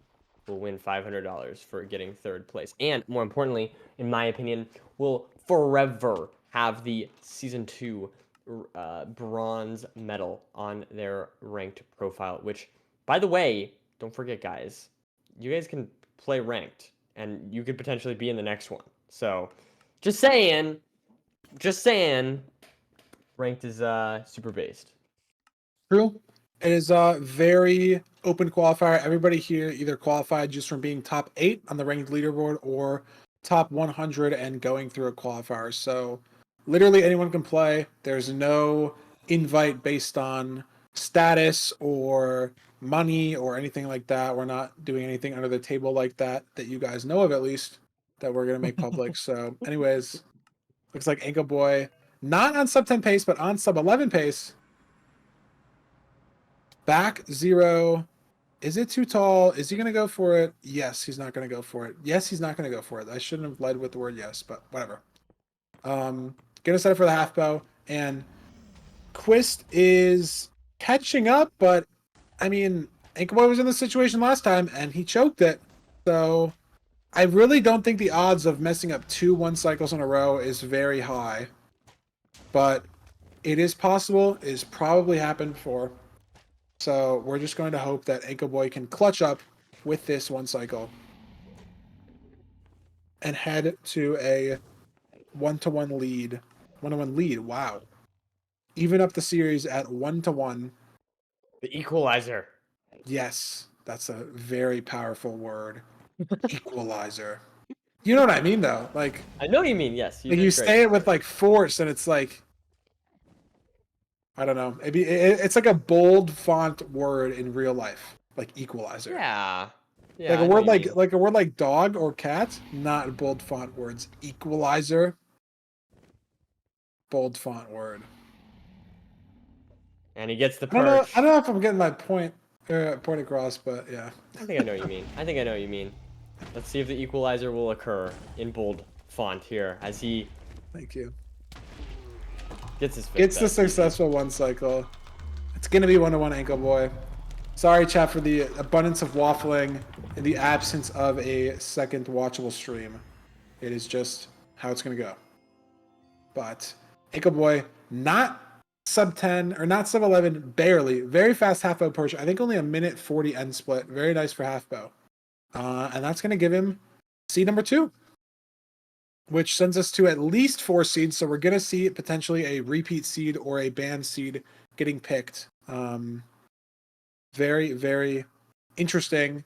What do you think about that match? Do you think Ankle Boy bounced back well enough? I mean, obviously it's very hard to tell the pace of the other runner, but Ankle Boy, I think, played very consistently. What are your thoughts, Nerdy, on how the series will continue to go? Yeah, I mean, Ankle Boy just played more consistently and just faster. I mean, we can see just looking at the splits. I mean, at the end of the day, I think the important thing is that Ankle Boy seems to not be getting tilted, which is really impressive. Like, seriously, the fact that he's playing this well after the last match where he got kind of unlucky and then panicked a little bit, and then of course the silver match, the silver set of matches. I'm very impressed by this performance from Ankle Boy, and I do think it's a good sign. I was worried that maybe we'd get some snowball effect behavior favoring Quist, but no, it looks like Ankle Boy is not going to make it easy.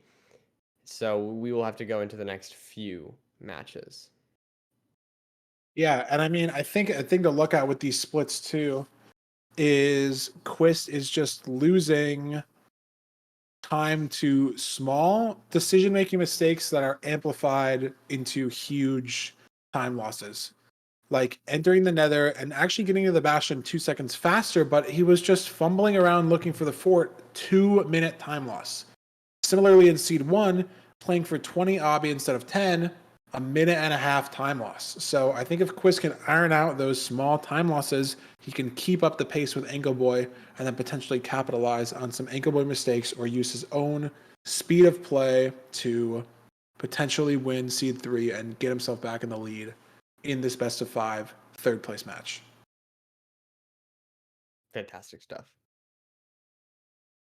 And I think here's our seed selection. Perfect. Desert Temple again. the 1 seed type that we were missing, so it is guaranteed to be played. But when we get to our seed 4, then we can play any of the 5 seeds that we have in the bank, potentially see a repeat seed, potentially see an ocean seed being played, as both of the banned seeds were ocean spawn seeds, the only 2 ocean type seeds out of the 5 in the filter. I mean, Desert Temple low food could be interesting.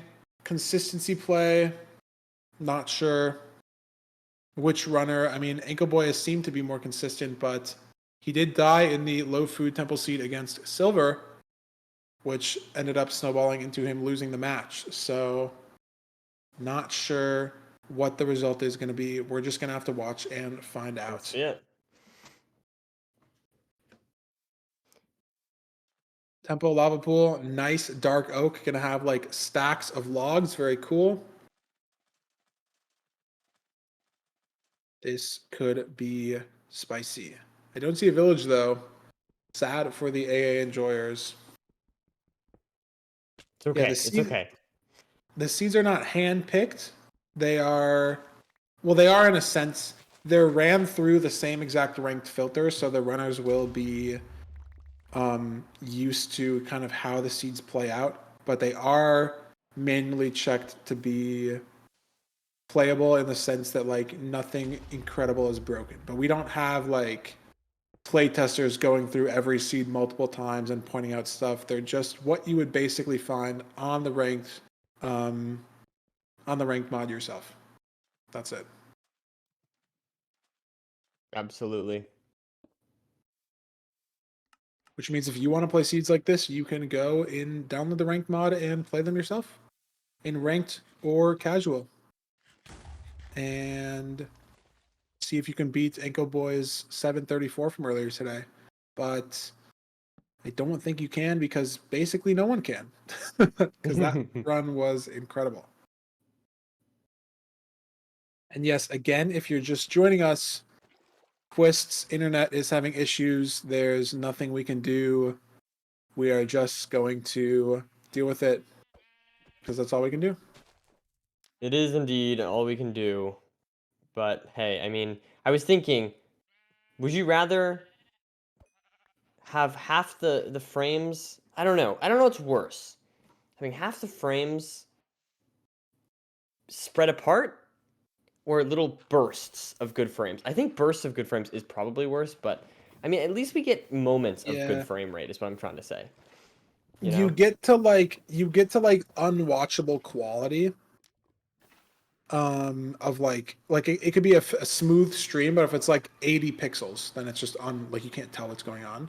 True. Here you can tell what's going on, but like you miss stuff in the middle that just makes it very awkward to watch. So I don't know. I think consistent. I just don't know how bad like 10 frames per second is.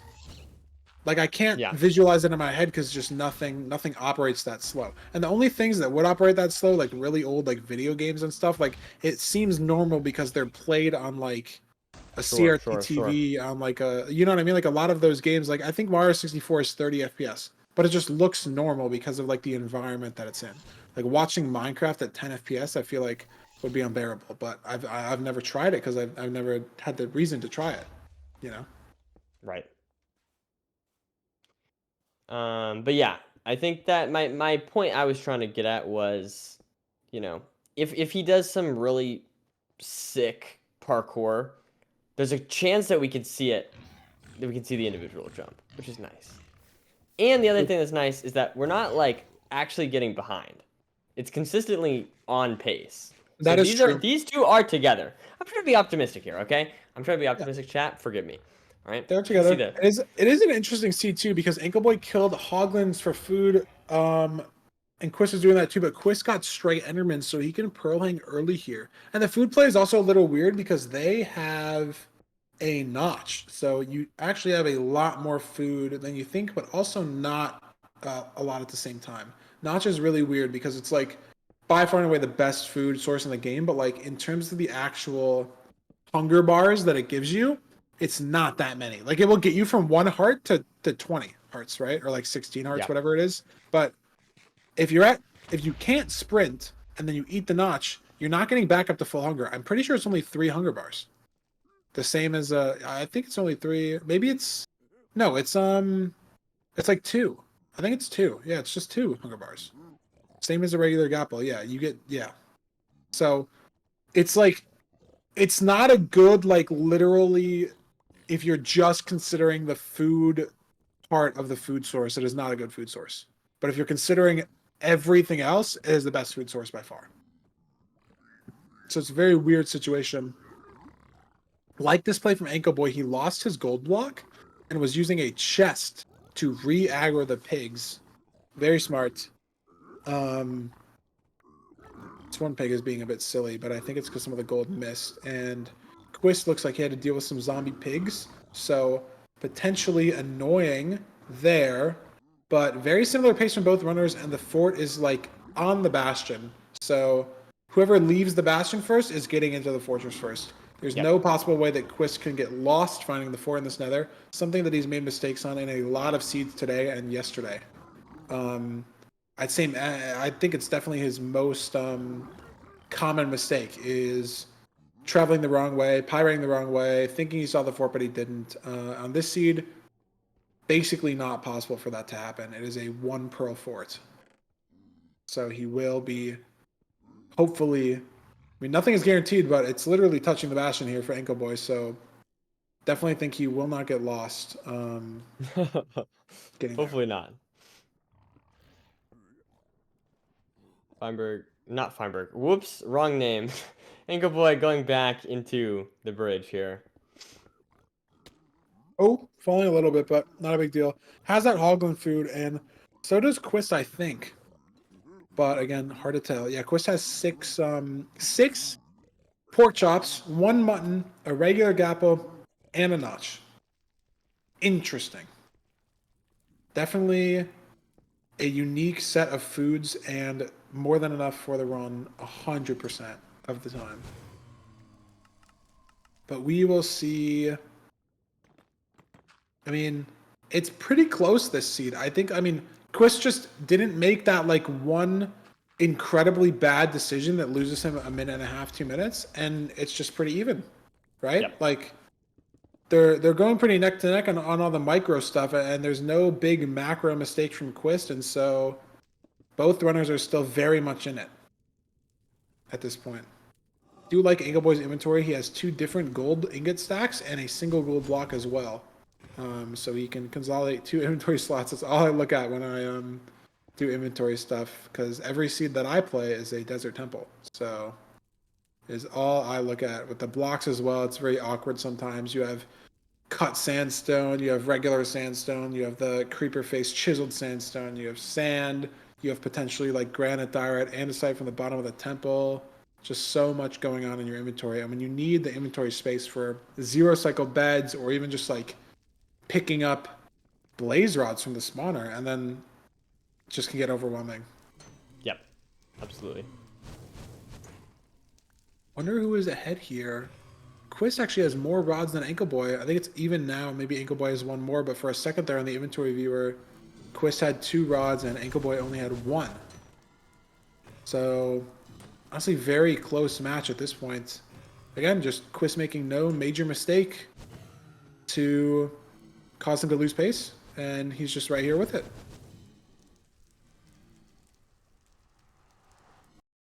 Funny to note that Ankle Boy here had already beat Minecraft on that 1 seed against Silver, and now he's just blinding for the first time. Yes, we were already looking at the splits and in awe as to how lined up they all were. That is true. And Chad is right. It is currently anyone's game. They are both measuring eyes at the exact same time. And as we've seen in ranked, it's not only not over till the dragon's dead, it's not over until you get into the end fountain. You can kill the dragon and die in the process and still lose the seed. So anything can happen. I don't know. I don't know if I agree, Feinberg. I think this is Ankle Boy's game. I don't specifically. Not anybody. So close though. I didn't say it. I didn't say it. And Nerdy, what do you think about the usage potentially of potions, specifically fire resistance potions? I mean, listen. It's a little bit underused sometimes, you know. It's not over until the dragon's dead. Speedrun. This is not that. There's having spirit shit on 1 flashbacks. Look at them, they're both in the same thing, but Quist has gold pick to get through this terrain, but they're literally following the same exact terrain in the same spots. It's hard. It's weird. We don't have like a super lined up perspective about the runners because Quist is just lagging. But look at Ankle Boy finding some left terrain, and Quist is still digging. So Ankle Boy is going to be able to build a second portal first. It looks like, because of this terrain decision. Quist looks like he found it as well. So. Dude, how far away was this second portal? It feels like these guys have both been running for like a minute. Feels like it was so far away. Ankle Boy building it. I mean, Quist is going to be building right here as well, within seconds of each other. And this is what happens when Quist makes no major mistakes in the run. I mean, within literally 2-3 seconds of each other. And I think Fantastic actually stuff. Quist might be winning. I'm trying to see where his timer is. 10:22, Ankle Boy 10:29. Yeah, Quist is actually ahead, guys, by 4 or 5 seconds, and it actually matters here. It might not matter now because Ankle Boy finds the portal room first, but Quist was actually ahead entering the stronghold, which is not apparent due to the unfortunate lag in the stream quality. But if Ankle Boy Zeros was able to hit the nav better, a notch for Zero so you can whip as many pearls as you want because you have 18 hearts. So go Yeah. crazy with the speed. Yeah, look at that. Throwing 4 pearls, throwing 1 to get closer as well. Very smart. Back short with a weird overhang. Definitely going to be able to get to 91, but not 95. Going to go to 91. Get the If he bed messes down. up the have zero, one I'll more say it. turn. If he messes up the zero, I'll say it. I'll say it. It flew at 91. It's anyone's And look at... game! It's I anyone's called it. game? I said it. I said I would say it. I said I would say it. There you guys go. Is that what you guys wanted from me? Your mic peaked so crazy. It was so funny. That's ideal. That's what I want. But yeah, they're both half going. I don't know where Quist is going. Wait, where's Quist going? Oh, he's building up the tower to half bow? Wait, does he not have wood?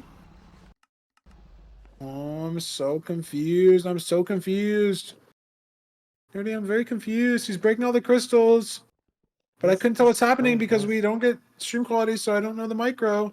But he's breaking every crystal, which means he doesn't have a ton of explosives for some reason. And Ankle Boy gets a perch. It's like Ankle Boy does get the perch.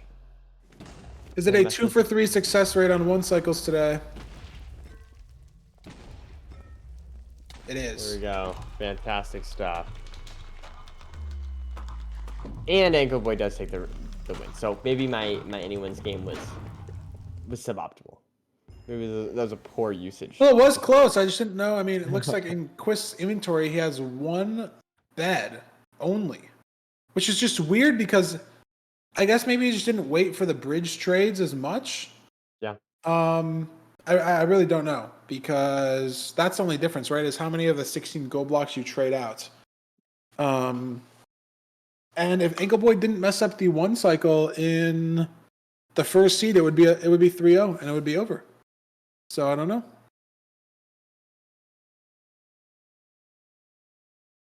What do you think, Nerdy? What do these splits say for us? Again, I mean, literally an insanely close game. Quist actually in the lead for the first time the entire series, in the lead in an end game level split. But unfortunately, Yeah. I mean, couldn't it just hit came the down to nav, yeah. and didn't have the explosives. Yeah, just 2 kind of big mistakes there. I mean, it's hard to say exactly, because I didn't catch the exact number of explosives, but I did see the stronghold nav, and Ankle Boys was just a little bit cleaner, 15 seconds cleaner to be specific. And I mean, at the end of the day, you know, Ankle Boy did go for the 0, and unfortunately, it flew, but still, you know, kept his cool and made it work. So overall, I'd say very well played to both runners to have a game this close. You almost always implies that, but Anko Boy does take the win, and honestly, I think he looked good. And once again, I'd like to point out that this is coming after like multiple frustrating losses. So the fact that he's shown consistency 2 times in a row now, to me shows that Anko Boy has what it takes to win this third place match. Yes, I mean, he's in the driver's seat, has to win 1 seed out of 2, would have to lose 2 in a row to lose to Quist. And with that, we have our analysis segment ready. Let's see what Fulham can do with 1.5 streams. We're going to send it over to him to break down this match so far for us.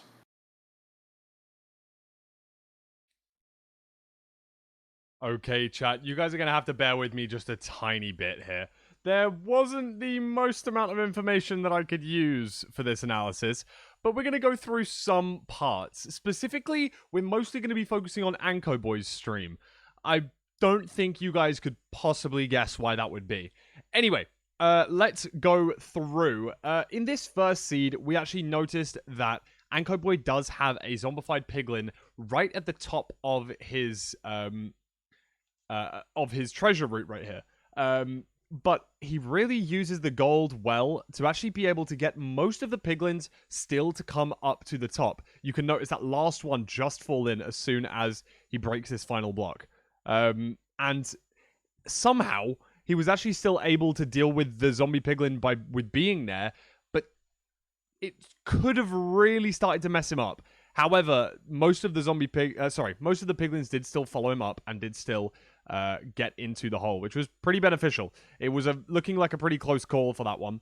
However, Anko Boy was definitely in the lead at this part, and we can see that he carried over that lead all the way into the stronghold. If I crank this to maximum volume, then you're going to be able to hear exactly what Anko Boy can hear. So he comes through this door after checking his PIDAR and going and listening and trying to find this portal room.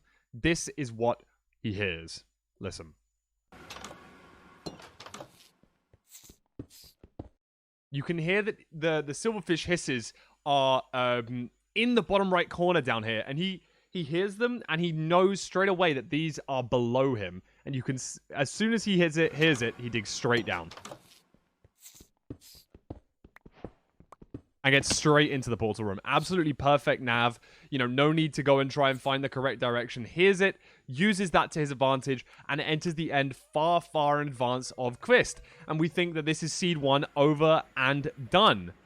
Until we get to this tower, which is too tall. Too tall for Anko Boy, and Anko Boy decides to leave it and go instead for the 1 cycle.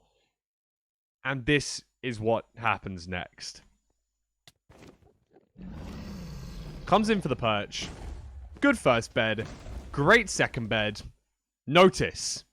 The third bed's fine. What was that? I don't think I'm ever going to be able to time it perfectly. Oh my gosh, yes I am. I am potentially the GOAT.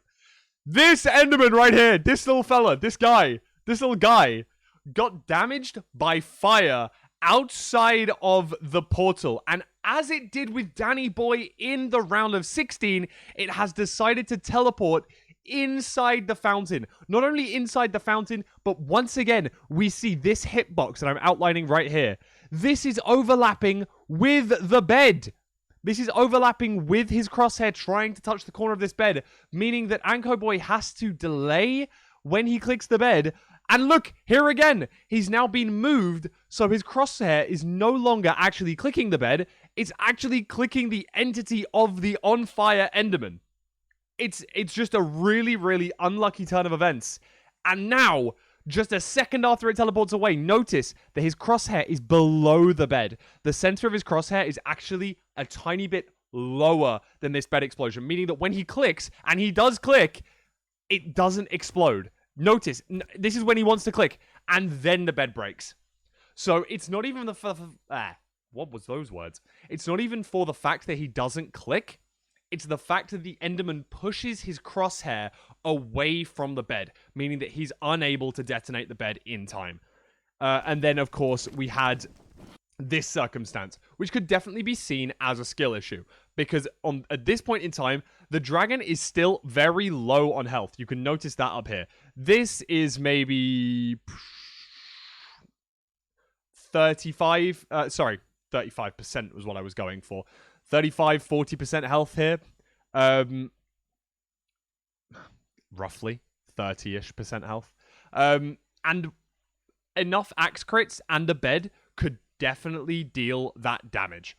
However, the incorrect number of axe hits were indeed used. So we see 1, 2, 3, 4, 5, 6 fully charged axe crits will mean that the dragon flies away. The best thing that he would want to do here is do 5.5.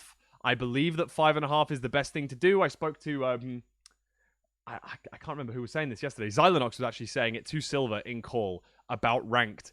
That you can actually half charge an axe hit if you have no explosive left, so that you can actually get 6.5 axe hits off before the dragon flies away. However, in this situation, none of that was necessary, because he does indeed have anchors down here with glowstone and a bed on the hotbar. So simply all he had to do was do 5 axe hits rather than the full 6, and then use an explosive. Sadly, that didn't happen, and Chris was able to take seed number 1. And I'm going to be deadly serious with you, chat. Seed number 2 was just so regular and mundane that I got no clips to analyze. The only clips that I would have wanted to analyze were Chris when he spent 2 minutes looking for the fortress. But I think there was probably a cumulative 9 frames across those 2 minutes, so we weren't able to analyze those.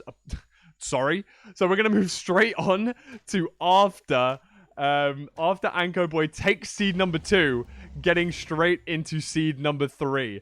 And this was at the point where it was still anyone's game.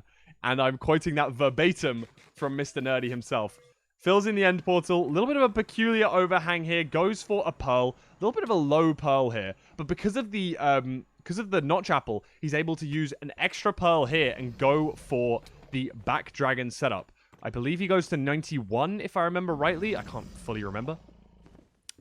And, yep, comes up here, builds the setup, gets the first bed off, and then it flies away. No crystal broke, but he is able to pearl down and get this sorted. This is the one clip I have from Chris, chat. This one coming up right here. Okay, and I know it's grainy, but the main and most important bit that I want you to focus on is the inventory from Kvist, okay? So we don't actually have to watch any of the frames. We can just look at this single still. Notice, we have over 1 stack. That's not over a stack, I can't count. We have nearly 1 stack of gold in his inventory, and only 1 bed remaining. Only 1 bed. 2 wool, a hell of a lot of crying obsidian, but as far as I can see, no glowstone. This is what the big difference was. There was no full trade of this gold, meaning that Chris has been left with far too few explosives for this end fight. Of course, has the crossbow, has all of the other stuff, but none of that's going to be useful in about 5 seconds time. Has 17 arrows, so can full bow, but I'm not going to show you any more frames of this. But a full bow would not have enough time to finish this off. Instead, I don't have the clip for the final 1 cycle, but Anko Boy was able to finish out that 1 cycle, meaning that it is 2-1 to Anko Boy. This match, if Anko Boy wins it, will make Anko Boy $500 richer. Can he finish this off? It's all down to Anko Boy. He's probably played the better of these two, but made that mistake in seed number 1 with, well, slightly unlucky with the Enderman, but slightly mistake with the 6 hits of the axe. But the last 2 seeds have been played very cleanly by Anko Boy. Back to his roots, back to his regular, normal play style. Can he see that out? Can he finish this off 3 games to 1? The people for that job to take you through the next seed are going to be Feinberg and Nerdy, so I'm going to put it back to them in the commentary booth. Welcome back. We're both unmuted. Very pog. And yeah, I think Anko Boy will take it 3-1. It was a good breakdown, as much as we could see from like I said, 1.5 streams, but I think we can throw it right into our seed selection as Quist gets to choose from any of the 5 seed types to play seed 4. See what he chooses. Desert Temple. Wow. I mean, he kept it very close on the Desert Temple seed, entering the end and the Stronghold. I mean, within 5 to 10 seconds of Ankle Boy. It was a seed that he lost on. So maybe an interesting pick. Not picking the Shipwreck ban or the BT, but it feels like if you ban Buried Treasure, you're almost maybe happy that the other person banned Shipwreck, right? Like, you know, ocean seeds in general. Right. Sometimes I mean- RNG with magma ravines and stuff like that. Yeah. I think it makes sense. Ankle Boy looked probably. I think that was Ankle Boy's worst game, if I recall, on in the first match, or against Silver. Sorry, and so since it was his worst seed, you just use that. I don't know. I mean, maybe he's an AA enjoyer. You know, you never know. Yeah, I mean, again, and it was just a close match, and I think if Quist just maybe trades out more of the gold, keeps track of his explosive count a little more, not sure. But Yeah. I'm ready to get into the seed 4. Will Ankle Boy 3-1?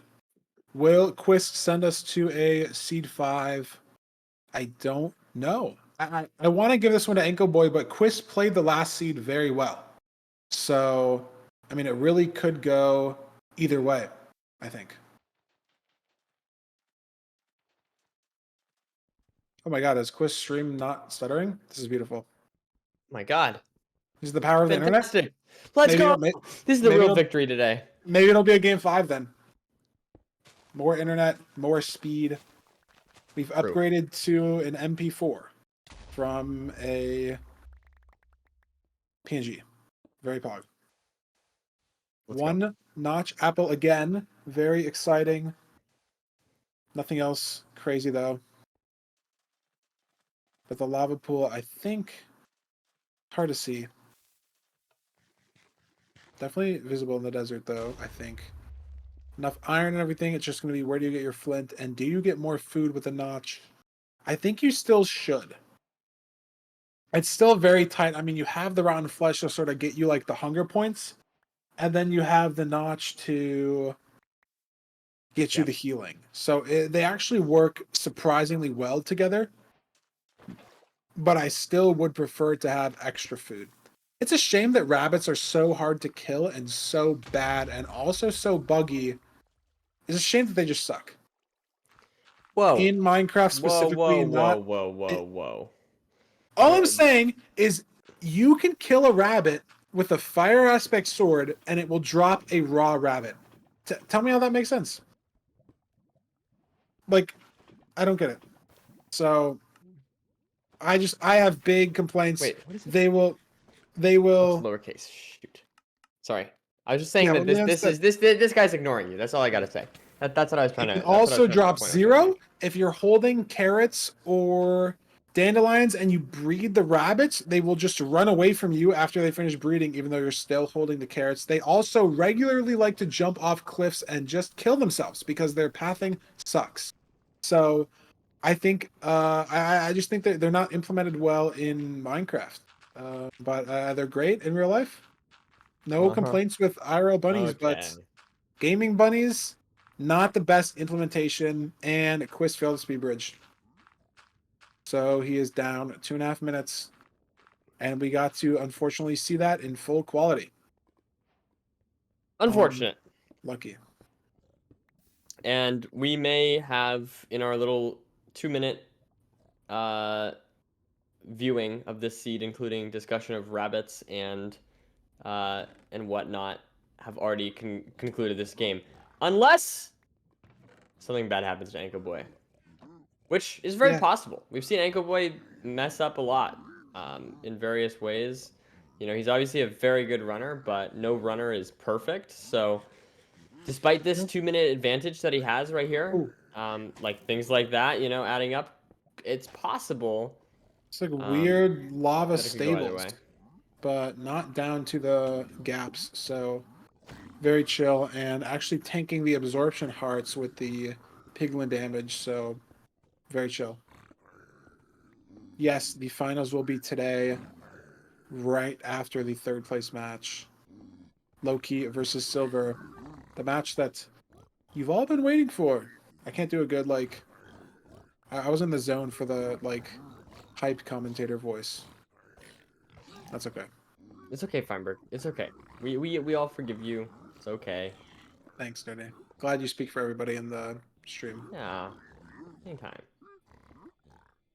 We have But 45 gold here. For Enko Boy, he's gonna go get these remaining backup blocks and hopefully get the rest. I at the end of the day, you know, I think Quist is probably pretty tilted at this point. You've lost 2 and you're dead. And yeah. it's gonna be very hard. This is just a very losable situation for Situations Quist. like this are super weird because you can be like behind in other multiplayer games, and still like do like sort of a Hail Mary play or try to mess with your opponent in some way to get some time back. But in ranked, you can't interact with your opponent at all. So if you're Right. behind and you lose 2.5 minutes, the game is sometimes already over, even if you play perfectly up to that point. Yep. There's nothing you can do. So it's just so hard on the mental sometimes that there's a like, what am I trying to say? Oh my god. Quist's fate is like not in his hands anymore, potentially. Yep. Like he had his chance, made the mistake, and could just be over. I mean, Quist is gonna hope it's not over. Ankle Boy will. Potentially a $500 match for Ankle Boy to win. Not as appealing as the 1,500 potentially from getting second, or the 3,000 from getting first, but still more than 0, better than 4th place. So big seed from Ankle Boy. Still has to focus, even though Quist died, and he doesn't know that Quist died. I think Quist got to the Bastion later, so he can probably assume that, but Quist caught up on seed 1 when Ankle Boy messed up the 1 cycle, so it is not over until the credits roll, Nerdy, in the ranked playoffs. Even though the credits don't really show, they like auto skip, but you know what I mean. Yeah. I mean, at the end of the day, we all know what you meant. Enter the M Fountain is synonymous with rolling the credits. Let's be honest. Yes. But in the context of speedrunning, it is. Nice Blaze TNT from Ankle Boy. Blaze TNT being better than a Blaze Bet. It takes a little longer to set up, but it clears out many, many more blocks, and also gives you the blocks if you need them, which usually you just don't, because if you have TNT in the first place, you probably used it in the overworld. But it also leaves no fire that you have to put out or deal with. Blaze TNT is much better. In open spawners like this, it doesn't matter too much, because the Blaze Bed covers a lot anyways, but in closed spawners where there's a ton of netherrack around, the Blaze TNT is significantly more explosive, for lack of a better word. Probably the best word I could have used there, actually. Because they are explosives, and it is also like a, yeah, you know. I know exactly Nice what you mean. new emoji in chat. Shout Yeah, out to this the is good. emoji makers. Hey, listen. Jungle Blind. You probably leave these eyes and just go for 7 rods. Can't imagine to go and try to pick these up. No water bucket as well to MLG. Can't really Pearl Hang to pick them up either, because you would, again, need that water bucket to MLG. So just probably going to leave them, especially when you have this many pearls, and just get another rod, and that's what Ankle Boy's going to do. But Quist has 3 rods. He's actually caught up a decent amount, but I think he has no pearls still. I think only 16 pearls. Yeah, only 16 pearls. Ankle Boy is 29. He left the Bastion a lot faster to try to save some pace, and kind of working. But it might be too little too late. I honestly did not expect him to catch up this hard. But maybe he gets motivated when behind to, you know, pick up the pace, play a little more aggressive, and when it works, it works. But he's definitely not 2 minutes behind like the death would suggest. Here we go. Also on the same tree. as Yeah, it just expected. makes sense. Gets to boat eye, but again, weird to pick up the eye, but he has 7 rods, so he doesn't have to. Yep. He's actually only like, I feel like 15 seconds behind, maybe. Like Ankle Boy's starting to go to chords, but Quist can go back and also start going to chords. I have no idea how he made up all this time. The only difference here is Ankle Boy has more pearls. Quist has 3 Sparrow Pearls right now if it's a 0 eye, so he's going to try to not throw these to potentially 0. But it might just... Ooh, and look at that. Lava Fall Ooh. is going to have to burn 1 pearl, so... Burn 2 pearls. I mean, you can only burn 1 more, and then... You're playing for a 0 eye. Are they going to the same stronghold? They are. But Ankle Boy's in the ceiling, and Quist is in the lava. He's actually... Quist is going to I Spy first? What? I don't know how he made this. I don't know how he made it at the time. I don't know. I guess he just had found better terrain, made better decisions. I don't Genuinely, know. yeah, I genuinely have no idea. Like it doesn't make sense to me. I missed something in the Bastion, how he just made up a ton of time, and even in the fort, like they both blaze but at the same spawner. I have no idea how he made up all this time. Actually, I don't know. But it's there. And again, if it's not zeroable, it's weird. How many eyes? 3. So it is. And I think he has the explosives. Gonna need to heal a little bit off this rotten flesh, though. And it was a pretty tough preemptive. Quist actually re-preemptive in that staircase to get a better look at things. So, I mean, this could be one of the craziest comeback wins we've seen just from raw gameplay skill alone. I just saw him look at an Enderman, but he's gonna go for this 1 and 8. I mean, I think he's got to hit it. Yeah. But the ball's in his court. Going to go to 92. A couple more blocks. 91 is fine. 3, 2, 1, up. Just the explosive count potentially. You have the health. And it's just a weird height with the dragon. Got to keep the height. Got to keep the damage. 1 and 8 is weird, but he's got 2 anchors and another bed. Wow. Great Surely stuff. this doesn't break. Doesn't get hit. Backs up. Nice play. And we're going to a game 5. I'm like, he I'm just shocked. outplayed him. I don't know what to say. I genuinely don't know.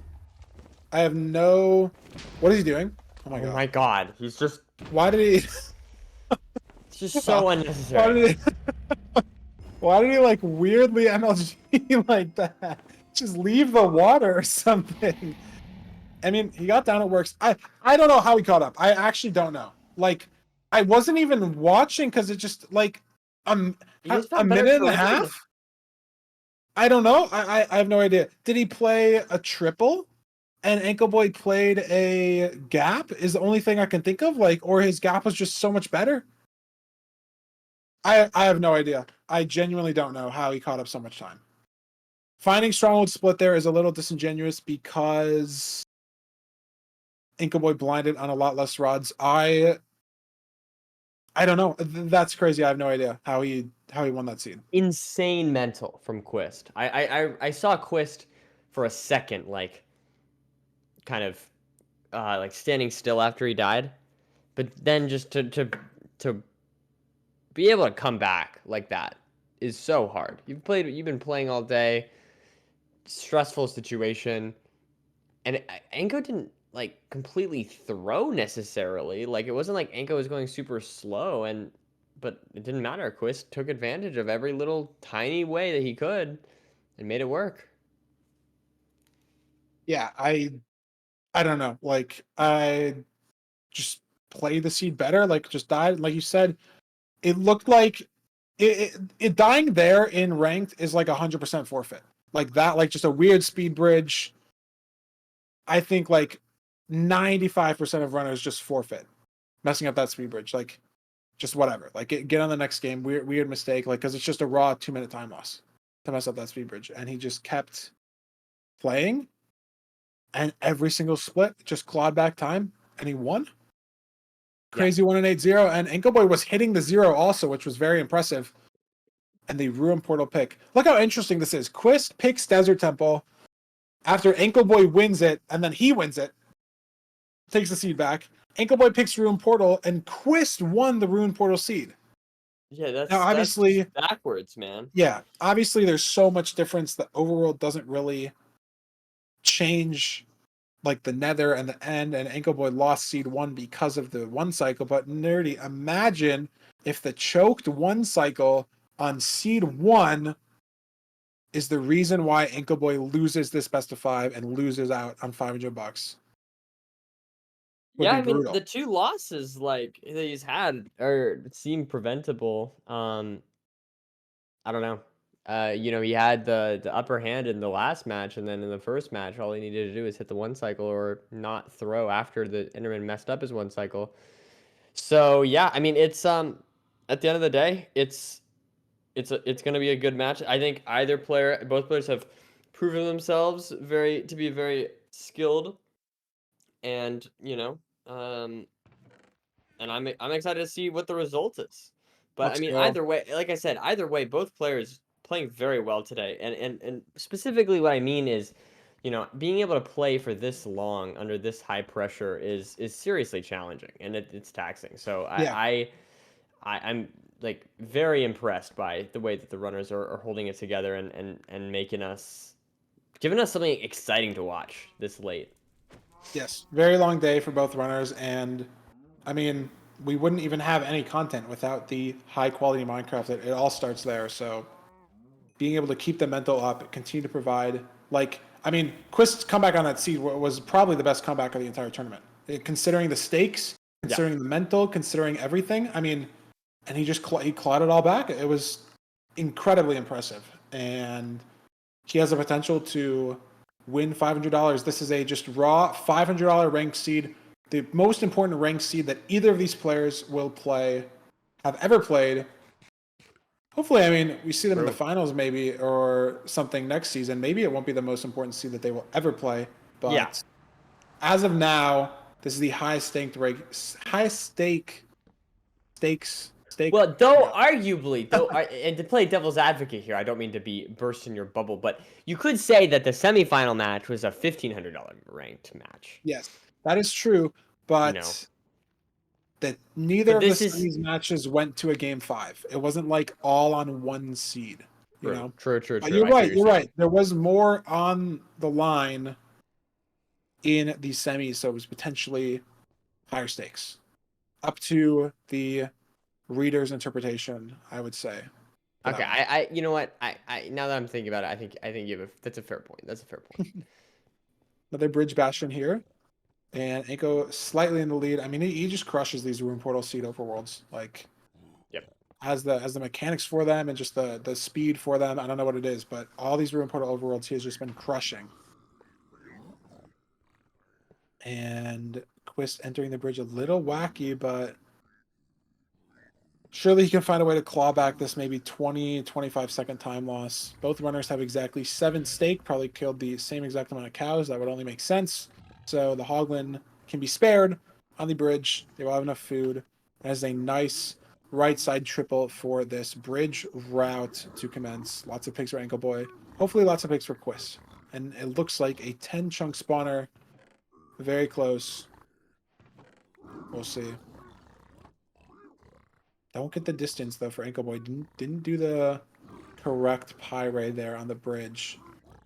Not a huge deal though. 8 chunks for, or no, Quist didn't do the right. I was looking at the wrong screen. I was looking at one screen and talking about the other one.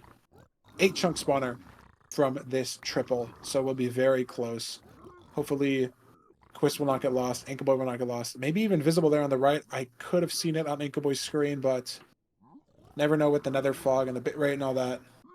We'll see. Potential to be a very fast seed as well. Only 3.5 minutes in, and these trades are going to wrap up very soon. Lots of obby for both players. One string. One string for Ankle Boy. 12. There we go. One bed. One bed, one anchor. Another low explosive situation. Imagine a perch race, Nerdy, for your game 5. A $500 perch. I mean, hey, that would be exciting. Would it be fair? I don't know. Would it be exciting? Definitely. I would be watching. You know, I couldn't. My eyes couldn't leave the screen. So weird. I don't know how Ankleboy has 12 string and Quist has 17. Maybe Ankleboy didn't grab string from chest. Could end up mattering. It is like half a bed almost. So people in chat saying Ankleboy crafted one bed. That is true. Pre-blaze bed craft. And he's just leaving. Got a lot of string trades at the end there. So 75 string plus the bed plus 3 anchors. So definitely zeroable. And he's in the lead heading into the fort. What is Quist's situation? 5 beds. Gonna hang it or unpearl hang as well. Finds the fort as well. But Ankleboy no spawner yet. Now he does at this 4-way. If Quist can find the spawner faster, he will make up time, and he finds a spawner much faster. I don't know if it's the same one. They're in a Crimson, but it's not actually the same one because Ankleboy's at a 4-way. So we're going to have potentially some variance here in the blaze spawn rates, blaze spawn positions, all that stuff. So could be random here. But Ankleboy, having that bed crafted first, was able to blaze bed earlier, so got potentially more, faster, better spawns because of that. Doesn't look like Quist was getting spawned on though. If you blaze bed and the blazes spawn while you're clearing out the stuff, it's very awkward because there's a lot of fire around, there's a lot of blocks still around. You generally only get 1 or 2 blazes when that happens. So wasn't ideal for Quist to blaze bed late. Don't think it mattered though.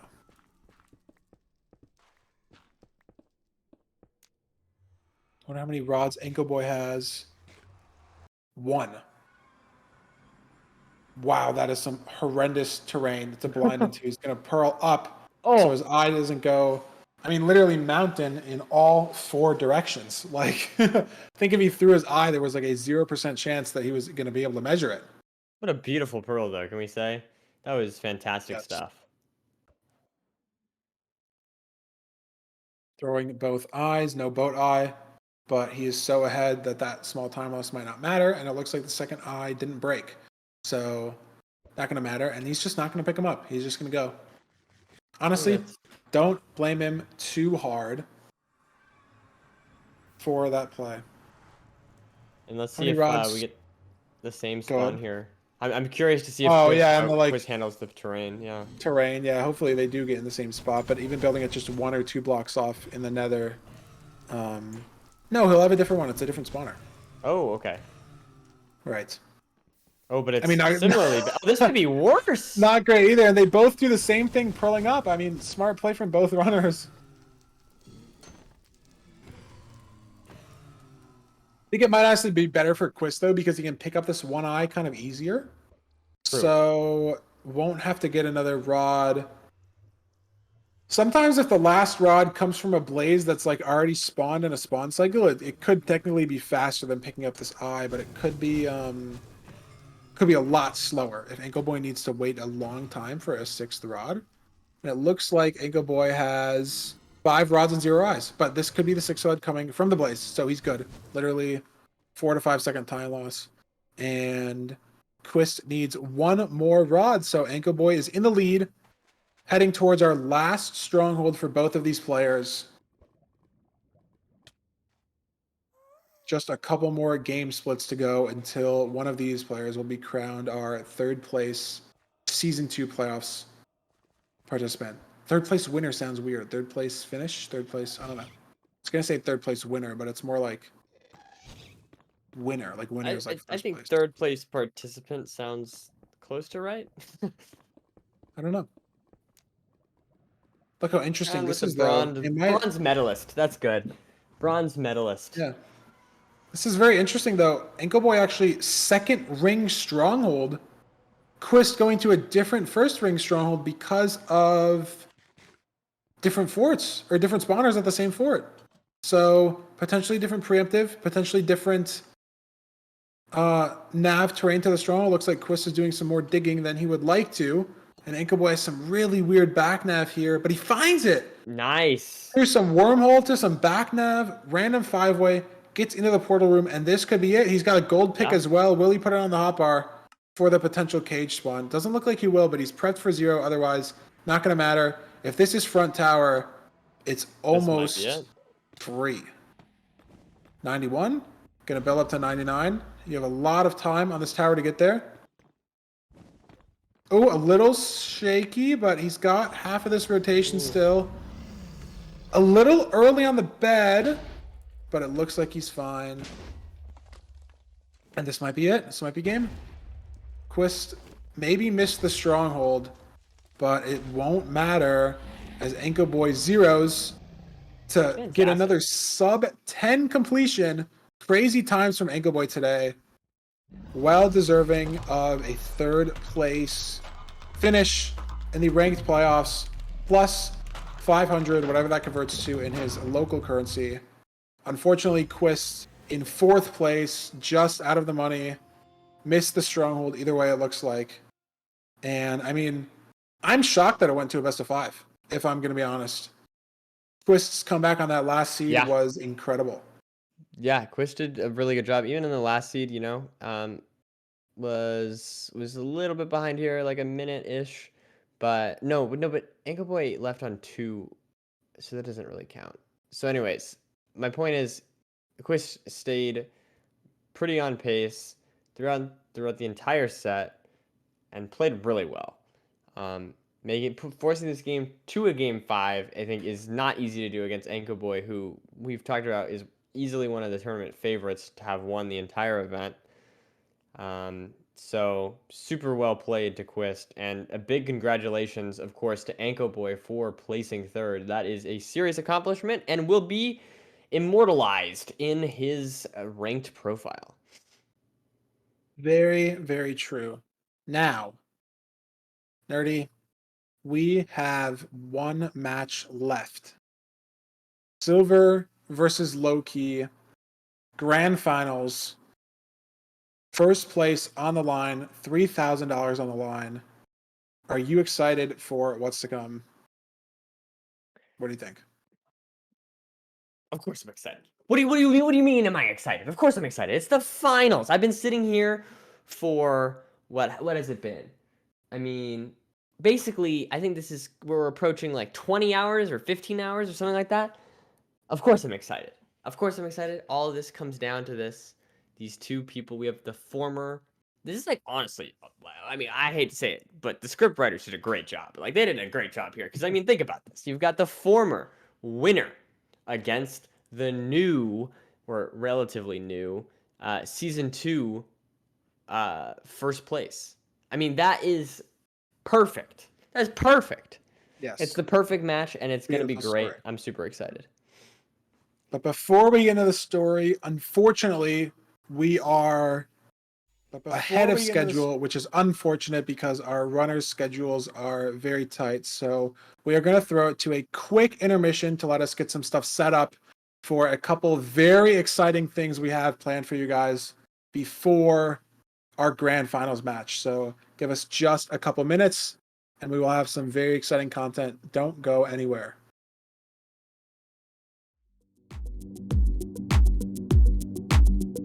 I mean, the reason why I wanted to host it in the first place, like, obviously I would want to play in it and I would want to win. The reason I'm hosting it is I didn't think anyone else could do it with the amount of, like, vision and, like, outreach that I had and wanted to bring to it. Everyone had the idea of, like, a ranked for, like, 2 years, you know? Like, it was, like, a few people like bounced the idea around 2.5 years ago almost, like it was a thing. And Oliver and Redline were the first people to like actually do it, you know? I got involved with it because obviously it's really cool. I have always had like a better tournament skill set than like a resetting skill set. So ranked was like very cool. Actually finally come out. I don't even know who had the first idea for the playoffs. I don't remember, but I mean, I've never hosted a tournament before, obviously, and I've obviously also played in a lot of tournaments, and I felt like I had a lot of experience in like fixing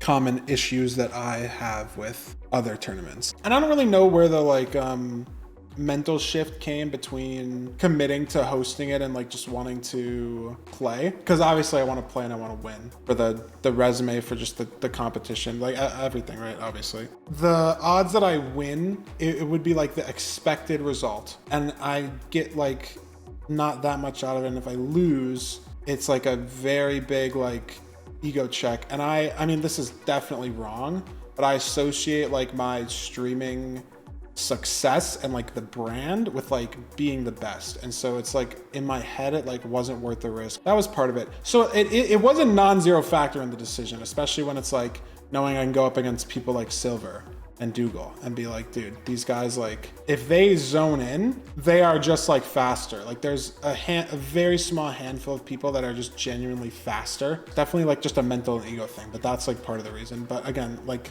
I said, most of the reason is I knew that I could like, I had this vision, and I knew I have access to like a lot of resources and a lot of outreach to like make stuff happen. I also like commentating. I do like watching, and it's a good experience. I like investing the time because, I mean, we got results with season 1, and it kind of was like reassuring that we got a sponsor for season 2 that is like working with us, and we're like making stuff for the community too. Like it worked really well, and the like reception from a lot of just random people I've never heard of that are like, the production value is crazy, like this looks like a real esport. Because like the problem with Minecraft is you're never getting the backing from Mojang unless they like, I'd love it, right? I love them to support Minecraft esports related, regardless if it's speedrunning or not. But when you compare it to a game like Valorant or CS or League, the company who's making the game supports it, the resources that they have, where like everything is so polished and crazy, like they have dozens of people just on the back end for streams. Like I think it's like very just like nice that we can get to that kind of production level. But the fact that I've like driven a lot of force into the playoffs and like just organizing everything and setting up everything from like how the qualifier structure should work, how many people auto qual, how many people qual, like scheduling it, trying to fit it at good time zones, trying to fit it into a schedule where like you're not watching a tournament for a month and a half, where you can kind of understand what's happening. And I think like even the progression from season 1 to season 2, like we've done a lot in terms of making stuff more professional and more like engaging to follow and understand storylines. Or with the player interviews, like having a bracket screen. Future seasons, I mean, there's just more polish that we can do. Like we can make obviously the transitions cleaner. We can have like maybe in-game bracket predictions. Like you can view the bracket in game. You can use the live replay system to watch the playoffs game in your client as it's happening. We could use that on the broadcast for like instant replay stuff. I mean, we brought the analysis segment in, but there's loads of more like ways you can explode off of that, especially off of like storylines between weekend 1 and weekend 2, and even storylines between like season 1 and season 2 or stuff with certain players. And there's just a lot that we can still do, and that we're like doing new stuff, but with the same top tier gameplay and commentary and analysis and all that.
Welcome back, guys. So, as you can see, it was kind of a little spoiled by the overlay, but we do have time to kill before our grand finals match. So, this is unfortunately not the grand finals participants, but is potentially a grand finals caliber match in terms of the gameplay we're going to see from these two participants. This is Nerdy, true. what are your thoughts? This is true. Yeah, I mean, let's be honest. You all came here for this. This is the ultimate, the battle of the titans. I mean, I mean, Silver and Loki, maybe they've had some they played some ranked, but Fulham and Curryway, this is the match that we all came here for. You know, I got the Curryway stuff in the back. I myself, being a commentator, empathize with Fulham, of course, as well, and therefore, I think this match is really what decides the entire fate of the community as a whole. Really, I mean, I agree. yeah, It's going to be a best of one. The winner will take all. And I'm not gonna pick sides because if I pick a side, I'm not gonna hear the end of it. But yes, what Fulham said is true. If we throw it over to our game screen, surely everything works. By the way, we thought about this stall idea about 20 minutes ago, so surely it will work. But if we throw it over to the game screen, Fulham is actually 19 elo higher than Curryway currently. So from a statistical perspective, I think that gives him about a 53 or 54% chance to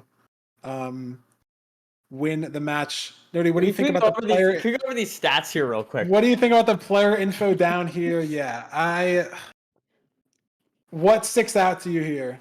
Well, I mean, obviously, 14:36 average ranked time is pretty good, but a 5:42 best from Fulham is quite impressive. I would say that might be world record even. We've got the 100-0 win-loss season 2 and the 99 wins against Curryway and 0 losses. I mean, that's just brutal for Curryway. I mean, yeah. Yeah. And I mean, Curryway looking on at top of other that hasn't stuff played in 2 too. weeks. Yeah. Curryway's been busy in the editing dungeon. 73% of chat thinks that it is going to be a Curryway W.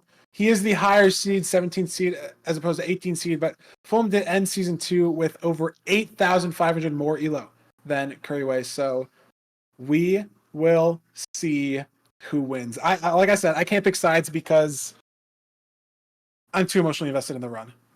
But let's see. It said it's a village seed type here. Curryway typed Amafeo in chat. If you know, you know. That's all I'm gonna say. If they know, they know. I don't know if I could freehand the divine on this seed. I'm not gonna lie. I don't know if I could. I think I could get really close. But just from the raw seed perspective, I don't know if I could freehand the divine. I don't know. I hope they don't look it up. Now here's the real question in my humble opinion. Who has a better understanding of the seed? I think Curryway, because Curryway has done his little analyses. He's done his analysis videos on it, and therefore he's gone in depth into this seed. He's really analyzed the seed, and therefore I think this could be a sweep for Curryway. Also, I think Curryway's played this seed fully before. Has he played it in some of his 1,000 seed challenges or something? Has he fully played it through on stream before, other than the analysis stuff? I'm not sure. Other things to point out: there is obviously divine on the seed because that's what Brentilda used, but also the Ninbot has built-in divine, so they don't even need to know. And Brentilda built it exactly on the high roll divine chords. So if they just know that fact, no cave going for Curryway or Fulham. Impressive, by the way. Good start. Gapping Brentilda from 2 years ago. Well played from them. Anyways, what I was going to say is they could build it on the high roll divine chords if they remember, which they should remember. I would remember that. I would remember that. Their first portal in ranked will snap them to the surface.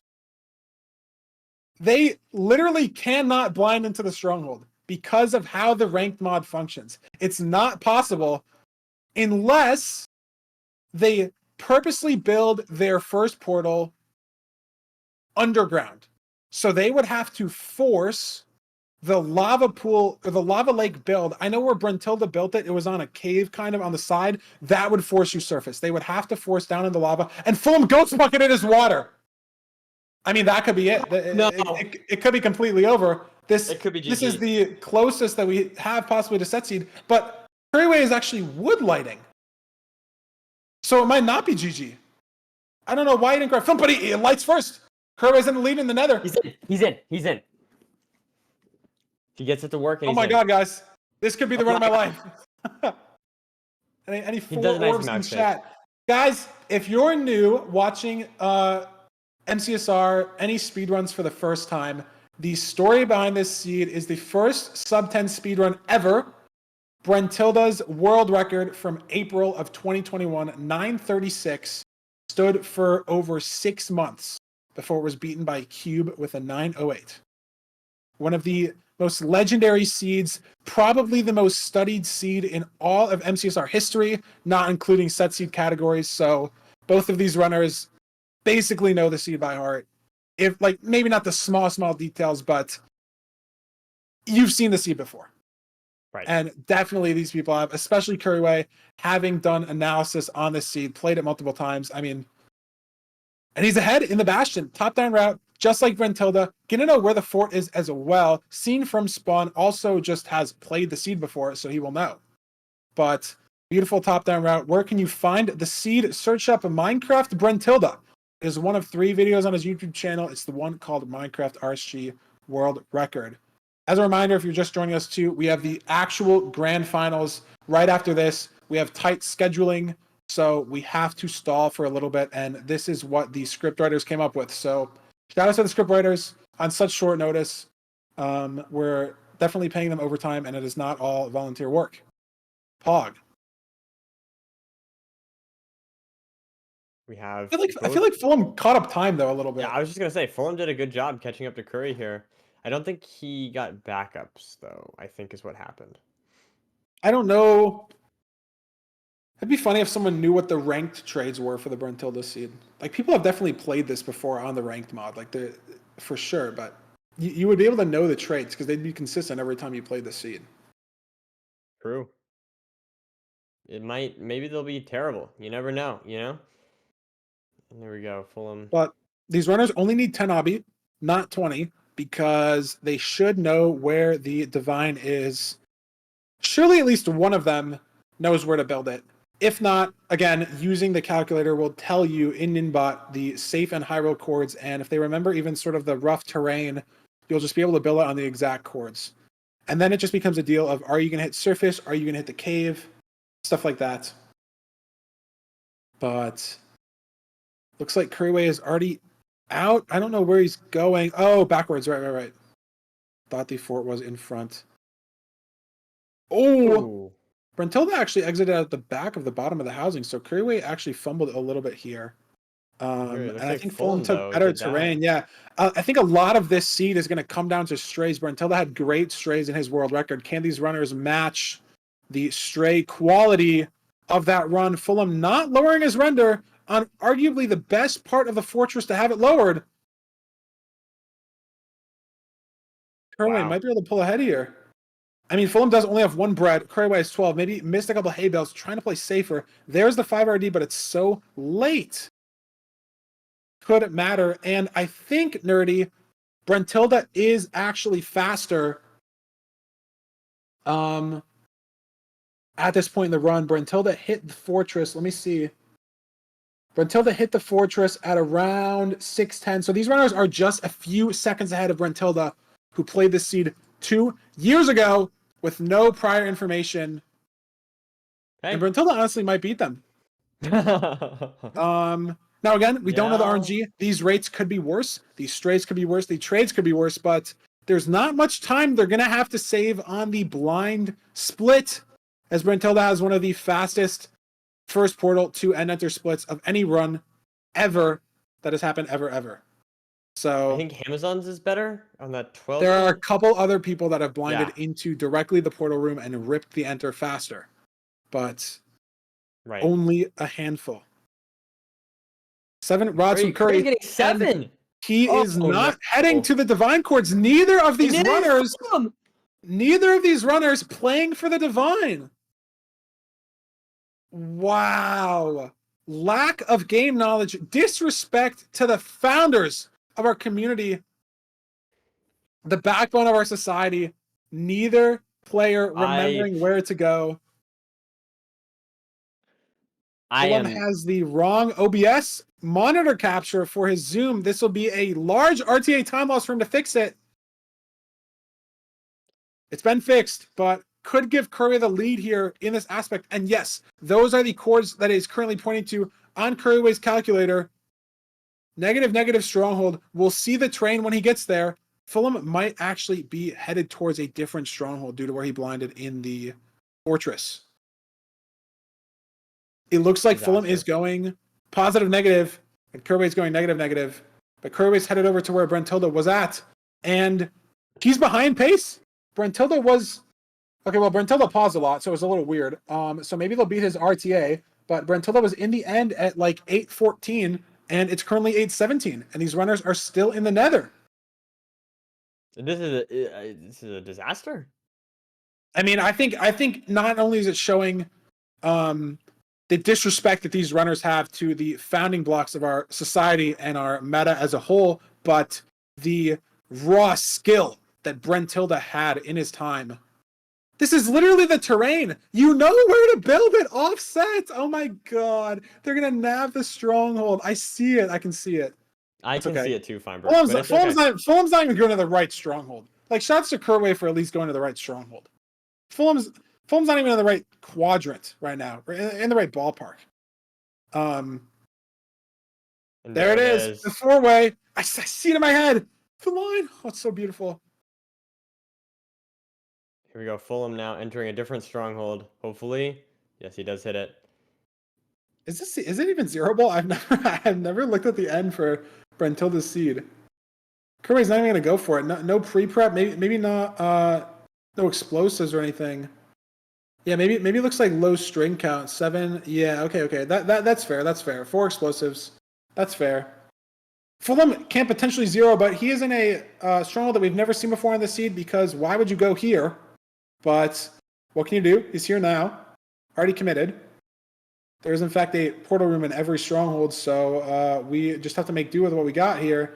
And it looks like there was a lot of bats in that 4-way, maybe messing up his preemptive due to mobs generating. And yes, Nerdy, looking at these stats, Curryway could beat 14:36, potentially get a new best ranked time. That would be very good. I think Curryway could do this. Fulham needs to find the portal room still. Fulham, unfortunately, unable to beat his 542. Very scary. Yeah, I mean, it was a very good time, and the seed just wasn't good enough to beat at 542. I mean, the stronghold looks so bad. It almost seems like the seed is telling him that he messed up, that it wasn't meant to be. Right. Maybe there wasn't even a portal room in this stronghold. Maybe it's bugged. And high coming out from Curryway. Wow. And yes, Brentilda's RTA was 11:09. Curryway has 20 seconds without a perch. He's officially worse than Brentilda at his own seed. Unfortunate. We have regressed in skill as society. Brentilda wins. It is very unfortunate. Fulham might die to a spider here. Oh my. Corner hit. And he's dead. Oh no. And that is the that is the seed.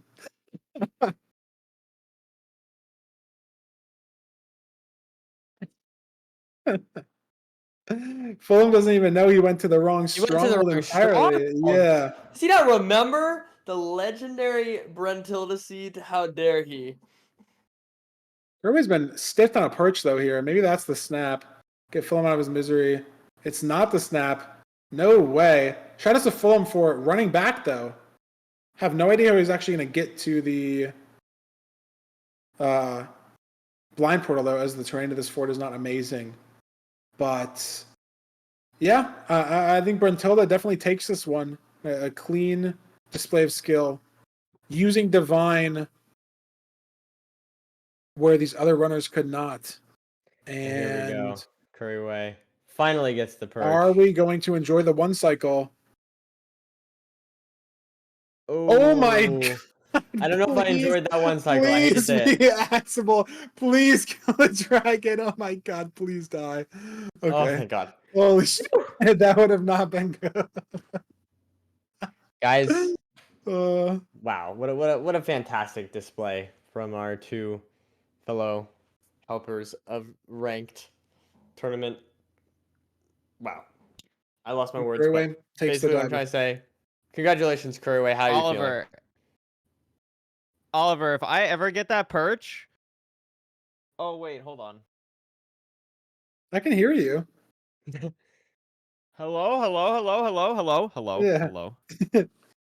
You've been sorry. audible the whole So time. long story short, my mic broke earlier and I didn't fix it, and now I just fixed it because I don't talk to people unless I'm now getting brought on here. Oliver, if I ever get that perch in a rank game, I'm actually uninstalling the entire mod. That was disgusting. That was actually Dude. so gross. I don't know if it was because of the Brentilda seed. That was so vile. Okay, that was disgusting.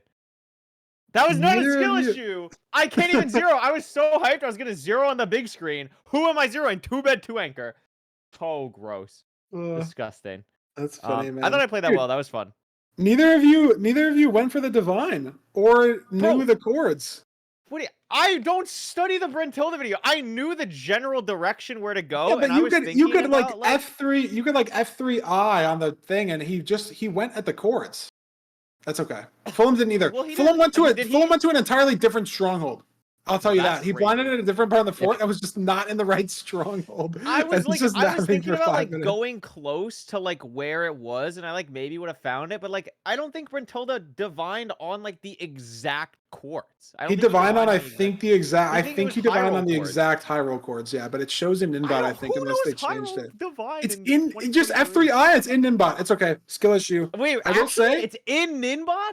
If you F3I, yeah, That's it how much copies I know about the it calculator. copies block data to your clipboard and it insta reads. Yeah. Average That's calculator so function. awesome. I did not know that was in calculator. Okay, well, That's okay. hopefully we still have enough time. We are good. Thank you for the show match. You did win. You beat Fulham, but you lost to Brentilda. So I did lose. To unfortunate. Brentilda. You lost That to him on was true. RTA and IGT, which is crazy. Because I'm playing safe. I'm not going for world record, Feinberg. I'm not high rolling. I got some nasty strays though. It was actually that was some Feinberg strays that I had at the end there. Oh my god, that was fun. True. Good stuff. Good Well- stuff. Chat. That was the most you're ever gonna see of me in a ranked tournament. I hope you've enjoyed the production, and I'm looking forward to watching the finals. And this is when Feinberg's gonna say we have an awesome interview to show you from Silver, right, Feinberg? We have an awesome interview to show you from Silver. I'm So excited. let's do that. How does it feel beating Ankle Boy? I know that was the person you were probably the most scared of. I mean, of course it feels good. I definitely was excited to like overcome that hurdle because Ankle Boy is just such an impressive player. But also at the same time, like I did die twice, and in stupid ways too.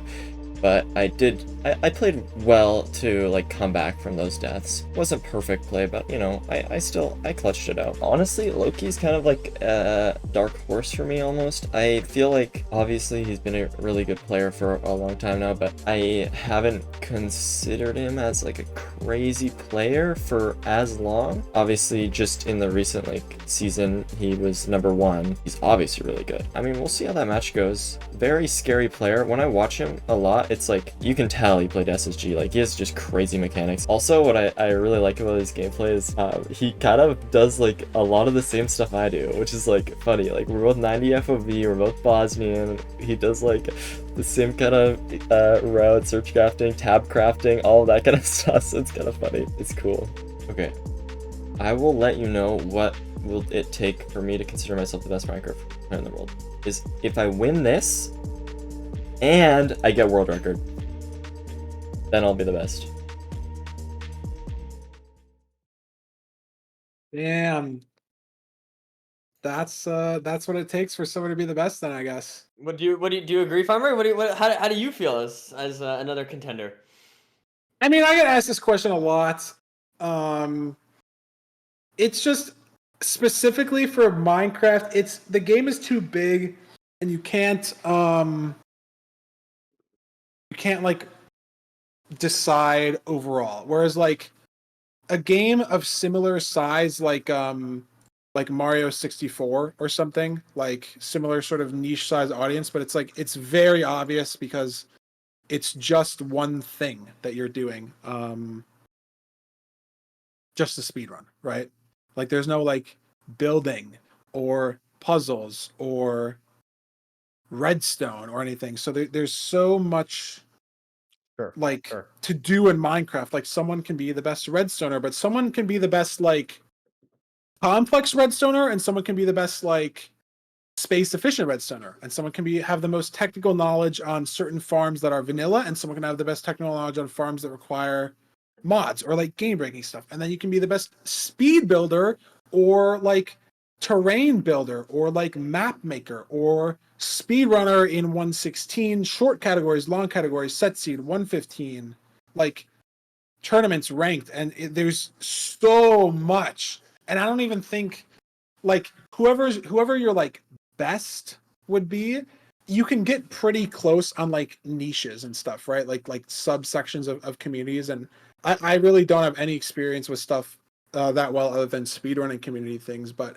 even in the speedrunning community, I don't think we've ever had a clear like this person is the best speedrunner at any given time, because there's still so much depth.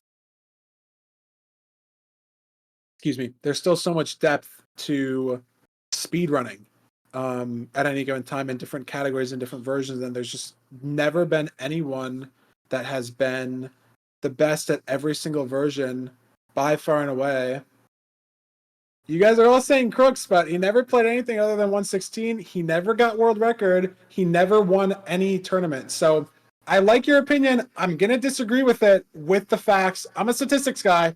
That's all I'm going to say. You can agree. You can disagree. I know it's all take. I love Crooks. I know it's all take. That's all I'm saying is he never played anything other than 116. Never got the any percent world record. Never won any 116 tournaments that he played in. That's all I'm saying. And even nowadays, like Zolonox has world record, but he doesn't play ranked. Silver's won the ranked tournaments. Has won various other tournaments, bingo stuff like that. Doesn't play all advancements, doesn't play any other tournaments. Zolonox has been playing 115 recently. They're like Antrigus is very, very good at 115, doesn't really play other tournaments. No one has ever been by far and away the best at Minecraft speedrunning, probably for the past 5 years. Like maybe you can say like Illumina in like 2017 or something, or like 2018 when it was like just 1.7, or you can say like Taro, or you can say like maybe Illumina when like 114 just came out, or like maybe Benex or Nice Twice back then or something, when there wasn't that many versions and no one really played anything else. But no one has just been by far and away the best when you take into account all the different versions, resetting, ranked tournaments, all that stuff. It's just not possible. So I wouldn't say anybody in any stretch of the time over the past, like I said, 5 years, like maybe, and I just don't know enough history back then, but like maybe the last like actual true MCSR GOAT was like Illumina. And I wouldn't know when you would end that line. Like I don't know the history is what I mean. So I don't want to speak on the history, but the fact that I can have that there's this much discussion around just speedrunning and Minecraft when there's PvP, building, redstone, parkour, other types of movement, like it's impossible to tell. So that's what I have to say in the matter. But Silver definitely improves his resume if he wins the ranked tournament for the second season in a row and gets world record. Still would need to prove himself in other versions. Maybe get an all advancements time where I'm not backseating him for 4.5 hours and he can do it by himself. But that was fun. It was fun to play with him. Yeah. Not even like shade, not even a bad way. But like I just mean the game is so depth and there's only there's only so many hours in a day that you can be awake and do something. And if you can only play Minecraft for even 16 hours a day, you can't. You have to spread your time so far among so many things. Like you're gonna lose to someone who plays 10 hours a day of 1-7. If that's all they do, if you have 16 hours to play all of speedrunning, it's just like impossible. You know? I hear what you're saying. So that's my take. Crooks was pretty good though. He's like really good. That's my opinion. Yeah, it's crazy. I say he was never the all-time GOAT, and everyone's like, "Holy shit, you think he's terrible?" Like, I never said he's bad. Like, if you I'm a stats guy. You look at the stats guy. He had like 20% of the top 50 runs, which is like disgusting because of the amount of people that play the game. But if I say he was never the all-time GOAT because you look at the big ticket items that he never got, and then I'm a villain. So what can you do? You're a villain, Feinberg. Okay. Well. Anyways. Sorry, guys. But What yeah, can you do? this debate is very important. It's very important. Is it practical? Does it do anything for society? Does it have an objective answer? No. What does I think anything? It's fun to talk really? about personally. Why are we even playing Minecraft in the first place? That's a good question. That is a philosophical. We could be out in the fields, farming the crops, tending to the animals, progressing society. Or we could do that in Minecraft and get some food out of it, and then use that to beat Minecraft faster. That's all I gotta say. True. I should get a shirt that says "I'm a stats guy." I say that a lot recently. You know me, guys. I'm kind of a stats guy. Anyways, what were you gonna say? Well, I was gonna say like that's great, but you can still like you can still you can have an opinion based on the stats. You know what I mean? I feel like Well, that's where my what I'm saying? opinions come from. Is like Yeah. they're very based in stats. Yeah. Okay. Very big numbers. I mean, using your opinions, using stats that's just the way to go for life. I agree with you on that. I'm on your side with that. Yes. But anyways, we have some seed selections to get into. As a reminder, surely this overlay works. Haven't brought it out since season 1 grand finals. We have a best of 7 between Loki and Silver. There we go. 7 full seeds. At least 4 seeds are going to be played. It's at worst a 4-0, at best a 4-3. Shipwreck and Desert Temple bans both make sense, but again, once seed 4 happens, we get to pick from all the seeds over again, including the banned seeds. So it's very, very likely, if not, I'd say almost guaranteed, that we might see a Shipwreck or a Desert Temple seed, Nerdy, because it's very common for someone to pick the ban of the other player, as we've seen before. What do you think about these bans, and what do you think about the seed pick? We know why Silver banned Shipwreck, because he tried to give it a chance the other day, and he regretted it. Now, unfortunately, that means that we get no more Shipwrecks, which is sad. But Loki, on the other hand, banning Desert Temple, I think makes sense because it's just weird. You know what I mean? It's just the weird. It's the odd one out. It is the one that just doesn't fit in.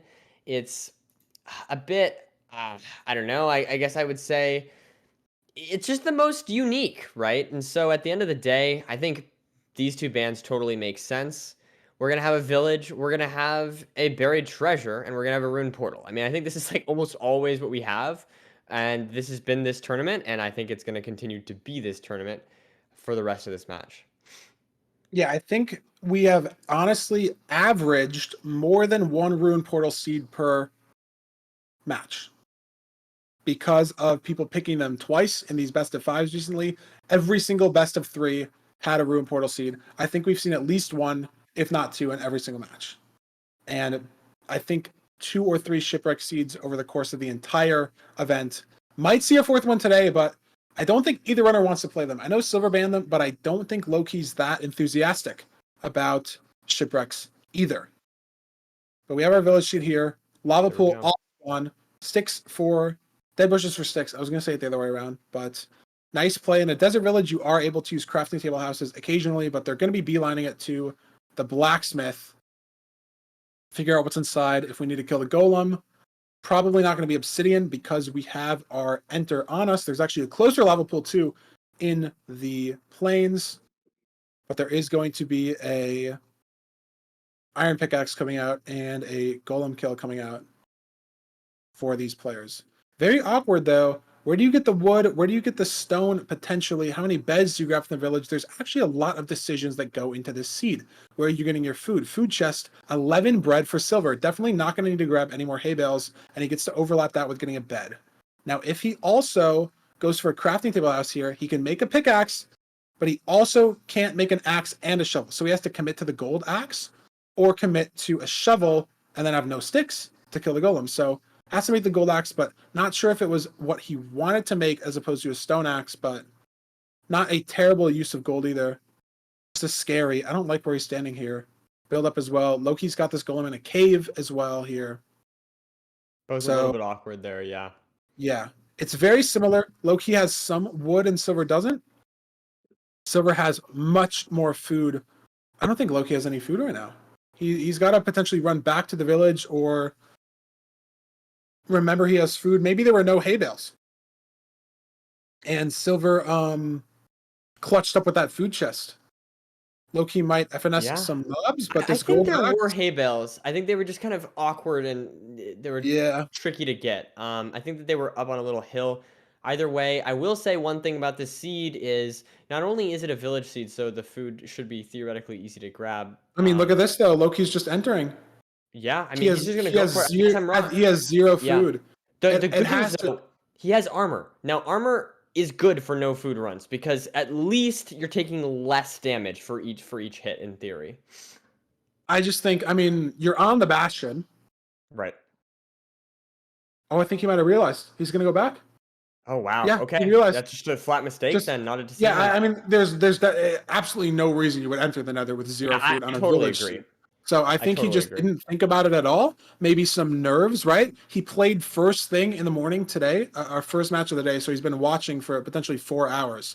And he's going to grab these 2 hay bales, misses that chest with the food. There's a second chest in this house, 5 bread. So he's going to actually have 11 in total. What is this Nether? Oh my God.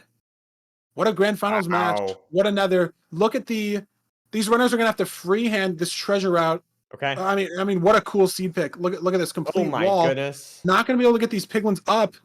Makes a bridge there. Well played from Silver. They should be able to shove up eventually. I've never seen a fort flush with the wall of the treasure like that. I've never seen that before. Silver almost dying, but he's good. Has 10 bread. Not the best situation. Very cool seed. Very cool Nether for us. Nice play from Silver there. Loki's low on blocks. Gonna build with his wood. Not the worst thing in the world. Gonna also have to freehand. Let's see if he does it the same way. And he's a little slow on getting the pigs up. Can't spleef him like that. You can't spleef your wood down. You're gonna have to put another block. They're gonna get in the way. And Silver looks to have handled this much better. Loki's losing all these pigs. Yeah, he just didn't get those pigs at all. Loki's lost all these pigs down here. They're gonna be mad for 30 seconds. They're not gonna get out of the way for him to place that block. Yeah, losing time trying to get them, and he doesn't even get them. So, I mean that's at least a 20-second time loss for just trying to get them up and not getting there. But how much is the additional time loss for not having the pigs? How many trade cycles is he gonna have to wait extra? That's just the worst of both worlds, so to speak.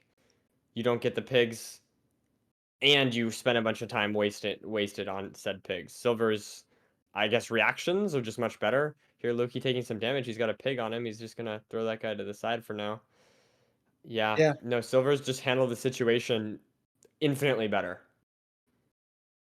Yeah, and I think it's really big too because there's no travel time here between the fortress and the bastion because the fortress is actually part of the bastion. New structure potentially dropped on this seed, which means there's very little things for Loki to do to overlap his time if he has a little amount of pigs. He can't really do anything. Like you can't pearl hang, can't really craft anything. It's too awkward to task overlap like a spawner because it's the bad part of the fort. So look at Silver already leaving with all of his trades, and Loki just has to sit here. How much gold is he sitting on? Is it as bad as we think? Getting more gold blocks as well. Every single trade, 6 seconds of raw time loss.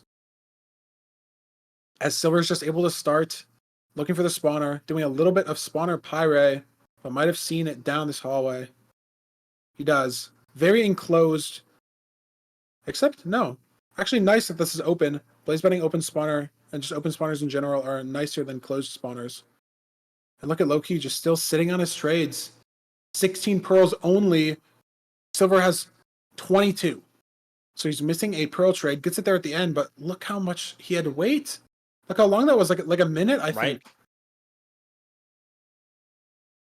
And I think they're both going to be entering, or Loki's going to take the same route as Silver through this fortress. They're going to most likely end up at the same spawner. But Loki's just so far behind. And, I mean, we've seen Silver match pace with Ankle Boy, the fastest runner. And we know Silver's incredibly fast. It might just be over. Yeah, If those Silver early mistakes doesn't from make any Ankle Boy mistakes. or from Loki. Loki, Yeah, just sorry. really adding up here. And it sucks too because it's just it seems like that was a total like fixable mistake. Just getting the food, playing the food Bastion and better. the food and the bringing the pigs up. Just the Yep. two small things. Maybe 15, 20 seconds on the food. Weird routing, maybe a little more than that. But then the treasure pigs, not able to get them up the fortress wall, just put some blocks in the wrong way. So we're at a very clean fix, just kind of building them their own staircase. And I think the piglins are used to the staircases too. They kind of like walking up and down them in treasure anyways. So Yeah. made it feel a little homey as well from a lore perspective. Yeah, that's always important. But yeah, it's unfortunate here for Loki because those mistakes, like we mentioned many times, if Silver plays this well, there's almost nothing Loki can do. Like those early mistakes, and he could just be out of this game. He's doing everything he can, of course, but now it's completely reliant on Silver to either really slow down here, maybe play too safe, or of course to play too risky and die. That's basically like the only way that I can see Loki catching up here. He's got to do something. Yeah, I mean, you can only play so fast. You can't affect how your opponent plays at all. So if Silver just cranks it out hard enough, it could be over. Gets that 6th rod, so he's going to be heading to second portal chords as we speak, as Loki is blinding with 5. So basically a full split behind. Just the eye measurement split. Not great terrain here, though. So this looks okay for Loki. Looks Silver's second guessing himself, maybe trying to double back to more open parts of the fortress. But if Loki can find better terrain faster, it's very possible that he could catch up time and make something happen. Yeah, looks like Loki also leaving. Yeah, and it looks like But they're Silver's found both- some terrain here, Yeah, so they're hopefully he can both continue looking for weird this. terrain, but Silver is at 0-0. So he went all the way back to spawn to try to find more open terrain here. Loki, I think, is going to push through this wall. So if this wall opens up... Ooh, it's the exact same thing Silver did. Okay, now let's see. So Silver chose to go backwards here. Loki committing to this dig through. We'll see which one ends up being faster. This could be an opportunity for Loki to catch up. Yeah, I thought this fort was farther away, but both of Loki's cores are very low, like -60, -40, so not nearly close enough to be where the stronghold's at. And Silver's got a lot of open Warp Force terrain heading into second portal chords right now, and definitely overshot them there. So gonna be building his stronghold portal. Ooh, misreading chords, a little bit of a mental mistake, not a huge deal, but it is some time that gives Loki some chance to get back, but this wall isn't giving him much to work with. Not an amazing preemptive spike from Silver, but him versus the preemptive right now. Double skeleton. Did he see it with this light source, this wormhole? Nothing. This looks very disgusting. Some water stronghold mechanics. Warm ocean coral reef in the stronghold. Creepers getting pushed in by the water. And Loki is still digging through a wall. Ended up definitely not being the right play. But we've seen this terrain on Silver's screen. So he's going to be in the portal. Oh my god, he looked at an Enderman. He's alive. Didn't get in the boat. Looked at an Enderman while purling down. Was at 1.5. So 1 tap, but he stays alive and is still in the seed. The second portal chords are right here on this Warp Force terrain, and he's going to be in the same stronghold as Silver, and it's going to come down to the preemptive. Now, if it's weird, it should be weird for both players. It is a little random. It is a little wacky. Looks like Loki had an okay spike, but really big for his numbers. So we're coming lower down to this staircase here at a 5-way here, and Loki just insta-found it. I don't know where Silver missed. Loki just insta-found it. And he's in the prime position to go up 1-0. And oh my god, I gotta move.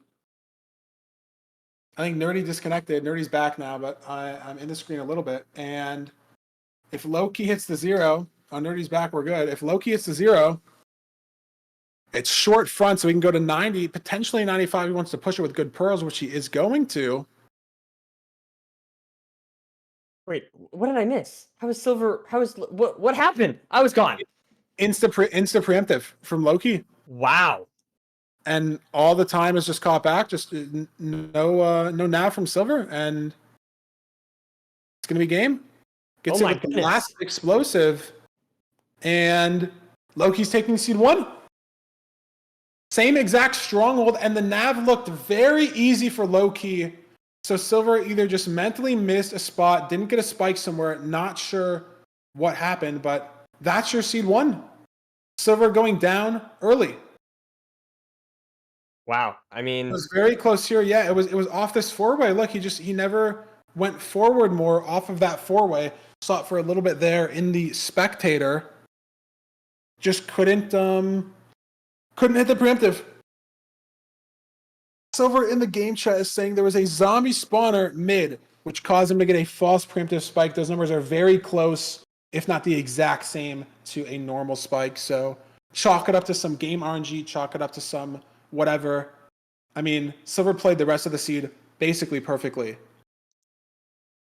yeah, I wish I had more to say. I mean, looking at the splits, I can talk about up to the stronghold. Silver was just a minute ahead. Like, he was consistently winning, just based off these mistakes from Loki that I saw. But now it seems like, I guess, Silver, I mean, hey, at the end of the day, like, the stronghold to enter end split is just as important as any other. So, I mean, it doesn't matter that he was ahead. He lost the match fair and square. You know, you need to iron out those preemptive things. Normally, Silver's very, very skilled at that, so it's always surprising to see him mess up an end game. But hey, Loki did a very good job navigating that stronghold. Yeah, and I mean, it's just the one mistake that Silver made was just worse overall than the 2 mistakes that Loki made. And that gives Loki the seed 1 victory. And I don't know. I mean, we get to throw it over to our seed selection splits or seed selection screen for seed 2 to see what Silver wants to play among these 2 different seeds. Again, no crazy decisions here, but it is going to be Buried Treasure, Ocean Seed. Very exciting. Silver very confident at these, but Loki also very confident. Yeah, I mean, yeah, totally. I mean, both players very skilled at these skills, so it's sort of hard to judge too much. I mean, at the end of the day, these subtle picks are probably they probably don't put that much thought into it. Honestly, we probably think about it for twice as long as they do. When Way more than they do, yeah. Way right, more so than they do. end of the day, I think both players are totally fine playing BT, and yeah, I'm excited to see this match. Game 2, let's go. Maybe Silver's more confident in it too because of the TikTok style of Buried Treasure recently, playing on basically like 4 FOV to very, very much nail down the chunk. And he actually mines this sand slightly smarter. It's going to get the iron first. Again, these microseconds usually don't matter, but we've seen seeds today where they matter a lot. So being ahead here, I mean, has some height, got the shears first on the log first. So Silver's able to get to the ravine first. Should be able to enter first. First. That's all I'm saying. Very good But- BT as well. You love seeing all that iron, the diamond. I mean, I guess I didn't use it, but hey, I'm a big fan of the diamond shovel. I always love the diamond shovel, even though it's technically the same as the iron shovel. I enjoy it. I enjoy the look of it, Yeah, and I mean, there's the ravine. Looks like Loki also heading to the same ravine, so it should be very close. As long as both runners don't mess up the portal, so we'll be ahead, but only by maybe 10 to 15 seconds. 2x1, a little weird with leaves. Need to put a freaking, what is the word? Blank. I was gonna say log, but it's just not true. Can't place doors on leaves, and you need to replace a door on a block that you break. But look at this. Loki made up a Loki lot of caught up. I time don't there. know. Yeah, just small mechanic things. Loki was behind getting the BT mechanically wise and starting the tree section, but made up a lot of time getting into the nether, only becoming around 2 to 3 seconds behind. And Silver gets hit by a stray blaze here. Could have food ramifications, which are not good. But otherwise, both of these runners looking like they're taking almost the same exact terrain. Gonna rescan for the Bastion. Could be in the wall here. Don't really know where Loki's running. Could have been a fake spike for both players. I'm not entirely sure. Looks like It looks like yeah, looks like Loki's good. Yeah, and Loki's running back, and maybe Loki saw it, but Silver sees it too. Okay, so both heading to the same Bastion. I got worried there that one of them was going to miss it, but finding some terrain where to go through Look at this for everything like Loki. that. Yeah, is this the bridge? Yeah. Yeah, this I is mean, the entrance to the much bridge, better but routing. Silver's also on the bottom of the bridge. Will definitely know where he is. One of the few people to definitely know Yeah. back and forth where he is in every Bastion. Couldn't really think of the words to say there, but only going to be a few seconds behind. But Loki crushing that terrain just a little better. So going to be ahead, mining this chalice by literally 4 gold blocks. Yeah. He's 4 gold blocks worth of mining speed ahead, and he's killing a Hoglin. So there goes that time save. Yeah, I mean, now he's behind by 4 or 5 gold blocks, but is it going to matter? Is the food going to improve his situation much more? Silver did get hit by a stray fireball that was just raw 5 hearts of damage, but Silver does still have Very a Hoglin, unfortunate. and if he overlaps that Hoglin with trades, it's possible for it to be 0 time loss activity, free food. And this is a double single bridge. Wow. Basic double single sort of jump across route from Silver. It looks like Loki's going to be doing the same thing. So not a huge deal here. Just have to make sure you don't really lose that many pigs. And Loki's actually not doing the same thing. Saw all these pigs down here get mad, so he's actually doing a lower trading route. Okay. But doesn't have that many pigs. Gonna need a difficulty toggle to make these guys fall. There's 4 extra pigs coming in. Ooh, taking some damage. Well played from Loki, whereas Silver corralling some pigs over here.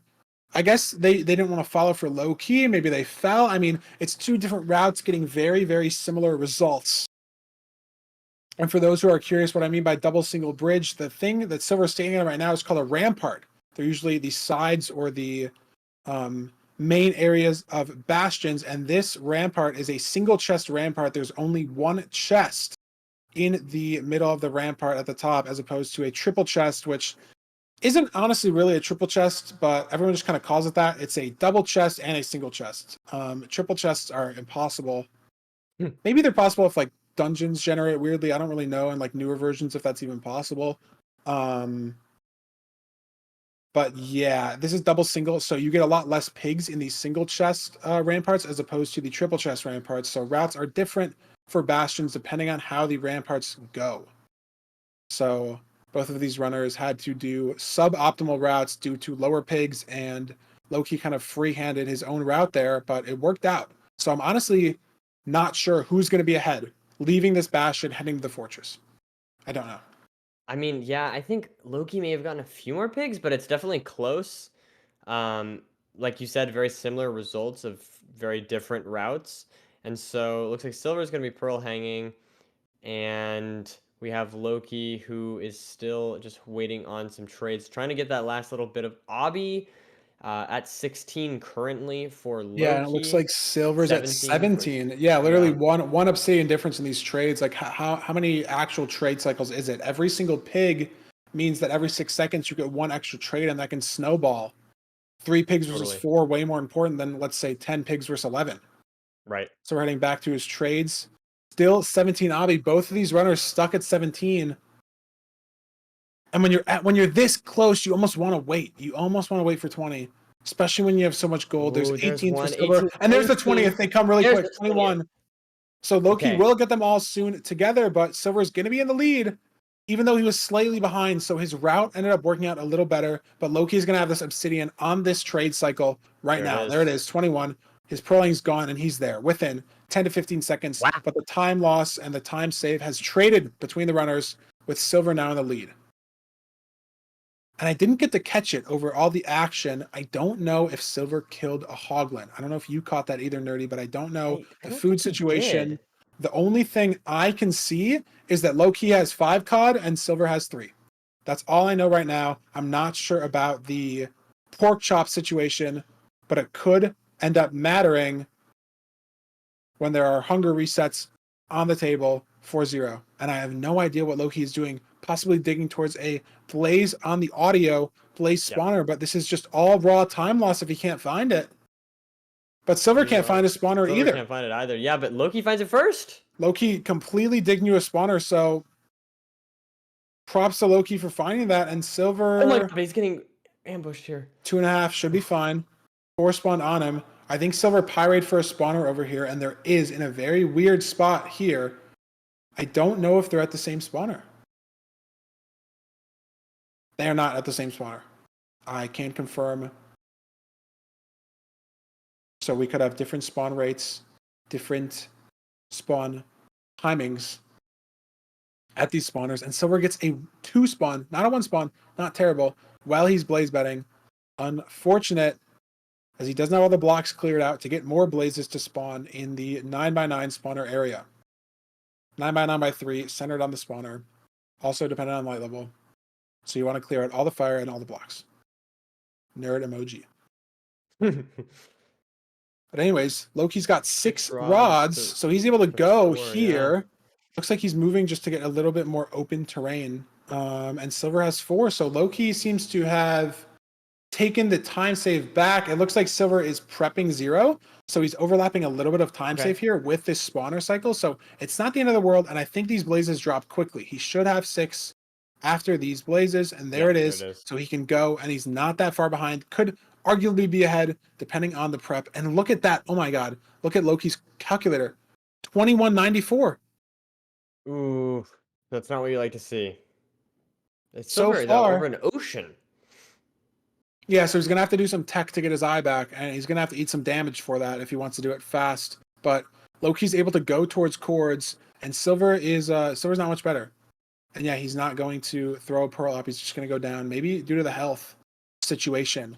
I know he likes to pearl straight up to insta warp back to the portal almost. I wonder if they're going to the same stronghold. I wonder. I think they are. I don't know. So we're looking for the best pearl to throw. I'm not sure. I mean, there's basalt on both players' screens, and it looks like Loki's terrain opened up much better than Silver's did. But they're both pretty open. They are going to the same stronghold. I think it looks the like same one, yeah. And the only thing that I noticed right now is Silver's on 3.5 with no food, and Loki's got 2 pork chops on 2 hearts, or on 4 hearts. So neither one great to be honest, but Loki can definitely mess around more. Loki's easily up to full health and doesn't need a pearl anymore, and is also starting this soul sand crank from the same basalt terrain that Silver's at right now. And he fell, building second portal. So it looks like it's fine. Very weird, but I think he's potentially on the right coordinates.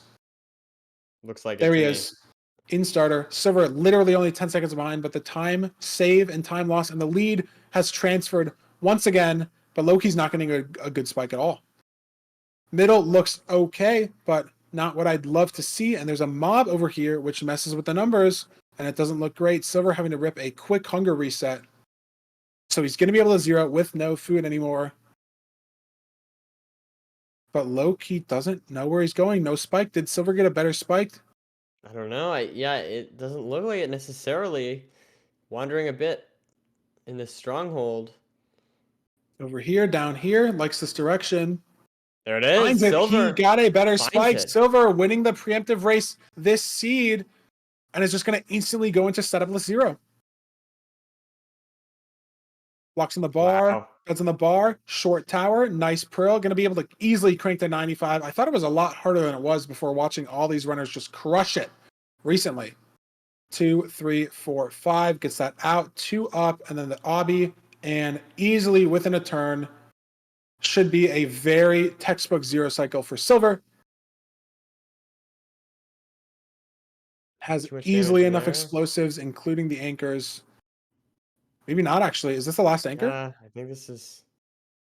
He Oh gets my it, though. god, what an anchor. I thought he had more beds, but wow. What a clutch. Must have been a Fantastic 60 stuff. damage anchor. It's what he needed to do. Because He has some Loki's bad going to beds go in there, for it yeah. as well. One of them's going to hit it, and Silver's the one to hit it first. Back in the lead. Or, I said that last time. Tying up the series 1-1. I mean, this match was very different from our last one, I feel like. Loki was losing the last one with 2 big mistakes in the overworld and the nether, and then Silver made a massive preemptive failure to lose the first seed. But now, back and forth in this seed from both players, so close, never between 10, 15 seconds apart on these splits, but back and forth gaming. Loki in the slightest of leads heading into the stronghold, and the same stronghold, but Silver able to hit the preemptive, hit the 0, just as Loki finds the portal room and takes seed 2. Nerdy, do you think we're already looking like this is going to seed 7, the way these runners are playing? What are your thoughts? That's really hard. It kind of, in some ways. I mean, they're obviously even 2 really close players could totally go to a 4-0. You know what I mean? That's just possible. Now, we obviously have 1-1, so that's not possible anymore, but my point is it's impossible to tell. But what I've noticed in both matches that leads me to think there's a very good chance of a 4-3 score for our final game 7 is that every single match super super close. The match where we thought Silver was winning, Loki won at the very end. The match where we kind of thought Loki was winning, Silver. then Silver won. Yeah. So I think that goes to show how subtle the difference is between each win. And I think that goes to show that really any match can go any direction. So long as there's not, a catastrophic death or something of those, something like that. We should never count a runner out just by being a little bit behind, is what I'm trying to say. So that's what I've learned. So I'm excited to see 100%. this. Very good chance of a game 7, I would say. Yeah. Yeah, I mean, it's weird. It's like the end game has been the most important split. Like the small leads that these runners are getting into the end game splits into the stronghold are just falling apart if they can't perfectly execute the end game. And I mean, it's the most practiced split among a lot of runners for a reason. There's just so much happening, and it's so easy to make one small mistake and just get completely lost. If you miss up your preemptive, it's over. If you die on 0, it's over. If you mess up and build your portal at the wrong location, measure your eyes wrong, it's over. It's very, very, very crucial, like mistakes that you cannot make. And so making a mistake in the end game is what's lost both of these runners, both of their victories, both of their leads. But they've traded it back and forth, like you've said. It's 1-1. And before we get into game 3, we would like to take a moment. I had it and then I stumbled. Okay. We'd like to shout out the sponsor of today's stream and the entire ranked playoffs, Creo. !Creo in chat, creocards.com. They recently launched a metal print line of art, some MCSR specific art as well. We'll show that on screen now. 3 exclusive art prints that you guys can purchase and hang up wherever you like to hang up art or display. There is 3 sizes, small, medium, and large. They're all on the website in the dimensions. They ship with free command strips for hanging and nice display. And if you buy 2, you get 25% off. If you buy 3, you get 35% off. Let's throw back to our webcam screen for just a second. Someone is asking, Nerdy, for you to hold up the large one to your face to see how big it is. Can you go grab the large one? I can totally do that. They're all on my wall. So this is like a wall scale you can kind of look at. Like that's a microwave. So the large one is like 1 microwave tall, kind of, but the perspective is weird. So yeah, it's pretty big, the large one. Those are the 3 in size lined up. So there you go. And Yeah, support Creo. They're supporting us with the sponsor. They're supporting us by working with the artists and the content creators in our community to create some awesome products for you guys all to enjoy. So it is very exciting. How much are they? I think the small is $30, the medium is 45, and the large is 80. But again, you get 25% off if you buy 2 and 35% off if you buy 3. So buying 3 is basically like a buy 2 get 1 free. Very, very exciting. And before we get into Seed 3 and Nerdy, we have an analysis segment from Fulham. I mean, there's a lot to talk about in these first 2 seeds. We can take a deep dive with our analyst, Fulham, to break down how these runners played, what they can improve on, what we're expecting to see in our next games.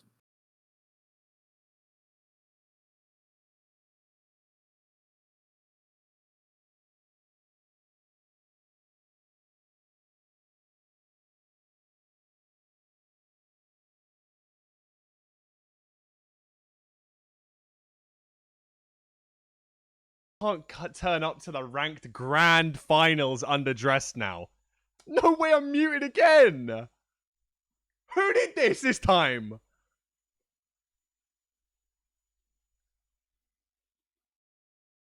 Am I good now? Okay, thanks, Oliver. There I was saying, the ranked grand finals for season 2. You can't be underdressed. Thank you very much. I thought I'd pull up in the suit just to make sure. You know, you gotta make sure that you're all nice and looking very dapper for the finale. We are, of course, not having Anko Boy versus Quist. Please ignore that. Pretend that that's not there. We are going to be analyzing the first seed between Silver Runs and Loki in our grand finals of this season 2 MCSR ranked. It's been a very, very back and forth 2 games, as you guys have likely seen. We're going to go through and analyze what is arguably the biggest mistake that either runner has made so far, and that was within the first 3 minutes of the first seed's overworld. So, let's have a quick look at this. Now, while Loki is actually waiting for his woodlight, he decides to go back to the village to grab some spare some crops and some food during this woodlight. At this point in time, Silver is already in the Bastion. So there's a lot of advantage that that Silver's been able to make up at the very early stages of this run. However, we then notice this is the Bastion. We see that the fortress is directly flush with the treasure. Usually, we have nice little stairs coming up here on both sides. However, because of the fortress, we sadly have no real good access to get up here. So we have to try and do something on the fly. Silver goes for it. Silver does a much better route than his opponent Loki. And I really like this idea. It's not bad at all. It would have been a lot better had these 2 soul sand blocks not been here. I think that would have been a lot better. However, if we take a little look further up in the route, something slightly happened which caused Silver a little bit of troubles at the start of this route. So notice here, we've got a lot of pigs around us, having to throw a lot of this gold ingots just all over the place to make sure that he doesn't take too much damage. But notice here, sorry, the bitrate kind of messed up there. Notice here when he is done digging, he doesn't actually, I believe, dig every single block. He might do. He does dig every single block. However, taking all of this damage here is going to cause him to almost, lose his life. And I think the main reason that I wanted to bring this clip up is because of this armor status right here. Had he have not had this armor here, he would have probably taken a death there. I believe there was 4 hits. Now, I'm sure you can go back and check the sound clip. But there was a lot of hits in that section. And without the amount of armor that he had, because of the low saturation, I do believe that he would have taken a death there. So it was quite lucky that he did have that armor. Graciously, he was able to, get all these pigs up into the hole, get some food done, and able to actually enter into the stronghold first. However, we noticed that Loki was able to get a much larger preemptive spike over to this left side. You saw it flash up for just a second here. And the fact that this preemptive spike, when we say preemptive spike, by the way, we are talking about this big salmon-colored section on the right. When that spikes up to usually around about half of the pie chart or more, that's usually what we mean by a spike, by the way. So, noticing that Loki had this spike and found it very quickly, he knows that the spawner is going to be roughly in that direction.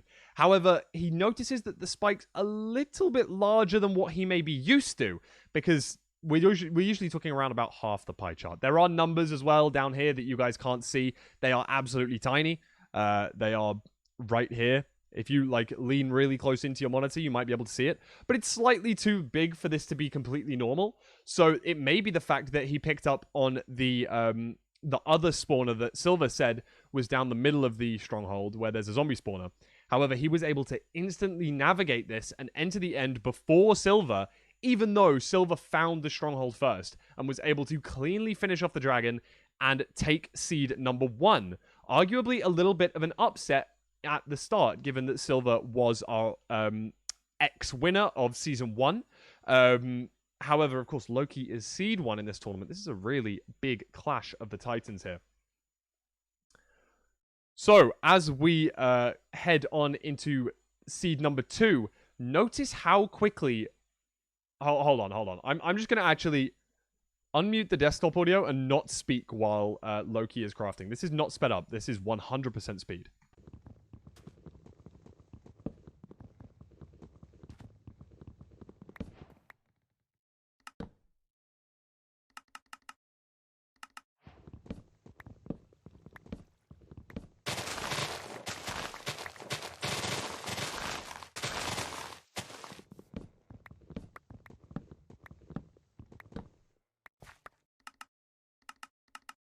That's it. That's it.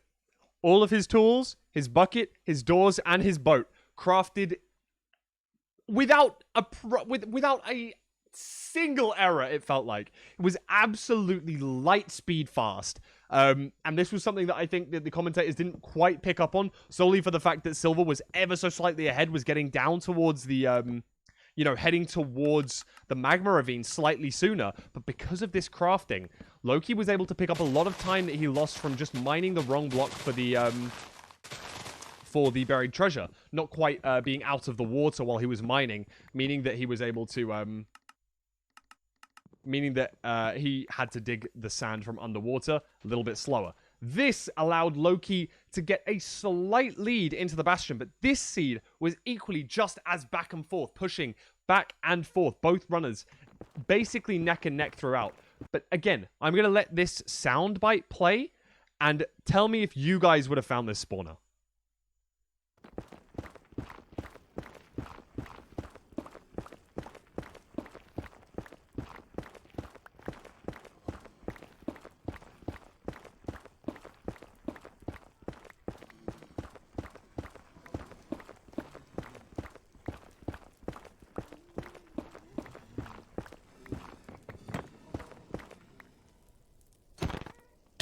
He manages it super well and is able to find that spawner from just this sound cue.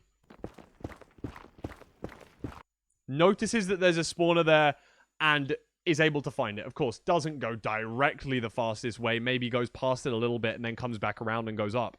But a really, really decent navigation to get through to a spawner that is arguably not very easy to find. I thought that was really clever. It saved him a little bit of time. Got him to the spawner first. And if we go here, we then see that Silver takes back the lead and enters the end first. And let's have a watch of this zero cycle. Just watch the dragon's health, because this is what is probably most important here. Bed 1. Bed 2. Nothing for bed 3. Very low bed 4. Bed 5, huge! And anchor his anchor, amazing. I think the fact that those last 2 explosives were from this health, he had 2 explosives left, is just unreal. It's just a crazy, crazy situation whereby when you go into a zero cycle, 6 explosives doesn't seem that atrocious. But having just 2 explosives left with roughly 40 to 45% of the dragon's health remaining, it's unfathomable how he was able to hit this and clutch this back. Just a really, really fantastic zero cycle. And that was how the second seed ends. It is 1 apiece. I will be back after seed number 4 to give you some more mid-game analysis, chat. I'm going to throw you guys back over to Nerdy and Feinberg, and I will speak to you guys very soon.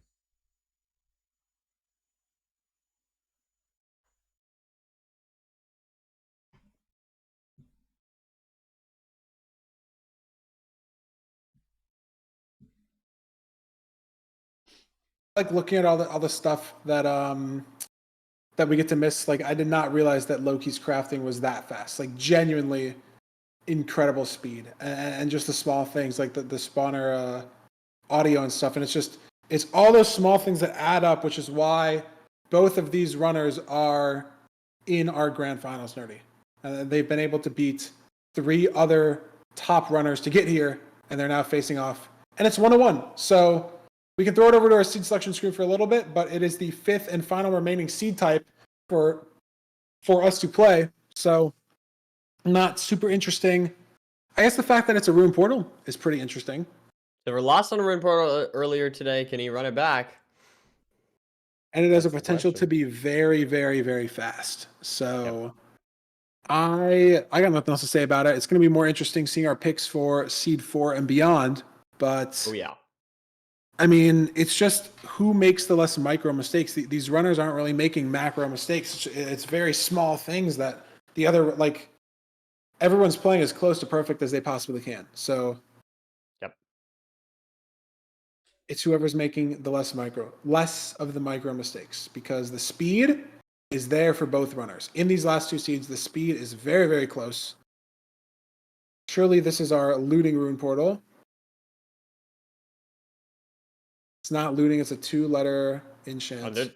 No, we're not just going in. Okay, for a second This I thought is we were a- just going yeah. in. No, we're gonna get it. I don't think it might be fire aspect, which would be interesting. I don't know. All the Bosnian sword enchants. It is indeed It is fire fire aspect. aspect. Okay, that's very nice for food. This is a weird seed too, though. Only wooden tools. Not enough iron to make a pickaxe, but you want to save this iron. You don't want to make a shovel, which, I mean, wouldn't really do anything anyways. But gonna be a wood pickaxe, wood axe, wood shovel moment because of the lack of iron. But there will be iron in the Bastion. In rank, there's always guaranteed to be at least 3 iron in Bastion chest somewhere. So you might have to loot a lot of chests, but your opponent gets the same chest loot that you do. So it's pretty even. Look at this overworld difference. Look at these weird small differences. Low-key getting stone axe instead of a wood axe, and Silver getting mutton from the sheep instead of the pork chop. So Silver's in like pretty significantly faster here. But at what cost? 9 pork chop versus maybe 4 or 5 mutton. I really don't know. And Loki has a lot more blocks than Silver does. Silver only has 16 wood, and he can use it all to build here, which is fine. Get more in the Crimson, which is fine. And I guess maybe it doesn't look like he really has a Hoglin here. Nice parkour there from Silver. Actually, shoutouts. Silver and I attempted a parkour map yesterday where we were linked together in the sense that if one of us died, the other person would die. We thought it was going to be an easy map. It took us 7 hours, and we're not done. So we quit, and we have to finish today or tomorrow or something. So Silver's dead. Luis Silver clutched it. Oh my god! I didn't think it was possible. There were no boat clutches in our parkour map, but that's just the Silver difference. Insane clutch. I mean, it was looking like a 2-1 right away. For a brief moment, I was thinking Silver's dead. I mean, I said it out loud. Silver's dead. Yeah, I was watching it and I was like, "You're right. Like it's over." And I just gassed up his parkour skills, and he missed like a 2+1 or something, or a 3+1. He didn't force momentum it. I don't know. Like, but he gets the boat clutch. Very hype. Very exciting. Boat clutch too. That was like on like a 1 wide thing where you can't there was like easily. Yeah. very little terrain for him to boat clutch off of that. Incredible clutch from Silver. But it does put him behind by a decent amount, and maybe behind in general. They are in the same exact pace, but Silver has a lot less food to work with on this seed. Yep, I think that's going And to be slightly huge. less blocks. I think wood stuff. Low-key fumbling a little bit. Could come down to how many pigs each of these runners get. Not sure where the fort is. Yeah, 5 mutton for Silver, 9 pork chop for Loki. So not only more food, but better food source as well. So would be surprised if Silver could get through this full seed without hunger resetting. I think mutton is equal to salmon. So 5 salmon is not terrible. It's very classic with BT. You're going to get worse food in BT occasionally. Yep. But not ideal, especially if you have to take a lot of damage. And another thing to keep in mind here is that this is Bridge, and with Bridge you have so much gold that extra wool that Silver got from the overworld is on average probably not going to be needed. The extra 3 wool could be nice if it was a low gold and low explosive result from the Bastion, but unfortunately for Silver, him getting that extra wool probably won't be that helpful. I mean, it could be, but probably won't be compared to Loki, who just got invested in just the better and higher quantity of food, rather than the killing the sheep, which gave a little wool and a little food.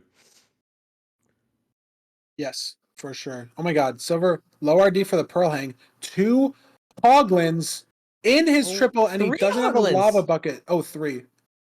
I mean, it's really weird to even kill these guys. I mean, ideally you burn them for food, but he's just gonna... Nice, not bad. But Loki's already out. Look at this. Yeah.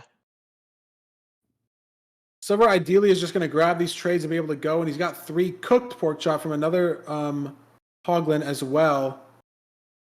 Yep, using this Pearl Hang, but he's behind now. Some weird Hoglin shenanigans that's going to put him behind, as well as his boat clutch situation.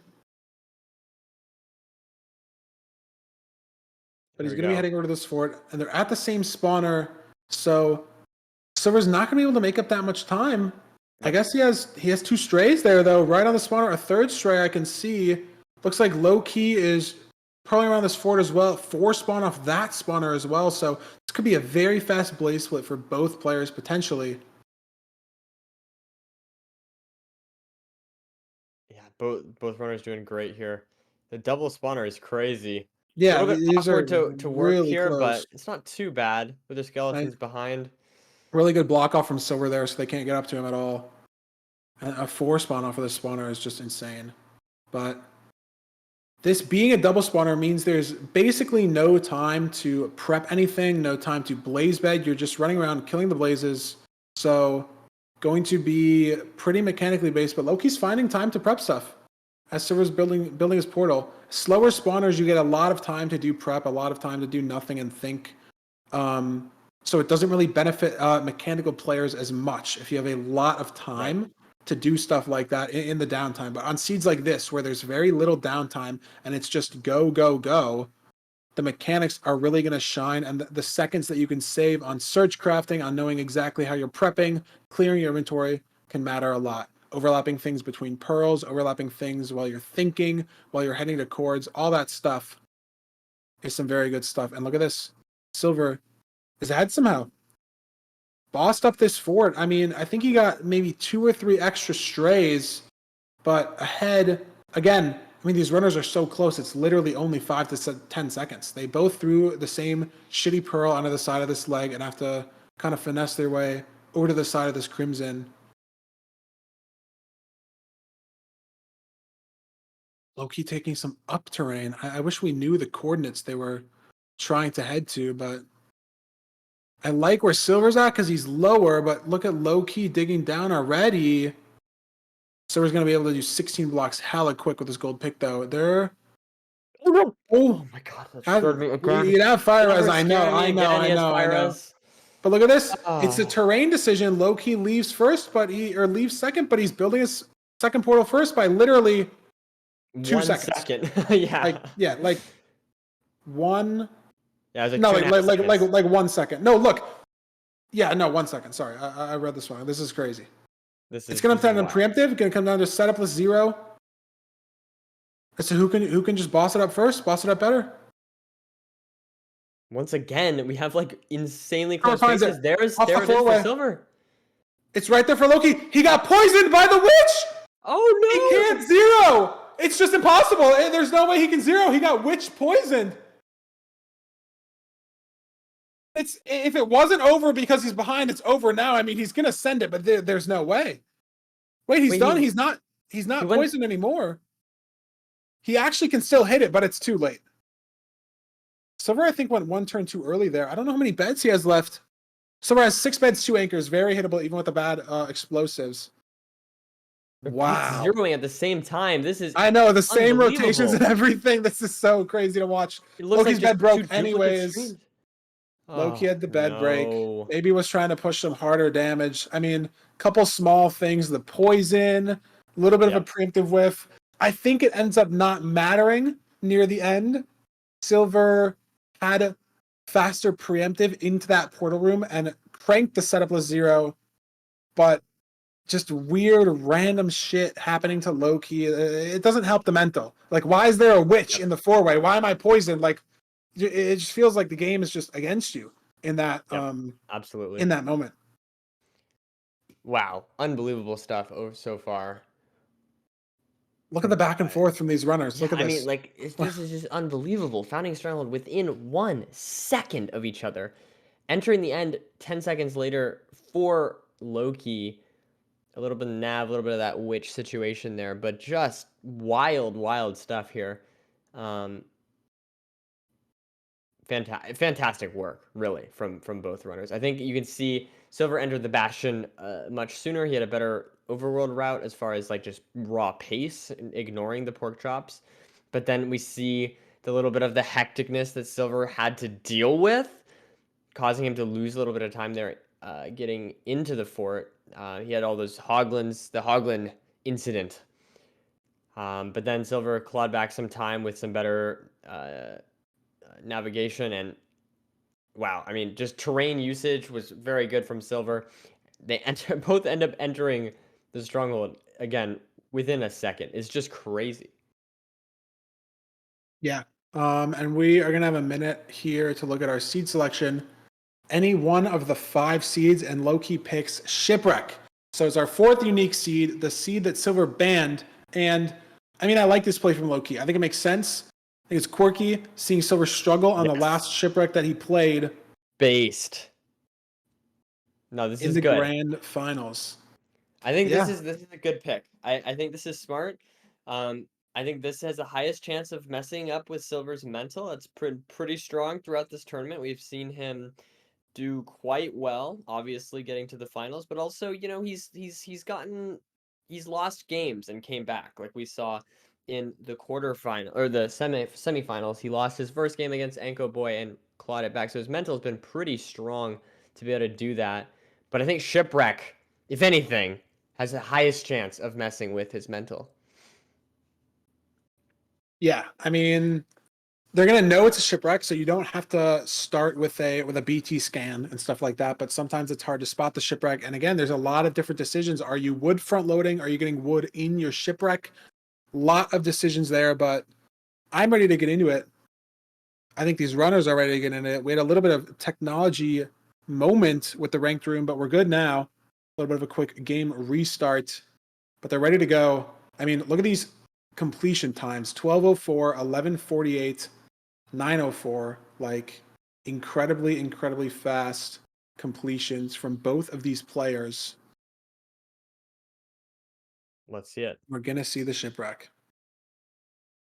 Lukewarm ocean, pretty beautiful sight to see. Silver already getting some logs, and look, it's weird too in shipwreck seeds.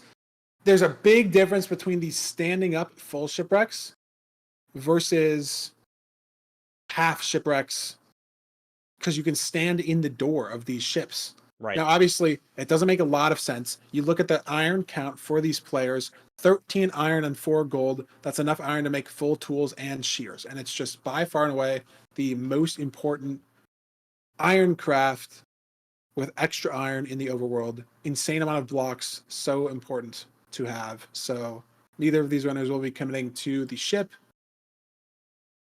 to get their wood. Going And I to have to opt for say, the shears play. Silver looks a little bit indecisive. I feel like he's been just slightly indecisive with his movement here and his crafting. It feels a little bit slower than Loki to me. Yeah, it looked just a little off. Maybe nerves, maybe sleepiness, maybe I don't know what it is, but if it's just as if anything, it's just as crafting that's off because the rest of the gameplay has been near perfect. Yeah, no, that's what I mean. But you're right. I mean, it is the minor things that are adding up. I mean, all these seeds are within seconds of each other entering the stronghold. So you never know. And now it's a magma ravine battle. Looks like Silver's going for some far kelp on the left here. Loki's curving over there at some point. Maybe this is the ravine. It is the ravine. Is one of these real for Silver? If not, he's going to be in trouble. One of these is. But that one isn't real for Loki. So Loki's in trouble now. He's going to far send this kelp, but he's probably about 20 seconds out, giving Silver a pretty early lead heading into this overworld. But we've seen players, seems like almost people play more aggressive and just somehow get faster when they're behind.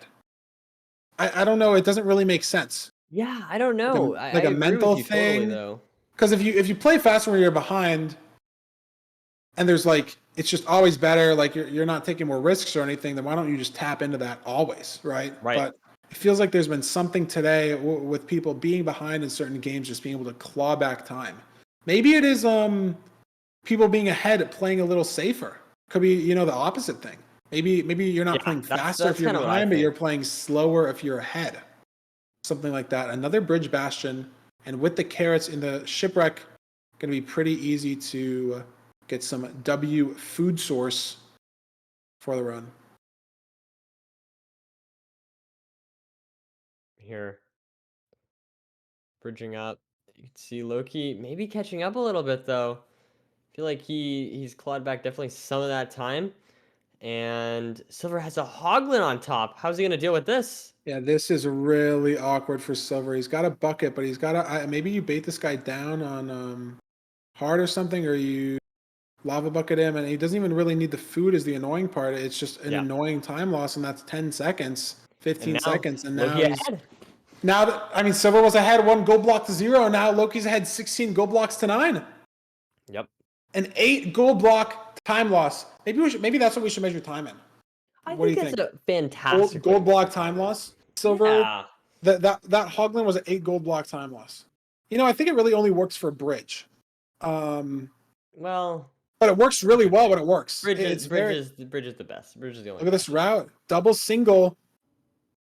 I couldn't even tell you the name of this route, but this could get a lot of pigs. But Loki has a ton of pigs up here as well. 1, 2. Wow. AFK piglins on Silver screen here. This did not work as well as he hoped, I think, at all. Leafing them down even more. Oh no. Maybe he's lower trading. I have no idea how this route works. Maybe there's a natural hole lower there. I don't think. I don't know. Loki does not have a lot of pigs either. He's trying to get more as we speak from the lodestone chest, but there's nothing inspirational going on from either of these bastion routes. Now, how much of it is the runner's fault? How much of it is the piglins being a bit silly and a bit trolly? I don't know. The game is random at the end of the day.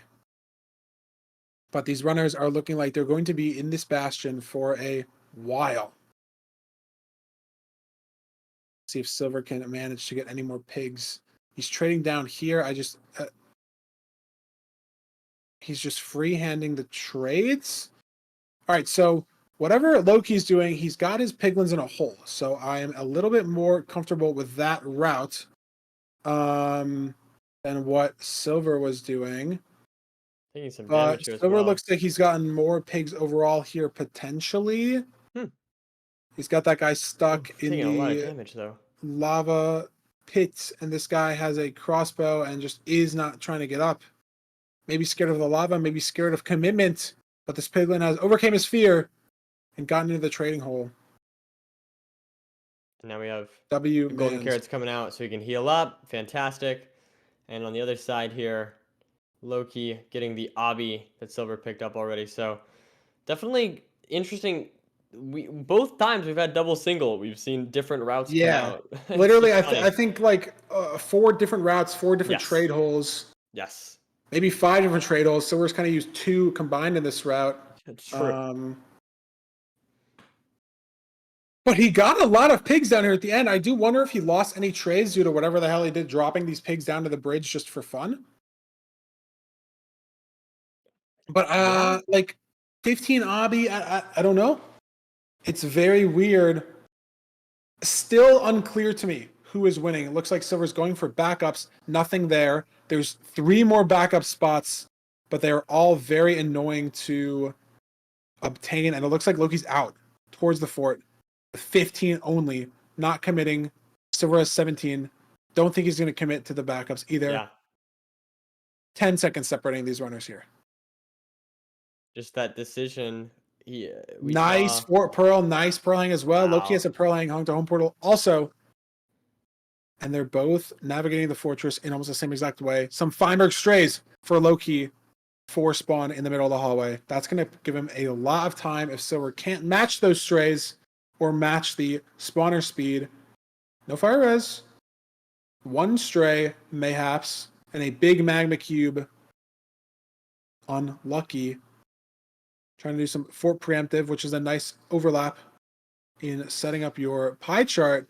But Rannick, not Rannick, I read Rannick's name in chat for some reason, and I said it. Sorry. Loki found the spawner first. I think Loki is ahead by a lot. Chat, sorry, it's been a long day. I mean, I can't say I haven't done something similar. At least I didn't say, re- what did I say? I said Anko Mat yesterday, right? Yeah, Or Auto Boy? I think I said brought Anko up- Mat. I think I brought up Anko Boy in this match or something like that. So listen, I definitely I don't remember what I said yesterday. I definitely understand. It's very easy. It's very easy to just say the wrong thing. So many names, so many talented runners. And I have a small brain, so it's kind of hard to fit all the names in there. But back to the match progression, looking at the rod counter for both players. Silver's 1 rod behind, but it feels like Rannick's been in this fort for much longer. I said Rannick again. Holy shit. Loki's been in this fort for much longer. Man. Oh my god. Okay, the first one I give you. Yeah, that one was crazy, man. Oh, my fault, dude. Rennick's got to okay, it's PayPal okay. me after this, man. The exposure here is crazy, no lie. True. But Loki looking to maybe get the 6th rod. There it is. Silver only on 3 rods. So now the differences in time at the fort showing for sure. But you can't leave on 6. It is home portal. I mean, you can. You can leave on 1 if you want. You can play for a 10-eye, but it doesn't make any sense. You're not going to leave on 6 because if any eyes break, you're now playing for a non-guaranteed chance to enter the end. So these runners will be leaving on 7, which is awkward for Silver as he's on 6 rods, waiting for another spawn cycle, but it comes. Definitely behind here. And Loki, he dropped that rod. There's 3 more blazes, though. I guess he can pick it up if these guys don't drop. This guy did drop, though, so he's heading back to home portal. 25 seconds behind. And in these matches, like, they've been so close. I guess Loki did mess up the 0 last time, not like it would have mattered, but it might be too much time for him to make up in this definitely match. Could. That is 100% a possibility. We've seen some preemptive mistakes, though. Some mistakes getting to second portal terrain. Not even really mistakes. Like, one runner makes a very nice terrain decision, and the other runner just finds the better decision somehow. Something that a risky decision that ends up paying off, stuff like that. But going to see these runners head towards second portal chords. Not sure why Silver isn't boat eyeing. Maybe his boat broke or something like that, but he's throwing 2 eyes here instead of 1. More time loss for Silver, not what he needs when he's already behind in the match. Yeah, it's just suboptimal. Silver looks maybe a little bit off compared to some of his previous matches. I mean, it's not big though. It's not like this obvious like, oh, Silver is dying or Silver is making this huge clear blunder. It's like these small little things. That's why I noticed the crafting at the beginning. That's why there's just so much room for just very small little mistakes that are adding up, and it's really not that big. But you can see it's They adding all up, add and up. now Yeah. he's probably 30 seconds ahead at Doesn't least. look like Loki's in starter though. In a random 4-way, looking for food, I think, so he doesn't have to hunger reset. 9 hearts and 8.5 hunger. Now 8 hunger is very awkward. Oh Where my is God. Silver? Silver. Curled into Wow. Soul Sand ceiling. Yeah, I don't know. Weird. Something weird just happened there. Loki looking for a spike. Back at starter now. Can he get food? Doesn't look like it. Back to where his portal was. Was he actually close to the end portal frame? Not sure. Hasn't found the portal room yet. And Silver on his way, but look at how he's digging like a nubular staircase, kind of like 3 down, forward, 3 down, forward. Oh yeah, how dare Just he? scared of purling. I don't know. I mean, it's safe, but it's slower. It is you know? slower. Yeah.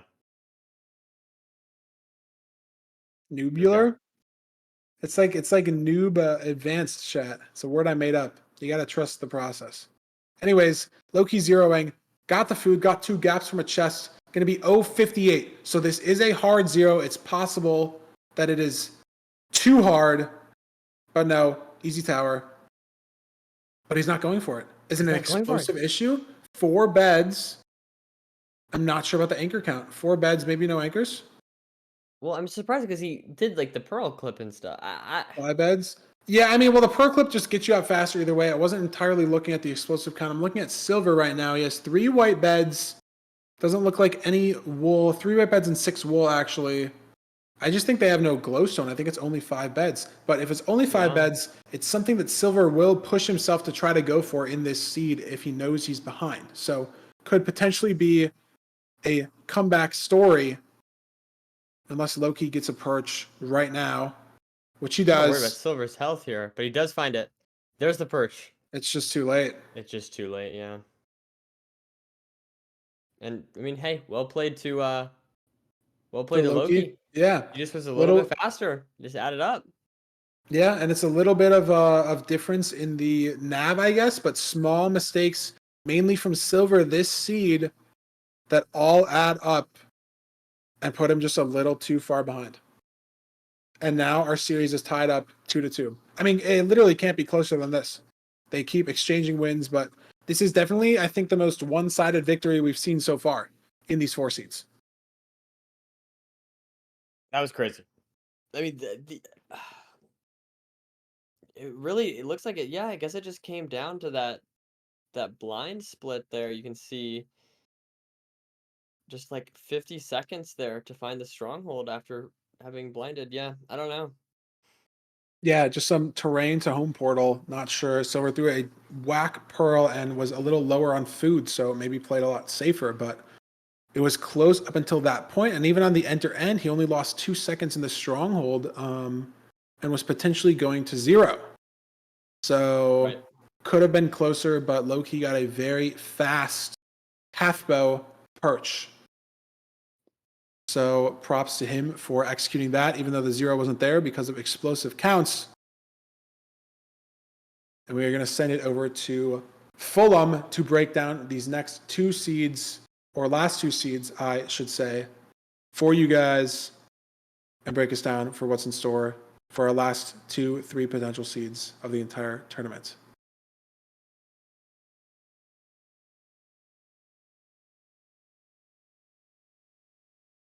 Okay, that time it was my fault that I was muted. Anyway, we are in for seeds number 3 and 4. A little bit of analysis for this. Surely I'm not still muted, alright? Surely you guys are trolling. Nonetheless, I am going to... It was my end? Okay, alright. So, going into seed number 3, the game is tied up 1 apiece, and we want to here focus on Loki's decision to go for the pigs here. Rather than going for the mutton, allowing himself a little bit of extra food, but also front-loading a lot more wood. Entering the nether second to Silver here, but actually surpassing him in kind of front-loading early on. Silver was able to head into this bastion at the start of the seed much earlier than his opponent Loki. However, after getting the required iron from this chest right here, he heads towards the chalice using the outside terrain that he's located here, and is about to make his iron pickaxe and misses this jump. So if we just want to take a second to analyze this jump, I can't tell exactly the number of blocks this is, but as far as I can tell from the sort of FOV that I know he plays on, I believe this is a 2 blocks forward, 1 block to the side, and 1 block up jump. So this is not a very difficult jump by any stretch of the imagination. Now, I can't do 3D Pythagoras in my head, but it's probably something along the lines of 3 blocks, plus or minus a little bit. But I think that this jump doesn't seem that insanely impossible. If it's maybe a 2 forward and 2 to the side as well, then it would be a remarkably more difficult jump. But as far as I can tell, this jump, maybe he does jump a touch too early, because I do believe he actually jumps from, had he have jumped from this point on the block to here, would have been a lot easier, but I believe he jumps a little bit too early and tries to make it. And because of that, this is what happens. Some of you in chat may have missed it. You saw Nerdy scream, Silver is about to die. And this is why. Bear in mind, he has just placed this boat on the side of this tree, which has only 1 block here, which he's able to place this on. If he places it in the top right corner of this block, it will interact with the block that is right here, meaning that he is unable to place the boat.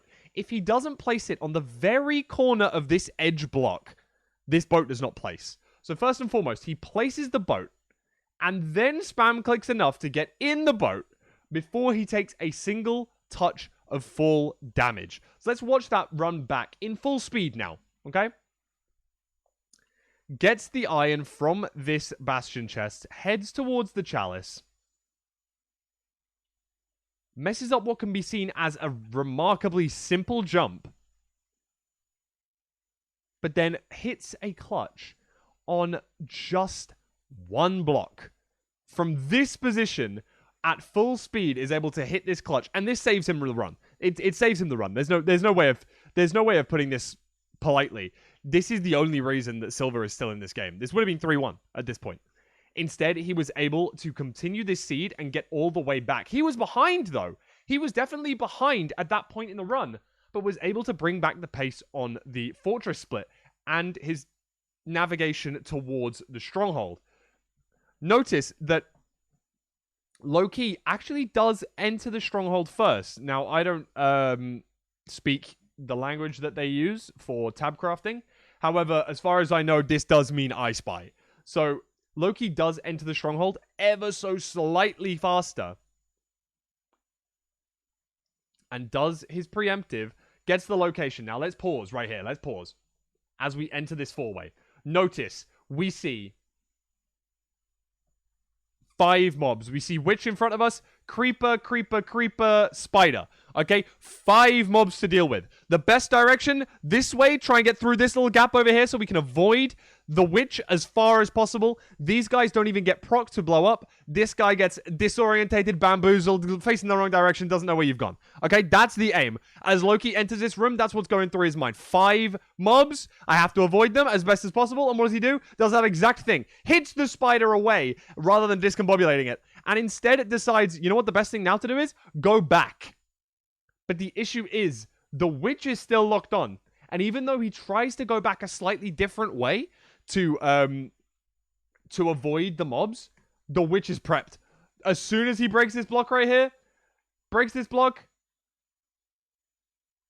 witch is pre-fired, bro. Witch is pre-fired. Looking dead at you. Look at the eye line. The eye line is right here at you. No, nothing else. It's just directly locked on. Aimbot, pre-fire, and check out how quickly this witch throws the poison potion. Facing the wrong direction, bear in mind. But the witch gets the poison potion off. And that causes Loki to take some damage. However, bold, ambitious, knows that he's behind because Silver's entered the end, needs to go fast, and does so, going for this 0 cycle. Taking damage while throwing the first pearl is crazy. A low tower, relatively, but relatively low on hearts as well. Cranks up, goes for 95. No, goes for 99. And gets there. First bed, okay. Second bed, way too early. And then breaks the third. Notice how early Loki detonates this third bed. Now, this could be a tactical decision here. This could genuinely be a tactical decision, knowing Silver entered 3 to 5 seconds before me. I need to go for a 5 explosive 0 here. Maybe he's going for an absolutely overly ambitious attempt to try and hit this 5 explosive 0 so that he has the opportunity. Maybe Silver makes a little mistake. Maybe Silver explodes an anchor too early. Maybe Silver needs to take all 8 explosives that I have. So maybe if I just use 5, I might have a chance. And that's, I think, what Loki was playing for here. So he takes a really early detonation here. Notice how early he detonates this. The dragon's head is not above the bed. It's going to give the dragon more damage, but it doesn't give the dragon more knockback, sending it higher up to the sky. Sadly, the dragon does circle in the sky above, but it does not circle high enough for this third bed and does destroy it, meaning that Loki was sadly unable to finish off this 1 cycle. Nonetheless, Silver does finish off that seed with, I think, 6 explosives. So either way, I don't think that Loki would have been able to get there. Seed number 4. Silver is 2-1 up at this point in time and heads to the next bridge bastion. Jump scare, alert. Guy is on the chalice. What is he doing? Pig on the chalice. Why he there? That not his house? Why is he chilling up here, dog? We see that the Hoglin is standing upon the chalice. This is usually where Silver wants to stand, throw a little bit of gold down, avoid the piglins. But this was a really, really scary thing for Silver here, and has to lose time trying to navigate this Hoglin down. Breaks this gold block to lower its height, and then breaks another breaks the quartz to lower it once again, and then is able to navigate back. But all this while, that 10 seconds, Loki is able to slightly take advantage of that time loss and use it to his advantage. Using a bit of a weird double single setup, it happens. Gets 1 pearl hang landed. Now ready for this one. Sees the fortress, throws a pearl, waits for that one to be nearly landing, and then throws this pearl back to home portal. Throws one this way that's about to land, throws one towards the home portal, which he's going to use pearl hanging for. As soon as the fortress pearl lands, notice that Loki goes for a lowering of his render distance, meaning that the other pearl is no longer loaded. As an entity, it's no longer loaded at all. These players were pretty much neck and neck at this point. Both of them blinding at very similar times, but as soon as Silver enters this point in his inventory, have a look around. Check this shit out, okay? Where his boat? Look for the boat. Spot the boat challenge. Difficulty impossible. It's literally not possible for you to find the boat because it doesn't exist. Where did the boat go? We will never know. Now, was this the fact that Silver didn't make a boat? Did Silver use all of his wood early on to try and build up to that chalice? Was he struggling with wood in the stronghold? I couldn't tell you, because honestly, I'm genuinely in the believing camp that Silver just forgot. Silver doesn't know where his boat went, And now he has to go back down this ravine. He noticed too late and then is having to build up from the kelp. Because of that, he doesn't boat eye, forcing him to throw 2 eyes, meaning that Loki enters the stronghold much sooner. Notice here, he doesn't hit starter staircase. Have a little look at where this portal is. This is a random 4-way.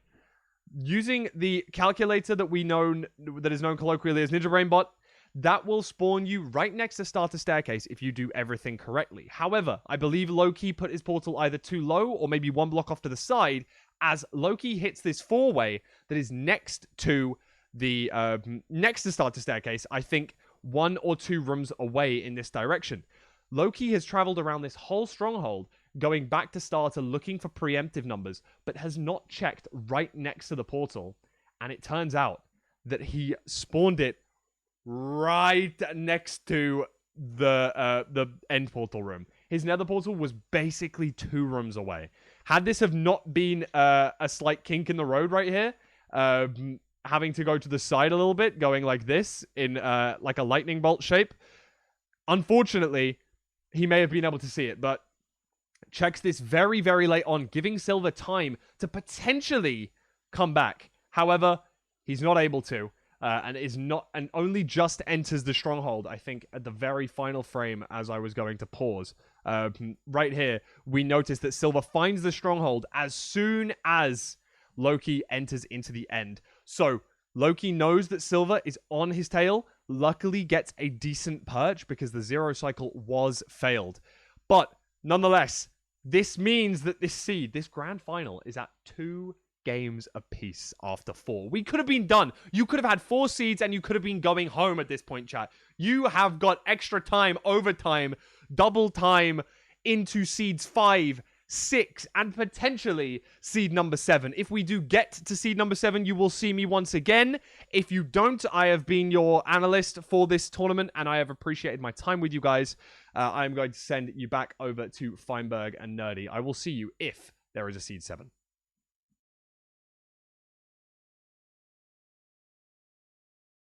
Well, hopefully that's not the last time we see Fulham, because seed 7 would be wonderful to experience, and I think these runners could easily give it to us. And you're also muted in advance. Yeah, I knew that. Wouldn't have caught that, I'll tell you that. But yeah, I mean, excited for our seed 5 pick as well, as any of these seeds can be picked. Is it going to be Temple? No. It's going to be Buried Treasure, not picking what low-key banned, picking a victory that Silver had, and he wasn't even really that much faster in this overworld. I think he found the Buried Treasure a few seconds faster, but lost the time back due to crafting. So, interesting pick. What do you think, Nerdy? Anything out of the ordinary there, or any thoughts? Yeah, I mean, I think it makes sense. Silver it's his most comfortable seed type, and he is very he just has the most experience on that.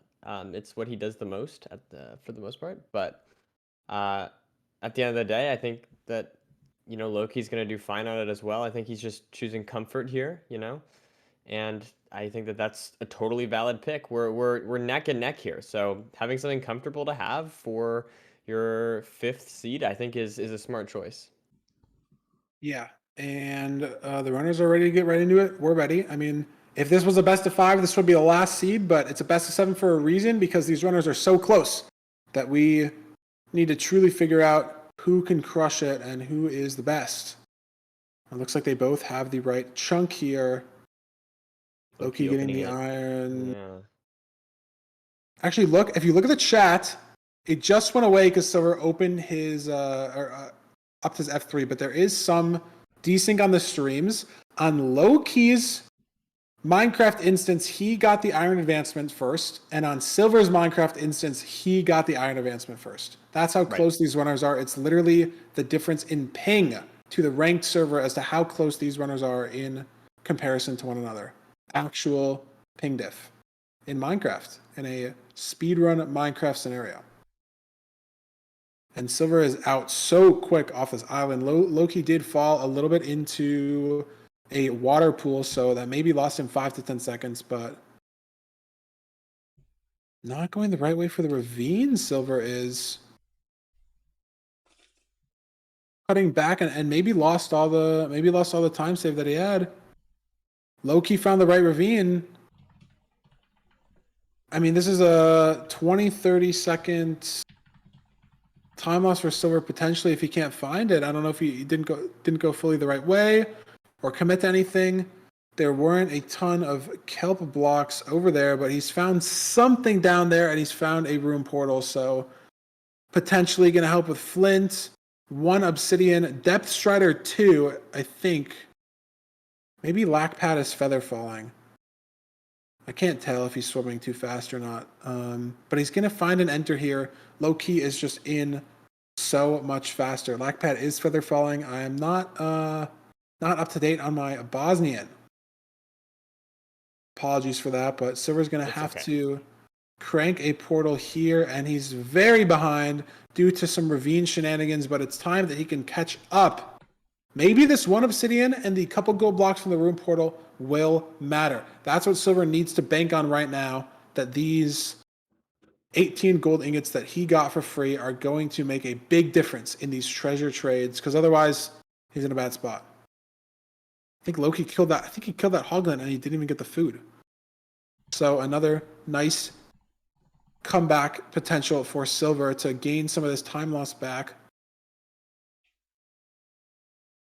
Loki's still decently in the lead here, though. Oh my god, and Silver has a hoglin in the same exact spot. And this is actually going to become a big issue potentially. I think he has to leave the gold block. I'm shocked he's grabbing this. All these pigs all funneled off. So he got the gold, but at what cost? I think he lost almost every pig on the bridge there. Yeah, and I don't even think he needed to because he had gold blocks from the room portal, so he could have gotten the gold block later. Right. Yeah, true. And used the gold blocks he had for aggro, so very annoying mistake there for Silver. Not when he needs, when he's already behind in the match. Yeah, and these mistakes are starting to add up as Loki getting some other gold. He's far ahead on the trades here. Yeah. I mean, should just be leaving this Bastion first, but again, is this spare gold going to matter? We're only going to be able to know when all the trades are said and done if it was necessary for that extra gold to help Silver or not. Because there are still backups in this treasure that Loki can grab, so it would be missing out on the backups. Like, even with the backups not having trades, we saw a treasure seed today, actually. Inkleboy and Quist trying to force 20 on treasure and couldn't get it. So it's very possible that... Yeah, look at Loki going down, breaking lower treasure. I guess they didn't see the fort? I don't know if he needs the... chat. Feinberg, take it over. You're good. I heard the dog, Nerdy. Do what you gotta do. Solo commentary for now. Hog. But he got the spawner. I guess they didn't see the fort, and you're very close to 0-0 here, so there's not an apparent way that you should go. We've seen people lose matches today to not knowing where the fortress is, so I don't necessarily hate that play, especially because he needs more gold blocks. But maybe Silver doesn't. Because of the Rune Portal play, looks like Silver has, 24 obsidian, not having to go down 2 stacks of pearls, almost so much string. Silver can leave here. And maybe it gets to leave faster than Loki does, but I think he doesn't have good knowledge of the fortress location. I don't know. Looking around for it. Maybe going back to spawn, but both runners, I mean, the same situation, 1 pearl away from each other. Loki has the Pydar information, knows where the fort is. I think Silver maybe sees it on a screen over there to the right. He does. So this lower treasure play from Loki needing those gold blocks for the trades is actually hurting him. So Silver's weird overworld play with the Ruin Portal assist on the gold blocks actually comes back to matter. And now Silver took the lead, but no fire res. Wow, 3 hearts. Very scary. Low key, blaze betting, a spawner, Silver with better strays. Just trading this time save back and forth. Very, very unclear who is actually ahead, who is actually behind.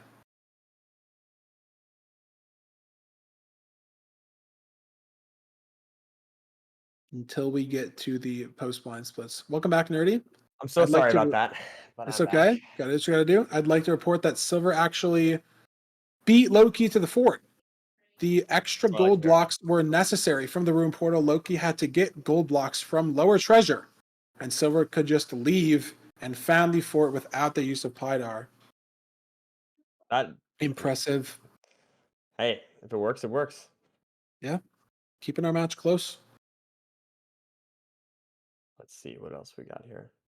Looking at the rod counts, we have 3 rods for both players, actually, and definitely enough string on both players. 2-0. Loki has 10 beds worth of wool, and Silver's got 130 string. So I think they ended up getting around a very similar amount of trades.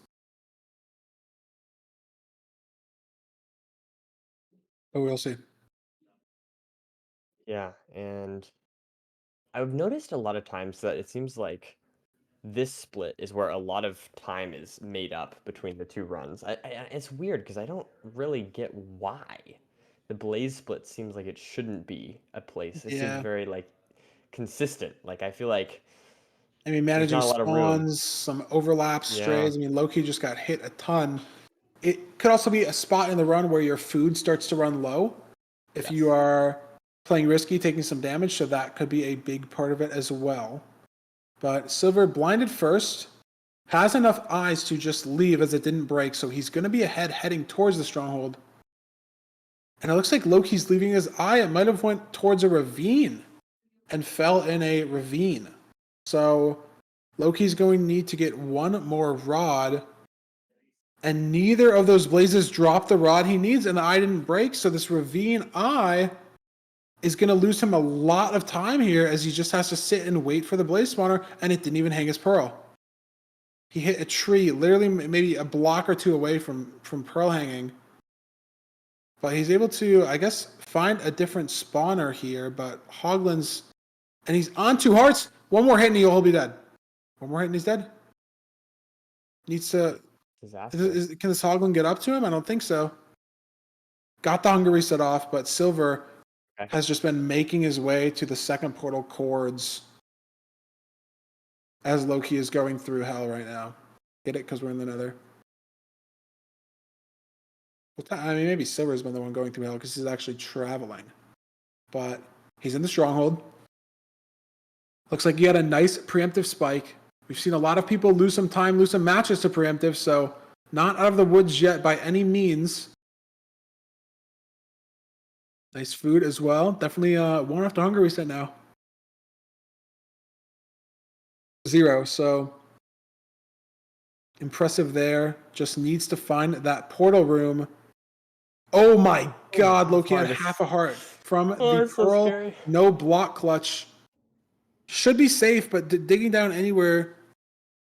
Don't think, yeah, this is crazy. Is he going to build it here? Is he going to dig down more? He's just going to build a second portal, maybe. Oh no, we got a disaster here. How's I it know, gonna like get so down? scary, right? As Silver's in the portal room here, so Loki actually boating the same exact spot Silver was boating earlier, but Silver's in the end zeroable. Its front small, needs to not fly.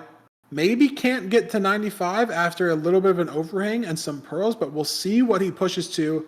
He knows this better than I do. Not pushing to 95, going to 90. Is it going to fly away or stay? And it flew. And it looks like, though, a good thing for Silver enjoyers. It flew at 95. It looked like it flew very early, so I don't think Loki can 0 unless he gets to 99 off of Short Boy Tower, which I don't even know if it's possible, if I'm being honest. I think that dragon would fly at 95 as well. He has 52 arrows in his inventory, but I don't think he has a bow, and he's probably just committed to waiting for this perch. Again, I don't think it's zeroable even at 95. It looked like the dragon flew because Silver didn't even get a bet off. It flew very high. I think it wouldn't work zeroing at 95. But Loki, I mean, to even give himself a it's not chance, he easy has at to all. find the portal room. And he's still just fumbling around the stronghold here. So hard to follow. I have no idea where Silver actually ended up going to get to the portal room, but Loki's got to channel his inner Nav King and try to figure it out.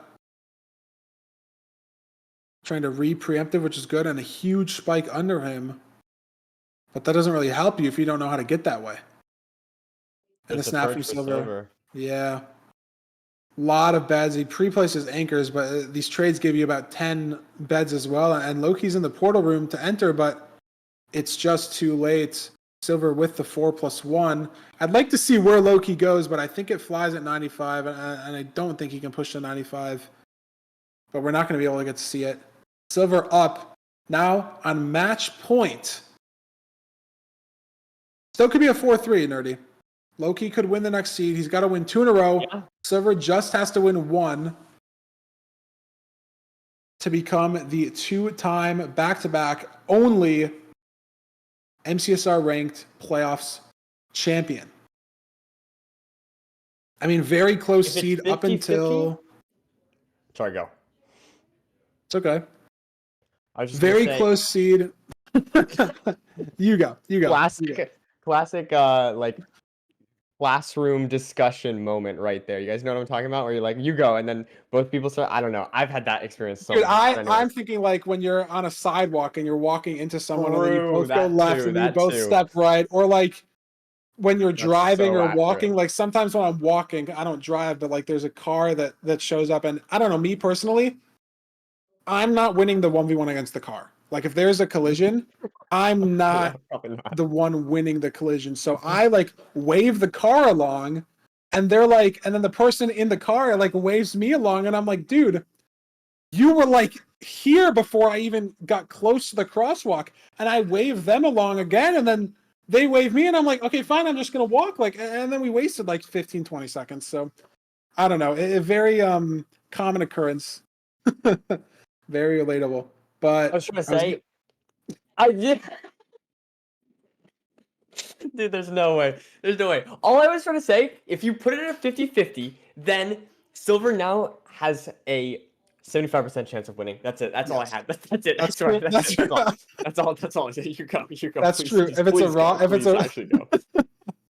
if it's a raw 50-50, Silver has a 75% chance of winning. All I was gonna say is that I think the main splitting force in their paces on that run was Loki's eye going into the ravine and not being able to pick it up and having to finesse that 6th rod or 7th rod, I guess I should say, not from his spawn cycle, from that other spawner getting to half a heart, having to hunger reset in the nether, just ended up being very scuffed, all spiraling from losing one eye into a ravine.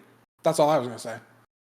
But I'm ready to go into our seed pick ban for seed 6, potentially the last seed we could ever see in the history of Minecraft.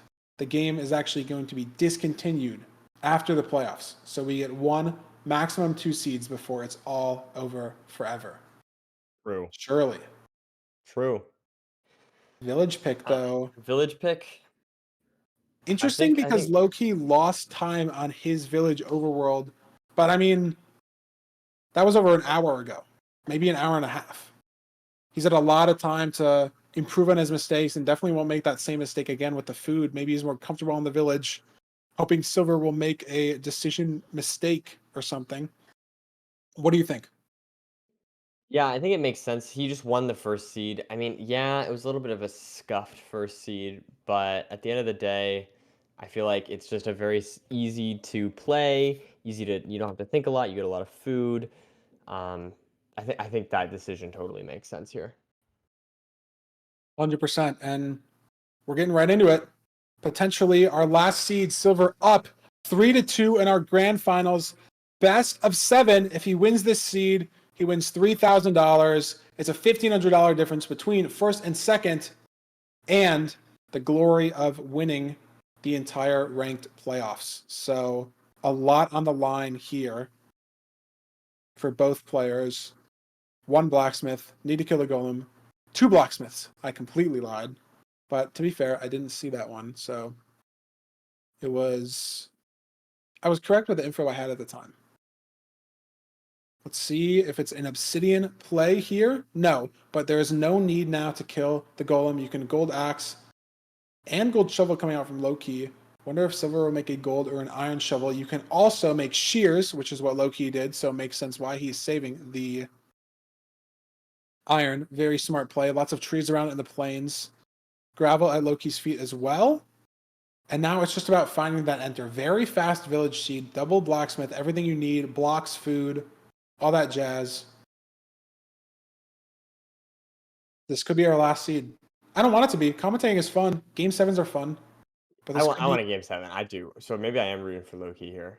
Maybe Loki. I'm Loki Potentially. rooting for Loki. Yeah, I'm sorry. The next joke I need to do is like including like the Greek god or not the Norse god or whatever.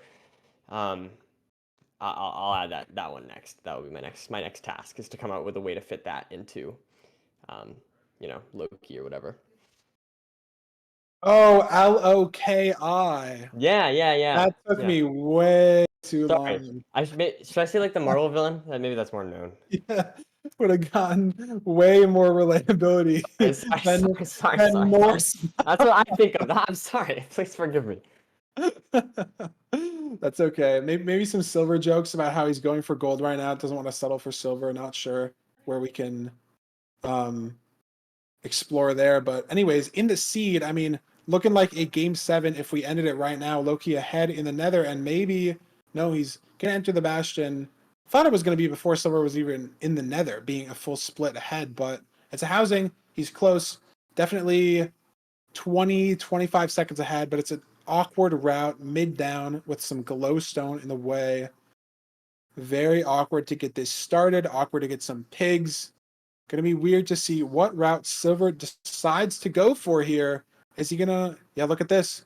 Heading on some upper terrain here to play top-down housing route, so he's intentionally losing some time to potentially gain it back with a routing decision. We'll see how it pays off for him. And he's got the food to tank some hits from the village. This is obviously a lot riskier play if you're playing on a low food seed like a desert temple or a ruin portal with no mobs around or food in the chest. But having this village food, having the bread, having the carrots to make into golden carrots, very aggressive play, and he's going to get a lot more pigs. The downside is Loki's been trading and mining gold for the last 30-40 seconds. So silver's very behind. He has to deal with this glowstone, but an insane, nice block off, and he's going to get all these pigs handled. Well done. He's just so far behind the on the trading that I don't know if the pigs can trade and catch up fast enough to Yeah, we'll have to see. to have it matter. So we're getting now finally mining out those gold blocks. Yeah, it's gonna be interesting. I don't know. We'll have to see. Silver on 9 bread, which is Yeah, and guess how much definitely food gonna be Loki good. has, Nerdy, on our village seed. I can see it.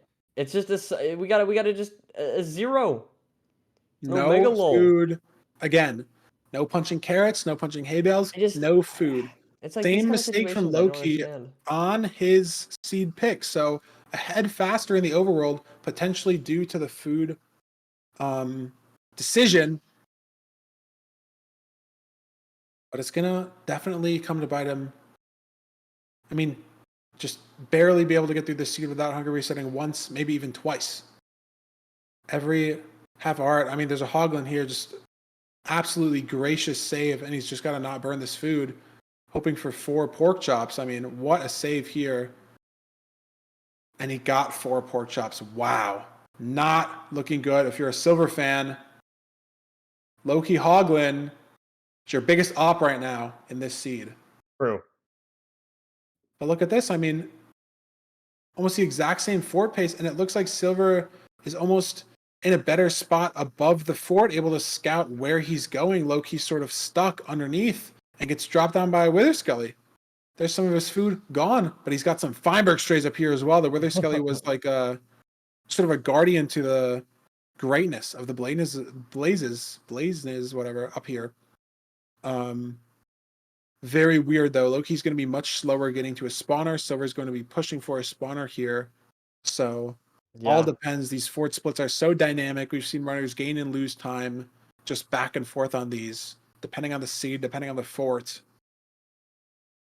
I think it's It's one over- thing that just we constantly underestimate as a place where time can be made up. Like it just feels like it shouldn't be a place where time can be made up because, the rates are the same and it doesn't feel that much slower when someone has like a slow blaze split. But I mean, time and time again, we've just seen situations where the enter fort is super different as far as the two splits between the two players, but we see one player catch up or one player make that gap even bigger after the fort split. So it's very interesting to see that. And yeah, I guess it's just like these minor kind of decision-making things, these minor task overlaps. Like you said, it's like these small things that just kind of add up and aren't as tangible as other things like, if you die in a bastion route or something.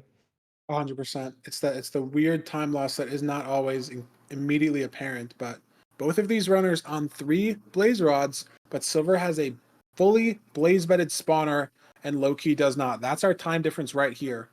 So Silver is cranking out these spawn cycles, cranking out these rates, and Loki is dealing with fully blaze bedding the spawner before he can get to max blaze rod efficiency. Silver's on a wood axe, kind of corny. I think he threw out a stone axe on accident. Apparently, kind of missed that. So what can you do? But not a huge deal, but definitely slow. Yeah, it has 5 rods. Loki has 4. So first portaling here is not a bad idea. You get to overlap. Thinking about what you're overlapping the blaze spawn cycle itself, and a mega taiga. Both runners will end up in the same exact spot, but very awkward to pick up an eye, and very awkward sometimes to even see where the eye goes. Right. Very, very common. You can throw it straight into a tree. But a nice angle there for Silver and a nice angle there for Loki. Same exact split. Just 0 rods of difference. Both runners blinding on 5 rods. So it's weird. Like, did Loki make up the time here somehow, or Silver make up the time, or I don't even know. Like, it's so unapparent until they actually start heading to coordinates. You just have no idea. Loki back in the nether first, but like even on 5 blazes, like how many blazes have they killed between the 5th rod and the 6th rod?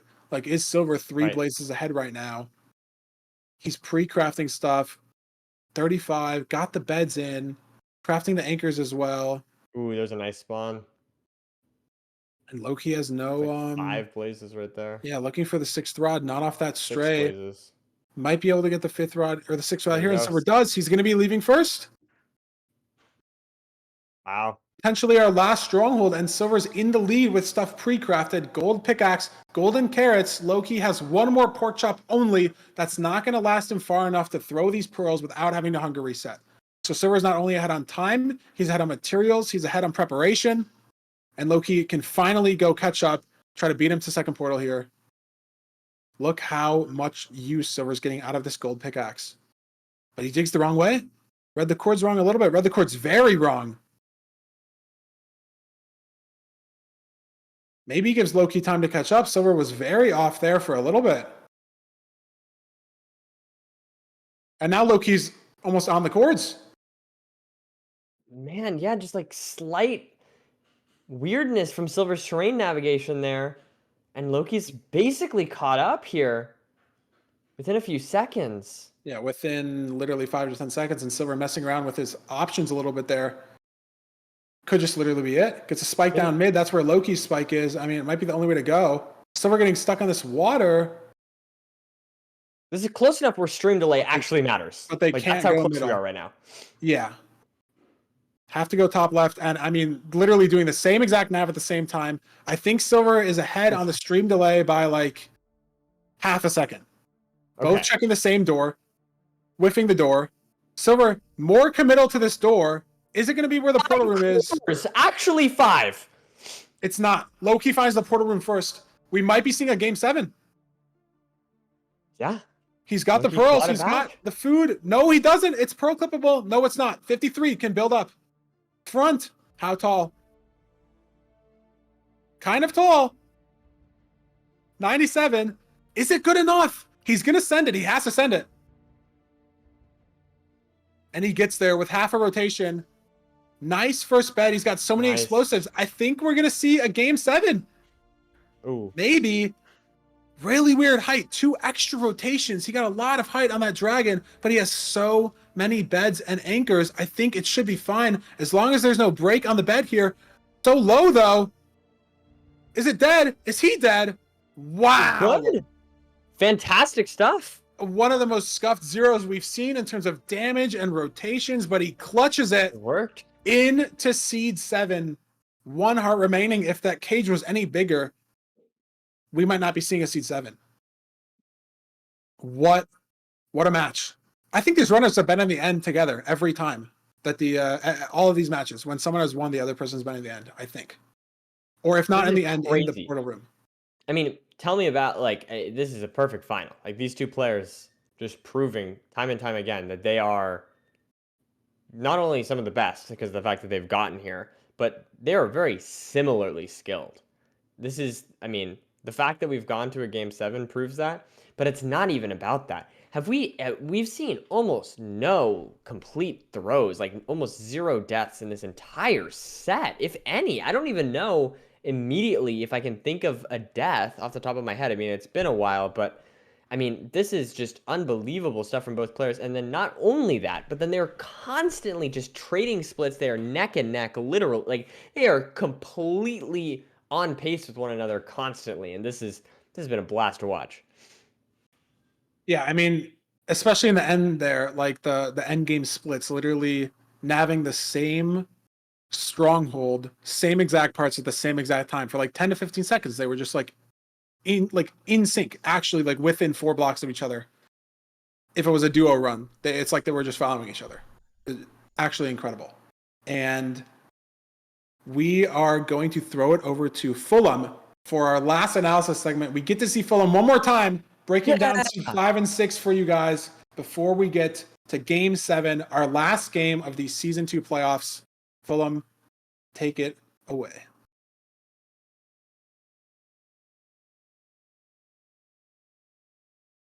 Dude. What? What? No. What? And oh my. Oh, sorry, chat. I didn't realize you guys were there already. We are into seed number 7. What? We actually get a seed 7 on this match. 3-all. It has literally gone back and forth. 1-1, 2-2, all the way to 3-3. And we are going to analyze first and foremost seed number 5. I wanted to really make an important point here. During this seed, Loki burned this much food at the start. And remember, he had to hunger reset early through at the end of this run. And sadly, because of him burning this Hoglin's food here... Listen, I realize you may not have been able to hear the sound cues. Listen to the burn sound. It does actually burn. Even though he's picked up the lava, no ghost bucket. It sadly burns in the remnants of this lava right here. So he sadly doesn't have the food to be able to complete the run perfectly. However, Silver also makes a slight mistake in this bastion, has these 2 gold blocks already prepared, but because of the Hoglins, Piglins, everything's, we lose some pigs while trying to navigate over the bastion, which does cause him to lose some time. He really didn't need to go for these 2 gold blocks due to the fact that he already had a substantial amount of gold blocks from the overworld by going into the ruined portal that we saw early on. You can actually see he has 4 gold blocks before starting this bastion route, obviously getting 2 on the bridge right there, but had 2 from the overworld. So could have been able to, could have been able to use those 2 ruined portal blocks to actually navigate through this bastion slightly quicker. However, those 2 extra blocks were really useful because we then see that Loki travels all the way down to bottom treasure, first and foremost to break the spawner, which was very, very useful. Don't get it twisted, because he was able to find the location of the fortress using Pydar. You know, if you've got 2 spawners, including one at the bottom of treasure right here, you're going to see him break it. This spawner is the bane of many RSG runners players' existence, because people often travel to this bastion rather than the fortress. So by breaking this, he knows where the fortress is going to be. But notice, he actually grabs some gold blocks from down here. Silver didn't have to get these gold blocks because he got extra in the overworld. But after just grabbing 2 or 3 extra gold blocks, he travels right back up to his pearl that was hung at the top of the bastion and starts trading again. He doesn't use all of the gold blocks that he mined, but he did need some to push up to 20 obby. I'm going to show just his inventory right at the end here, if I can pause it at the correct time. Surely I can pause it at the correct time. You can see right at the end of this clip, he only has 16 obby. Obviously, he has these 5 gold blocks that he just mined. But in the first 2 gold blocks that Silver was able to use, he was able to get up to the 20 obsidian that he needed. Then things went from bad to worse for Loki. Ravine Eye. Need I say more? Have a look. He turns on hitboxes to make it even easier to see as it falls. But watch the eye. Oh no, the eye is going to be traveling straight down into this ravine, and I have nothing else to say apart from it's a really unfortunate set of circumstances right here. This ravine just gobbles up the eye, and it heads straight down there, meaning that he has to get one more blaze at this spawner, allowing Silver to take the advantage on that seed. Enters the stronghold first and finishes the game first. Next up, we have seed number 6. This is match point. Silver only needs to win one more game. And, oh my lord, does Loki make it stressful for the Loki enjoyers? He enters the Nether with just 1 bread on a village seed. Now, we've seen many prestigious runners such as XUC get 53 bread before the overworld. But right here, we only have 1. No apples, no potatoes, no carrots, just this 1 bread. However, after leaving the bastion first, he enters the Nether first because of the lack of food. Leaving the bastion first and hanging a pearl, as we're going to see here. He's already hung the pearl, grabs the obsidian from this chest. Fantastic use of pearl hanging. Lands here, and the perfect location for this hoglin to be at. Perfect. Uses the lava, and he doesn't let it burn this time. Finishing it off with the axe. And not 1, not 2, not 3, but 4 cooked pork chops from the 1 hoglin, allowing him to really stick it to Silver. Able to, you know, use these pearls more effectively. Not have to worrying about hunger resets, things like that. And able to head into the fortress as soon as possible. Silver makes a big mistake right here, whereby he doesn't mistakenly, intentionally throws out the stone axe, turns to the side, hotkeys to 1, throws it out, and opens up the crafting bench, assuming that he has iron nuggets.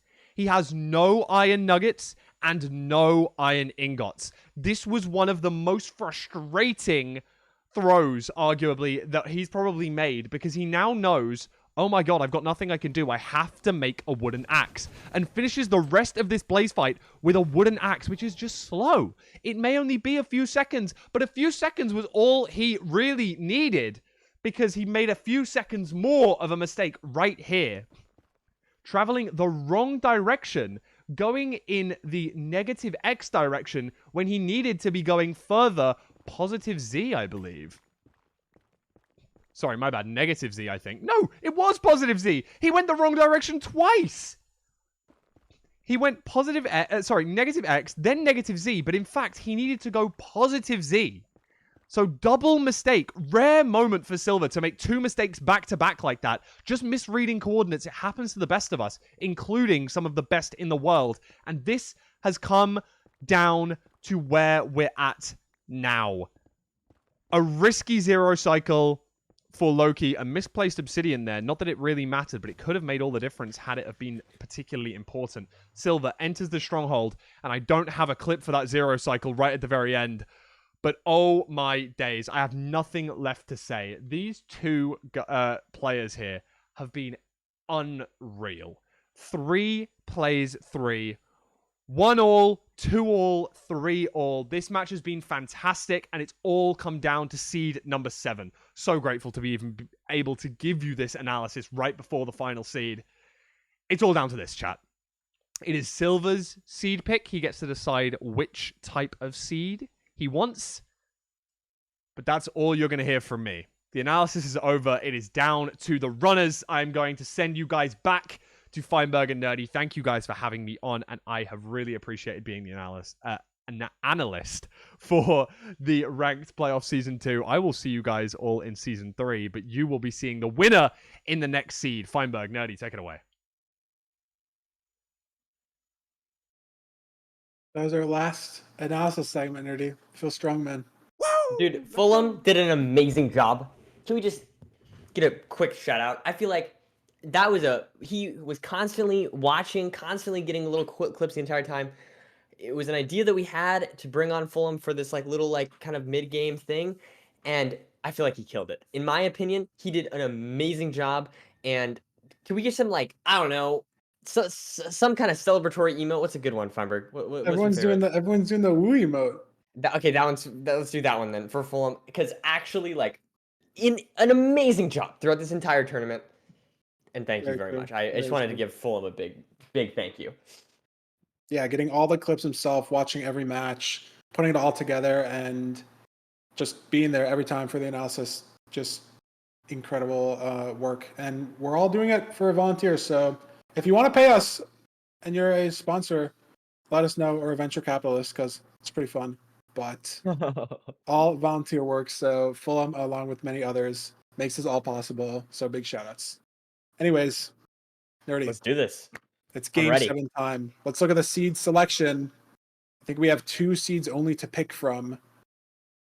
Ruin Portal or Desert Temple. It's Ruin Portal. No Desert Temple at all in the grand finals. The Ruin Portal. Ruin Portal seeds end it all.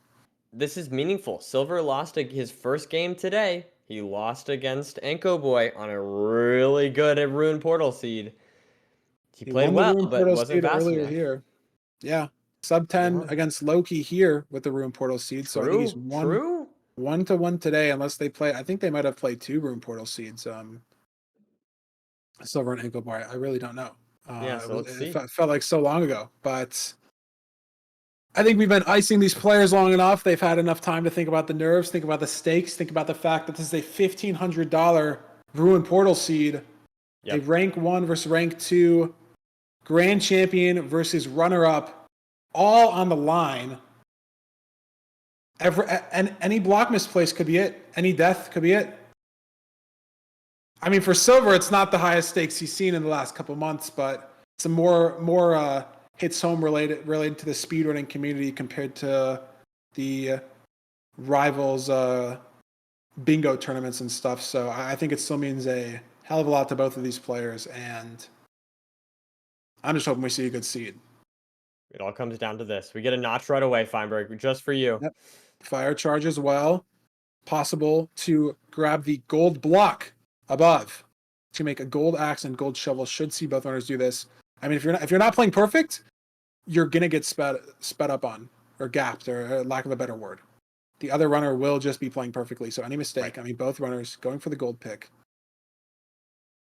Or gold axe and gold shovel. My apologies. The gold block. Iron pick, gold block. To be honest, to me, Loki looks nervous. Like the decision making, he sort of, I don't know. There's something about this movement that just doesn't quite look up to what we were seeing earlier. I think maybe some of that time that we've had in between match 6 and match 7, maybe adding to the nerves. Hopefully that will get ironed out soon. I expect it will. Yeah. Silver, though, getting the early lead. I mean, they had so much time to think, but between game 6 and 7, between game 2 and 3, between game 4 and 5, just thinking, all the small mistakes, because neither runner has made a big mistake really. No, Yeah. I don't think we've had any deaths in this Yeah. In this grand finals. Basically, perfect macro gameplay from both of these runners. So you're sitting there with your thoughts, your nerves, you're thinking about the micro, you're thinking about the journey, having to beat players in the round of 16, round of 8, semifinals, and to lose it all on the last seed potentially, or win it all on the last seed potentially. So we're eating the KB from the Hoglin as they have a large attack cooldown.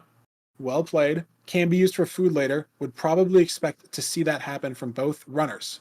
As one notch, like we've talked about before, is not great for raw food value. It's amazing for health. It's amazing for staying alive. But when you need to sprint, when you need to heal more after your notch is done, it is not the move for it to Right. be your only source of food. Both runners Silver. doing a left side triple route here. Same exact route, getting very similar amounts of pigs. Nice drop down there, so we're getting one extra pig. And he's going to dig out all 3 pigs that wandered down here. Nice pathing manipulation here as well. Unfortunately, gets hit there once, but Loki's getting hit a couple times by a piglin here as well. Trading back and forth the micro food mistakes.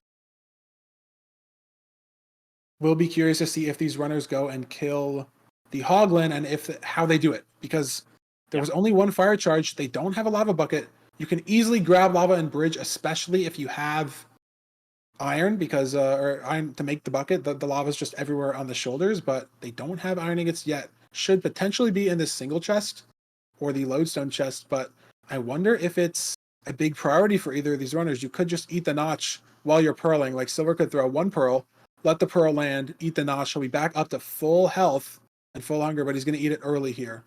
Okay. Loki has also eaten his notch early. So both runners now on no food, but 18 hearts. And this absorption lasts for a while. The fire res and the resistance as well lasts for a while, and the resistance is very huge. I'm not sure its effect on pearl throws and pearl damage specifically. Might be a true damage difference, but I know if they accidentally get hit by blazes or wither skeletons, they will take less damage from the resistance and the armor that they have. And Silver's gone. Yeah, Silver's out here. I What's the expect Loki to explosive be out soon. situation?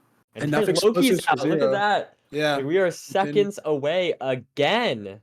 Both runners having to build up in this lava. It's just going to come down to who throws better pearls, and Silver's second pearl was not amazing. So Loki's actually able to maybe... I mean, they're in the exact same spot. Pearl to the fort from Silver. Lands on the side. Nice Pearl to the fort from Loki. Lands on the side, but it might be slightly higher. No, it's actually on the ground, but he gets to pearl up and get up, and now Silver's at the top. Getting to the top of this fort within 4 seconds of each other. It's going to be a stray difference potentially, but neither runner looks like they're having a good experience so far. Silver spots the spawner. Loki, never mind. Nice Feinberg strays up there. Could be the match. Silver's got some nice strays over here on the left too. Digging down as well. Nice strays inside. Good use of audio. This gold axe is going to break, and I'm scared of the wither skeleton in this hallway here. How he's going to deal with it. Like you said. Yeah. Blocks it off. Needs to craft gold or iron axe here. Sticks and iron craft, and back to the axe craft. Lots of time loss here just on this wither skeleton and the gold axe breaking, as Loki's able to chain these strays and the spawner together. Yeah. Slightly better strays, going to give him some time on the fortress, I think at least. We always think someone's ahead in the fort, and then they're not. But it's pretty obvious right now. Loki on 5 rods, building his portal. Silver on 3. But lots of blazes still on Silver's screen. Might not need to sit at the spawner at all. He's got 1 back here, can trigger the spawner as well, more on the bridge to the side. And Loki's first eye goes straight into a mountain. Is the second one going to as well? No. Look at these strays from Silver as well. Has to deal with a skeleton and a big magma cube. Maybe a huge deal here. Silver. Little bit of panic. It's kind of just a skeleton. The magma cube is almost too big to be an issue, but these skeletons are not helping, and Loki was able to get both of his eyes back, and it looks like he's heading back down to his nether portal.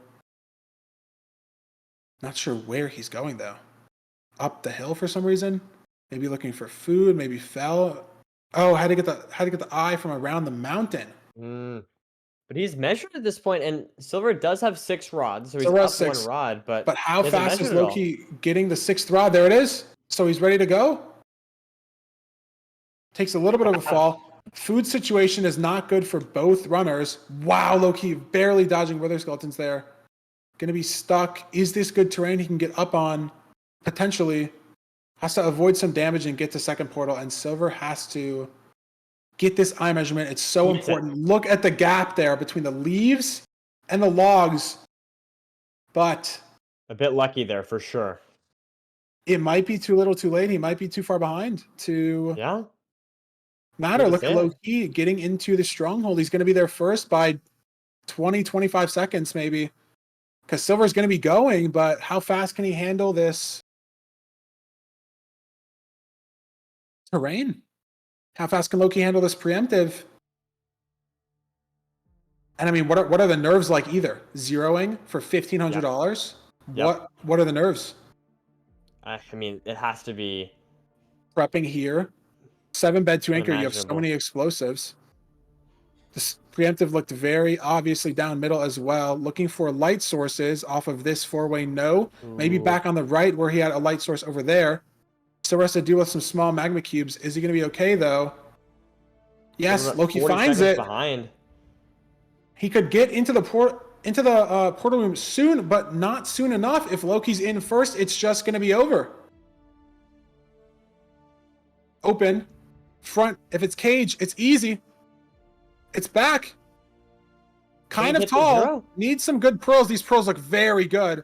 94. He's going to push it. It's back 100 and he's giving up. Okay. Silver has to potentially hit back 100. Doable. Very, very hard for $1,500. He's done it before. It's possible. He's in. It is so difficult. And if he hits it, it's close enough. I don't think Loki will get a perch in time. It could be the craziest zero Silver's ever had to hit in his life. Gets the hunger reset. Gets the items. Loki got a fireball, I think. I don't know where the dragon is exactly. Floating around here. That might be a perch. Maybe snaps. No, that's no snap.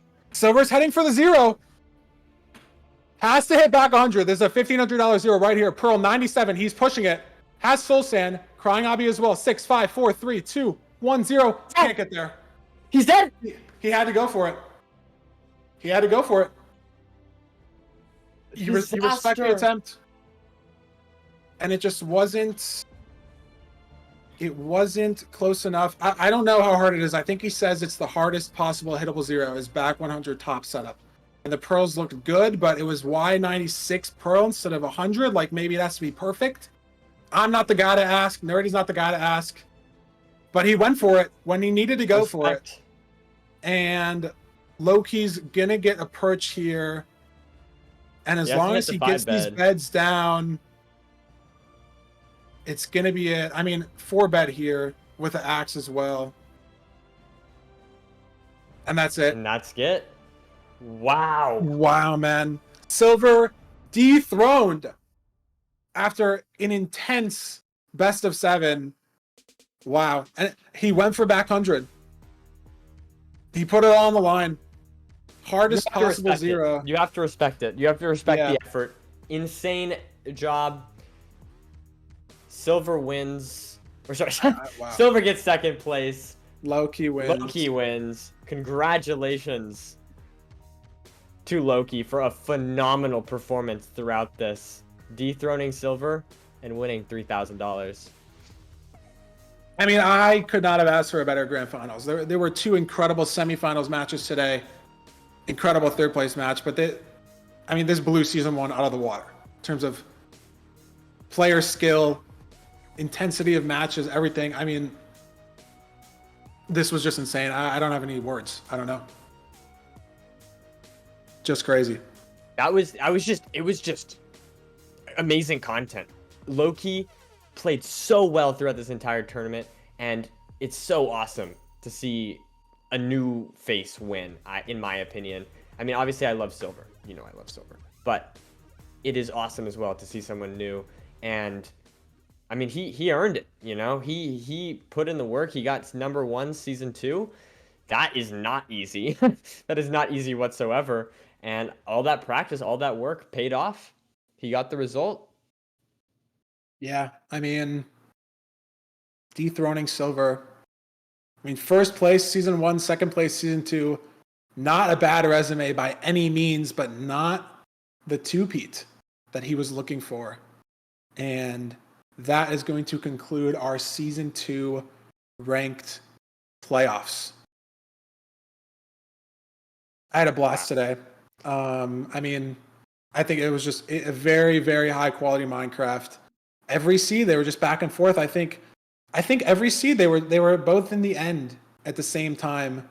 I mean, I guess Silver died on that 0 there, but both in the end at the same time on every seed. It was just that close. Whereas a lot of our even semifinal matches or third place matches, someone wins while the other person's in the fort, or the other person's blinding, or the other person died. But so close, so synced up. Every single run, it felt like just the same player playing the same seed, and just all the small things, and that's all it is. Like, crazy. Well-deserved win for Low-Key, taking home the $3,000. And before we leave, I actually have a list because I'm going to forget everybody. So, incredible thanks. Let me scroll all the way up. I need to find the editor list, man. So many people helped in the background with this compared to season 1. We kicked it up to like 11.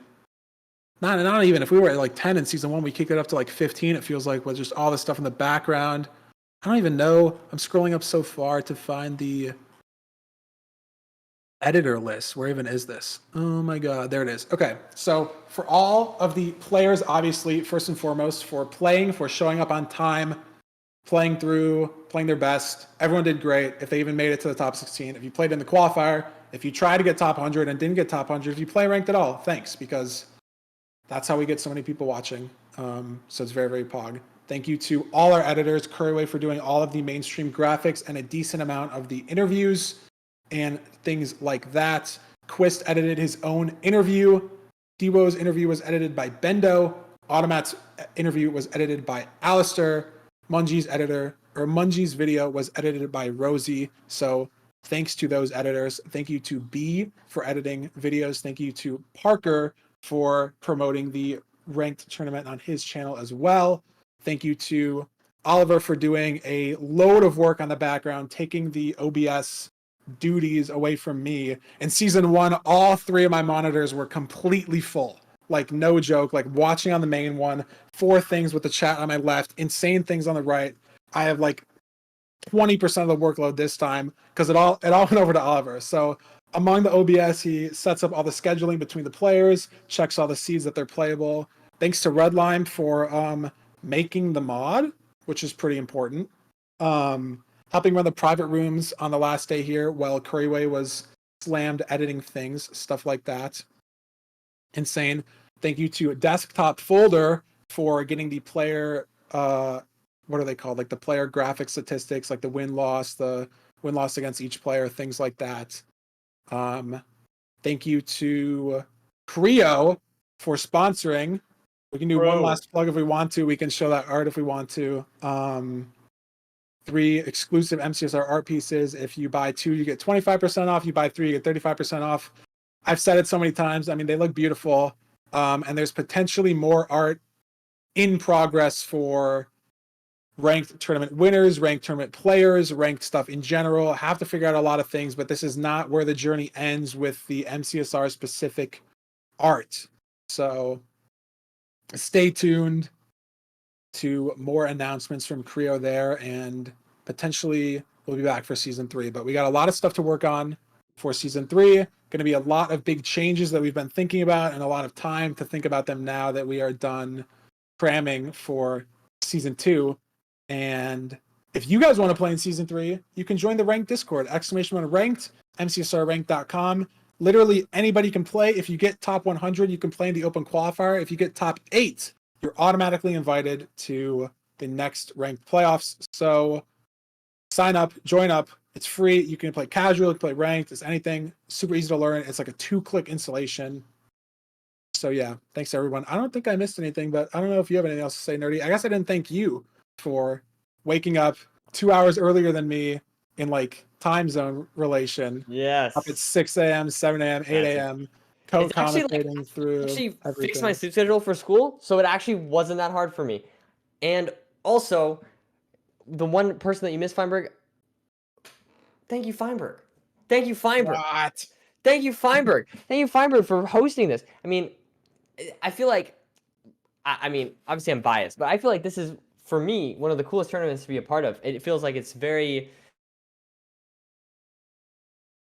ways to do it, and that's not really me. I'm not really doing anything, and that's all you guys. And so, thinking of, I mean, of course, the other organizers as well. But it's just super fun to commentate because you guys are always just constantly thinking up new ideas and new ways to make this feel more professional. And it feels that's what makes it so fun. So, so thank you to you, Feinberg. I appreciate you, and of course the managers. Yes, and I did actually forget a couple of people I've been reminded of, thanks to there's just so many people in the background now compared to last season. Last season it was just like a few of us. Now we got like, I mean, maybe 30 people. Thank you to Logi for creating the website, the new website design, the bracket on the website, live updating, and again, a special thanks to the runners who decided to interview. Some of them I know it's a little uncomfortable if English isn't their first language or voice stuff and everything, but putting themselves out there, providing some great content for the stream and the storylines. Big shout outs to everyone who did that. And yeah, maybe we have to make a credits for season 3.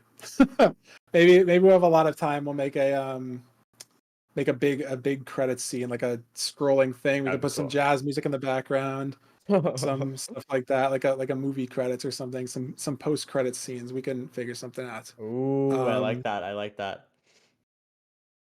but I don't have anything else, man. I don't know.